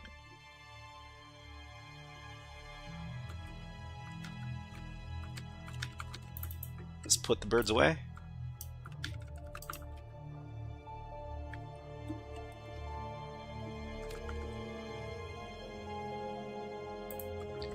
Maybe I can get an example of somebody using this tool online, and then I can get the proper syntax.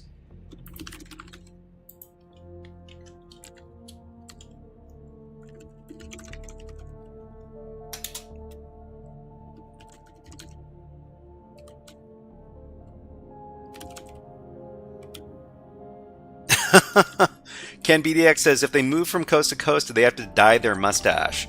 I'm pretty sure the mustache will change color as they travel from coast to coast. They sense whether or not they're on the East Coast or the West Coast. That makes the most sense. Oreo said that the syntax changed over time, so keep that in mind. Yeah, but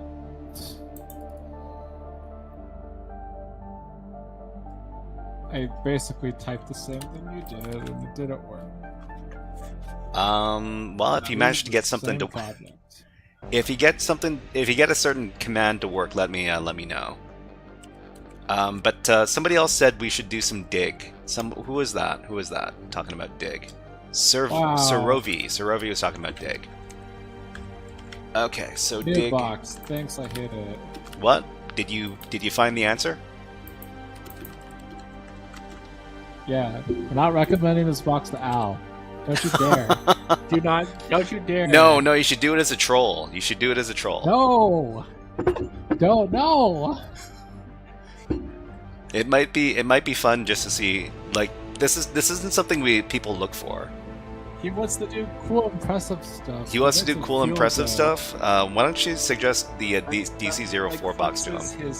His like that shows how like far he's come. Yeah, to show. Okay, sure. SU, not SU crack or SU silly. But you know, sometimes that's the solution, though. Sometimes the solution is to brute force using the SU binary, right? Ah, yes, I love filling.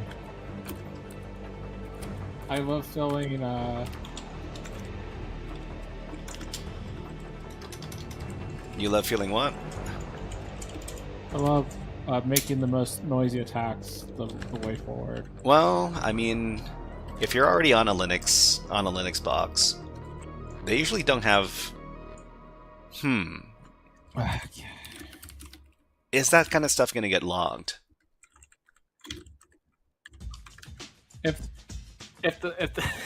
If you make so much traffic that you fill the logs with their drives, they can't get any more logs. Is there any logs? Yeah, right. That's terrible. Yeah, that's a good point. Let's see. What else can we do with dig? Surovi, let me know what your favorite dig stuff. Actually, no. Did you suggest something? So I'm missing a lot of local zone transfer. Right. Okay. Let me try that. So dig soup edcode. Oh, for future reference, if you use the script version of Linpiece, it didn't find it. Oh, really? The extended flags is -E, right? I thought it did brute forcing with the RockU list. In the script, in the .sh file, I think I might be missing a piece. Okay, found the server, but the zone transfer didn't work.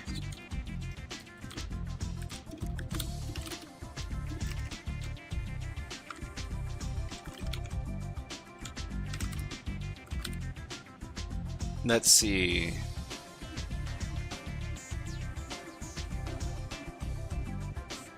Thank you for, yeah, no, I'm here to listen. None of my stuff is working. I might as well do stuff that. I think I used the wrong argument. You're supposed to do -A for all checks, not E for extended enumeration. You're talking about the Lin Winpone? When P's -A is where the SU flag is. Right. Okay. Which is that considered auto exploitation? You're talking about why is this an issue though? It's just something I think about a lot. Okay. Since I've taken that exam. So you want to take the OSCP exam again even after getting your certification? I mean, there's OCP plus, but I don't want to do that again. No, well, the only reason I would take an offset course is to take the next course, which would be Pen 300. Mm-hmm.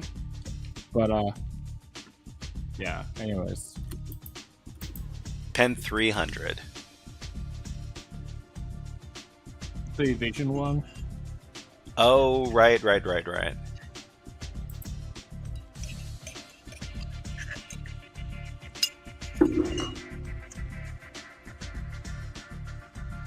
Somebody passed it with the supposedly Sliver. With Sliver? I M shell too much. Sliver. Yeah, Sliver. Who? MSEC? Somebody posted a blog like MSEC, really? About how they passed it. Bipolar asks, how can I start prepping for OSCP?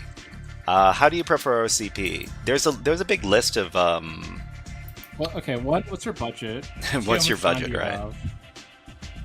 So Bipolar, are you? Well, I mean, is work willing to pay for your OSCP? Because it's like $1,700 USD, right?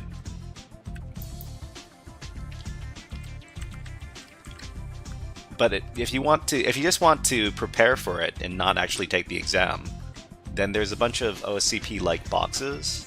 Let's see, TJ Null, right? OSCP list. NetSec Focus Trophy Room. TJ null list got updated. OSCP. They've got a Google spreadsheet. Sure. I'll leave the link in the chat. There you go. Actually, you know what? What do I know? This reminds me of something. So the new box where you have to like SUVM, brute force. There's a box which hacked me that we were very stuck on. Yeah. I decided at random to do that, Okay. and it worked. The one time it worked, Okay. and then I forgot about it. I mean, well, I know the technique is just something I don't really try very much anymore. enum for Linux NG. Huh. I didn't even know that there was a. I didn't know that was a thing. That is a thing. enum for Linux NG. But Moonpone already runs an for Linux X generation. Yeah. But Oh, it's not installed. I don't think it's installed by default. okay, now that we finished that machine, I'm talking to OreoByte, who's another InfoSec live streamer. I will shout them out. Shout out. we're both struggling. Oh, you're not. How do you spell your name? Is it because it's a 0? Oh, okay. Yeah, that's it. There you go.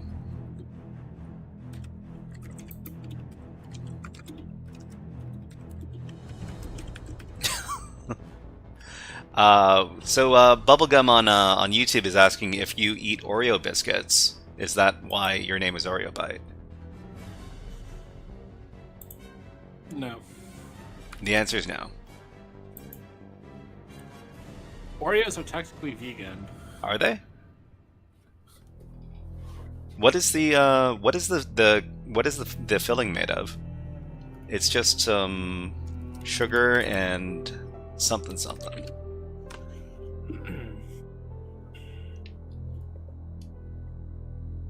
Unless they change the recipe.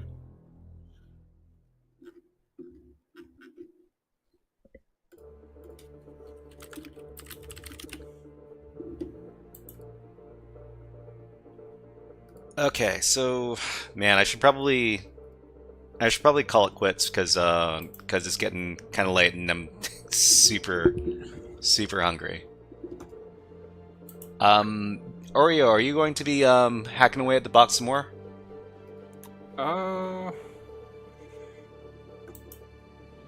Give me like a little bit. I just want to play with the LDAP because it seems like we have an anonymous bind, and I want to dig without it more. Okay. I can raid into you. Is that all right? Sure. Okay. Well, So we're gonna be back. We're gonna be back on Monday, everybody. And we're going to be doing more hacking Linux and Windows and all sorts of other fun stuff, web app stuff as well. So please be on the lookout for that. If you're watching, you haven't followed, go ahead and leave a follow so you can find the channel again later. But until next time, have a great weekend. We'll see you later, and let's raid into OreoByte's channel. Hopefully my audio isn't like completely messed up. Okay, everybody, have a great weekend, and hope your hacking journey is going well. We'll see you on Monday. Catch you next time.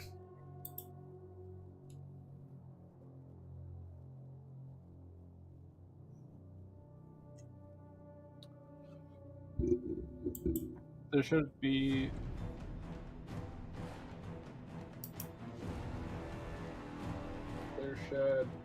There should... Where should beg for food? Instead of follow?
letting one would get in front and then the other would bite, and then they would like walk side by side, and then like it was kind of like they weren't facing each other fighting.